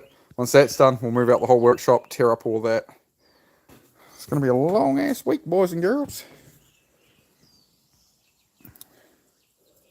More people alive at once than ever. Yeah, definitely more people alive at once than ever, but most people are already left this world, my friend. You know what I mean? Like, most of the people who've ever lived, they're just, it's game over, mate. You know, you think back, right, across all of mankind. You're living in the easiest time to be alive ever. Got the info about this. Easiest time ever to be alive, man. Alright, it's alright, puppy. Alright, it's alright, bye boy. It's alright. He's getting upset, somebody's shooting. So he gets a bit upset. Might take him for a little drive. Gotta head up to the shops. I mean, I'm not currently sort of practicing, but the more we look at things, I would say we're all here by dumb like the universe itself, experiencing through consciousness. Yeah. No. How would I put that, Sean? Nobody's ever answered that question successfully, bro. That's why there's so much dispute on Earth and religious wars and all this. Nobody has the answer, man. One thing I would say to look up a YouTube video. Religion comes from sun worship. Just search that. Religion comes from sun worship. And it's all the actual evidence of every religion of the sun. The sun is God, right? You know, they were praying to the sun because the sun would. I think it was meant to be Jesus. I can't remember the exact details, but anyway, it was basically, you know, he rose again and that whatever. It was them praying because the sun went away at night and they didn't understand and they were worried their crops aren't going to grow. Is it going to come back? So they would always pray to the sun that the sun's going to come back up again so we don't starve to death. That's where it all comes from. All the names of Jesus, Mary, all of it, through every religion is an adaptation of those original stories. And the whole video in about half an hour traces out all of it, you know. So yeah, just look up religion as sun worship, something like that. You'll see a video come up and they break it all down. But you know, nobody has the right answer, man. Nobody has the right answer, bro. So and that's the thing, is like when I know, like I have religious friends, like D-Bird Men of Action, that, like I was baptized as a kid, but like personally I don't tend to have much opinion on it because I haven't looked into it enough, for one, and like I just don't have the time to sit around. Like, if you want to know the meaning of life, like, don't ask the question, right? The meaning of life is you're going on the journey. If you spend your whole life trying to figure out why am I here and what's the meaning of it all, well, you're not gonna really learn much before you leave the planet, right? You got one shot at living, you got one lot of time. That's it. That's all we're battling. We're all battling that clock, and your time could stop tomorrow, next week, next year, could stop in 50 years. Who knows, man? Who knows, man? So, like, that's where you start to cut out the distractions and all the bullshit in the world and all the bullshit that's dragging you away from what you want to actually be pursuing, because time's ticking, man. Yeah, I definitely believe there's some kind of power to the universe for sure. Does you want anything from up the road, love? I'm going to go get some durries, mate. You want to come? Nothing you can think of? Alright. Ah. Just a blooming gas station up the road there, mate. Do you know where my card is, mate? I can't find me money. Oh, hang on. Oh, hang on. No, I'm good. Right, here we go. Your rescue one. I went a whole day without one. Here we go. Would you look at that? Would you just look at it? Do you want to come outside? No, you can't, because no beds. No beds. No, because someone's shooting, mate. You guys stay in there. I'll go up the road a bit later. There we go. I just happened to find that while looking for the woman. There we go. We're doing alright. Don't give me shit. It's the first one I've had today. I've been up. It's 5 in the morning. Don't give me no shit. Should we do some? I haven't done a workout today. Well, at least go sit in there, right? Nice. We'll sit in the cabin. Well, sitting in the camera. Oh, look, that's right. I got a couch. Oh, we put the couch up here. Oh, would you look at that? Oh, mate. Oh, here we go. Look, we got a nice couch here. Look, welcome to the Venom Show. Welcome to the Windy Dindy, knifey spoony ball. Look at that. Would you look at that? Look, I've got a couch in my new cabin now. He's set for life. Couch. Yes, I'm very pleased with that. Here we go. I must trip some of you out on here, eh? Like, I'm not like all these fake people you find on YouTube and people who are trying to be like really like calm and like, you know, they're trying to present an image, right? I'm just me, mate. You just have to deal with it. Tasmania. Morning from the UK. Good morning, David. How are you, dude? Find it hard to believe people who are certain about anything. In a church, a teenager church burned down the day after I preached for the first time at youth group. Oh, geez. Well, at least, you know, yeah, I did wonder for a long time if I walked through the door of a church, maybe the place, like, maybe I'd burst into flame. Not the building. Geez, Sean. What did you do? What did you do? You streaming tonight, Sean? You streamed this morning. Was it this morning you streamed, Sean? Because you gotten up, it was your day off and you get up early, right? Being genuine is not common. Yep, that's what I'm relying on for this channel, guys. But I've had 0 subs for 3 days straight. So, I'm just saying. We went from 40 subs a day. I changed category from education to people and blogs because I'm doing more of the garage stuff and I want to, you know, make it work. But the algorithm hasn't figured that out yet. And like, I thought we had a really good chat stream this morning. I got off and it was like 350 views, over 4 minutes average watch time, except nobody blimmin' subscribed to me. You don't want to see me again, eh? No good.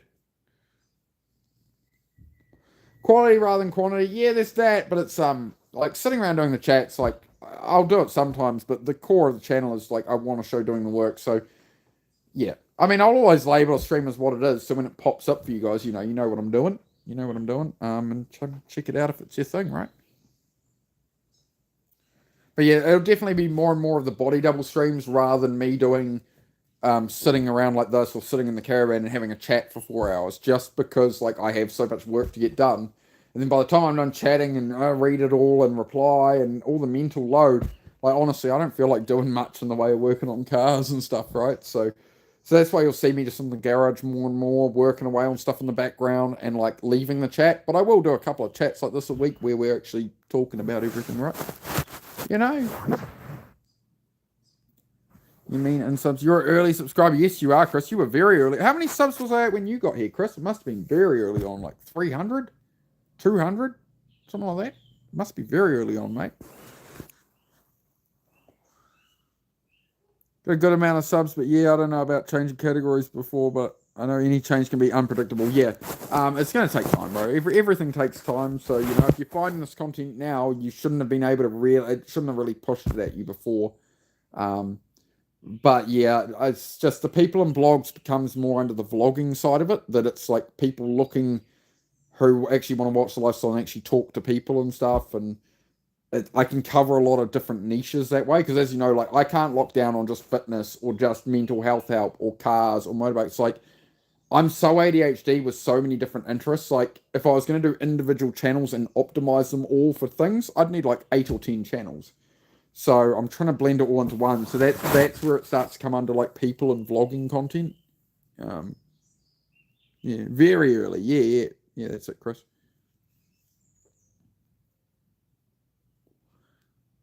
Yours is kind of similar with gaming. Yeah, for sure, Sean. Yours is definitely a very different thing, right? People can come in and they just hang out and they enjoy what they're seeing, and versus me in the garage, you know, swearing and beating at a hammer and using a grinder or pulling out an engine. It's very, very different content, right? Yeah, it's very different niches, man. But I love how you know, I've found people like you, Sean, where like you're the reason I bought a PlayStation 2, because I like video gaming, but online video gaming meant I played too much because it's the social interaction side of it, right? I'm gonna fire up my PlayStation tonight, Sean. I haven't turned it on in about 2 months, dude. Oh, fantastic, Chris. Hope it's going well, mate. Same with ADHD. Everything all at once. Yep. That's what we talk about here, Ray. Ray, great to see you back again. How are you? How's your day been? How you doing, love? I'm enjoying the new couch, love. Well, it came out of the garage, right? But no, it's nice to have I have a couch. I now have a couch that was stored in the garage in the house I'm building myself. So there we go, look. I've got a chair. I've got a gym. I've got a gym there. Right? Yeah, it's all coming together. Shush, Heidi. It's just your mother, you idiot. Dog hears the gate open, so it's like, Heidi, leave. Together 9 years now. Sorry, guys, if you can hear the Zed barking, that's somebody shooting in the area, so he gets very upset by that.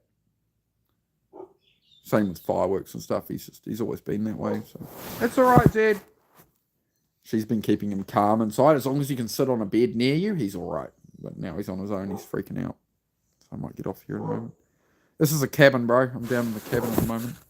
We're into cabin, mate. We're into cabin. Half a cabin so far. Yeah. We've got French doors go over there. French doors, you see? Out onto the deck. Yeah. You got that fence section half covering it at the moment, but yeah. Miss Venom, I will give her the regards. Yes, she's usually in the chat as well, moderating and stuff, but yeah. So there's the front door. I've got a frame and all up here and stuff, but there's the front door. Then there's two big windows. Then a little bit of wall will go there. Then we got French doors. Those two middle ones open up. I've got a mountain over there to look at and stuff, mate. I also made the roof high enough for like pull-ups, muscle-ups and stuff, so I can do them here. I'm putting a loft in, so it'll be all up here. These will eventually open up, so as you can sit there, will be like a little deck to look out from.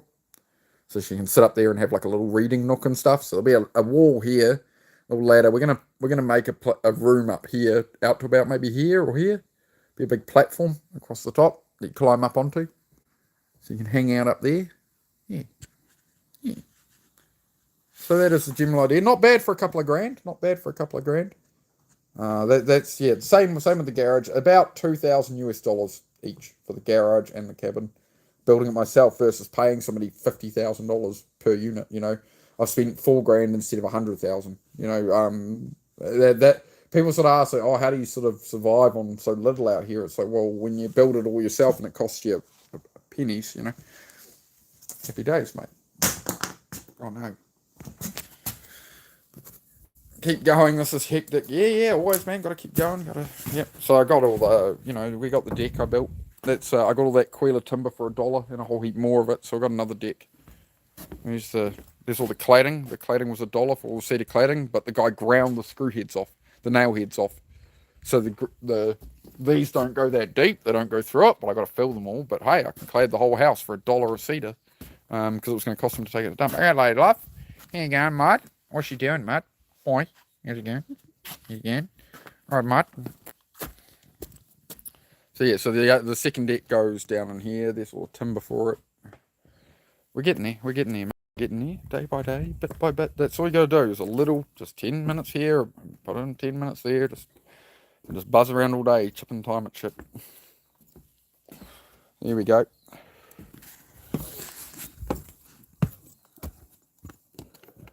All about the vision and wanting it, that's it, man. Just day by day, try to build the dream.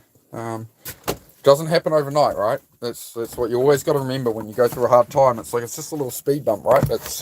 It takes decades. So this is the journey of life, is learning and growing your whole life, right? That's the goal. You're amazing, bro. Thank you, Chris. I appreciate it, mate. I am a simple country folk. I think that one cigarette will keep me going. I think I should be a good boy until, I'll go buy some tomorrow or something. I'll be a good boy. Well, I put some water in this. You'll be proud of me. Yeah, it got down to about there, and I topped up the rest with water. So I'm actually having water. Yeah, that too. Yeah. So we'll keep a couple of old bottles maybe. Does it taste alright? Yeah. Water in it? I've brought another one for you today. Yeah, have a crack, mate. Like, that was about that much on the bottom of pure juice. Was pretty good. Picked you up a bit. Yeah, I'd love to hear that, Chris. That's exactly what I do it for, man. As I say, I started the channel because I was laying here depressed a couple of years ago before I met Susie and that, and went through a lot on that, and then I've made the channel more recently just because I couldn't find anything like this when I was looking for it, right? So, you know, you guys help me as well. You know, talking about the stuff, airing it out helps me process through it and refresh myself and remind myself. You guys bring up something, it's like, man, like, that's right, I'm still struggling with that. What was the information I knew about that? You know, it all works out, man. This is what we need in the world, man. We need some positive, you know, there's so much shit going on that we need, all this doom and gloom. There's doom and gloom everywhere. That's not good. Yeah, you start to worry about it. Go now, leave to sleep. Thank you for the shares today. Talk to you later. Be well. Thank you very much, Dana. Always love your support. Much appreciated. Thank you. She's been dropping comments like crazy, like 5 comments a video to feed us out there to get us some new friends. Most welcome, Chris. That's we all help each other here. That's the whole idea. I just kind of host this thing, and it's going to become a.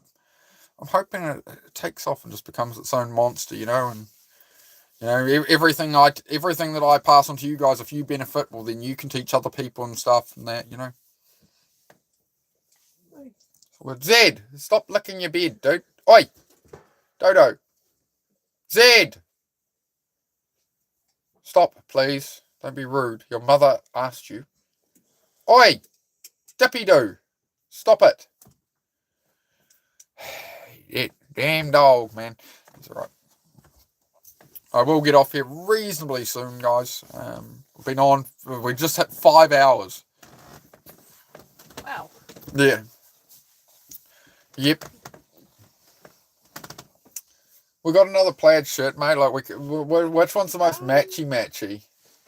We can be all cute for Christmas. I'm probably getting a bit warm now. Actually, come to think of it, I've got my dusty shirt on. Oh, I did not get dusty on the bed. I'll get in trouble. I just won't touch anything. I'll just sit still. Got to be very, very quiet. We're hunting rabbits. ADHD and OCD. Yep. Oh, you're in the right place, man. We're a special bunch here, mate. We're a special bunch of yeah.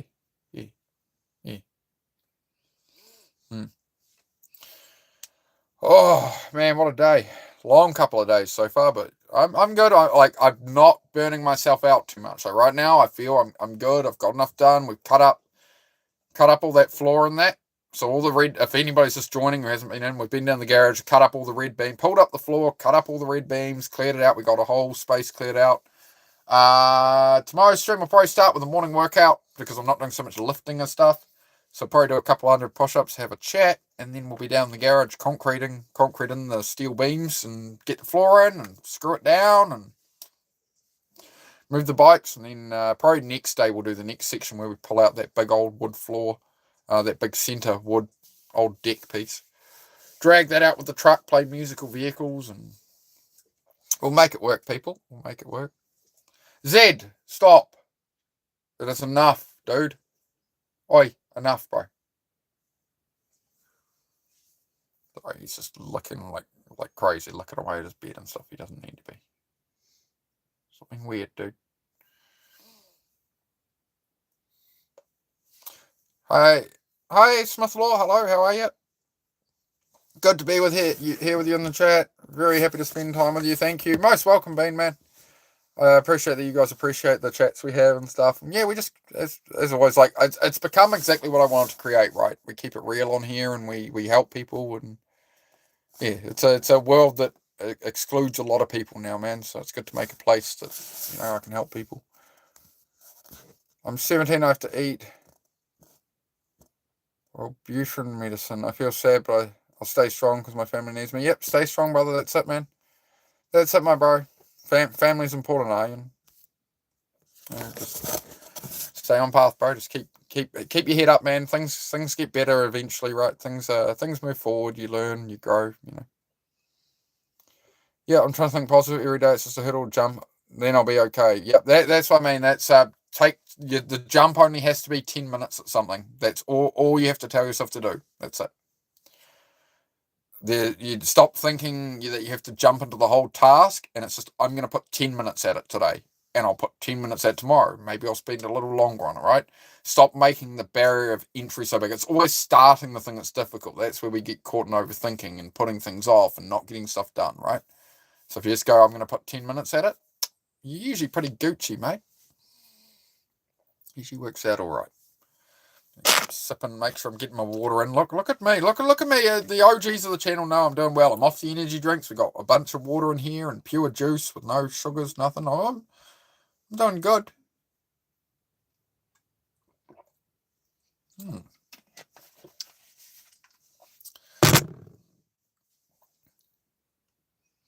Whereas you probably don't realize you're helping people, man. But even if you don't feel like you are, yeah. I know I'm helping people, bro. I just wish I could help more people. That's where I beat myself up, man. Is how can I be more effective? How can I help more people? I worry for the people who are not finding my channel yet because like I'm not doing a good enough job with the algorithm and stuff. That there's people who need help who just cannot find me yet because the algorithm will not show me until my channel's bigger, until there's more subs, more viewers and whatever. That's when it will mass push it out so everybody can see the channel. But at the moment I'm kind of just buried away a bit. So that's where I beat myself up with it, man. I don't want anybody to feel how I did. Or I like when people are feeling like that, I want to give any advice I can to help them get out of it because it's it's tough times, man. You call me mate, even though I'm a female, mate. Everybody is mate. I call her mate. I call her bro all the time. Cuz, mate, girlfriend.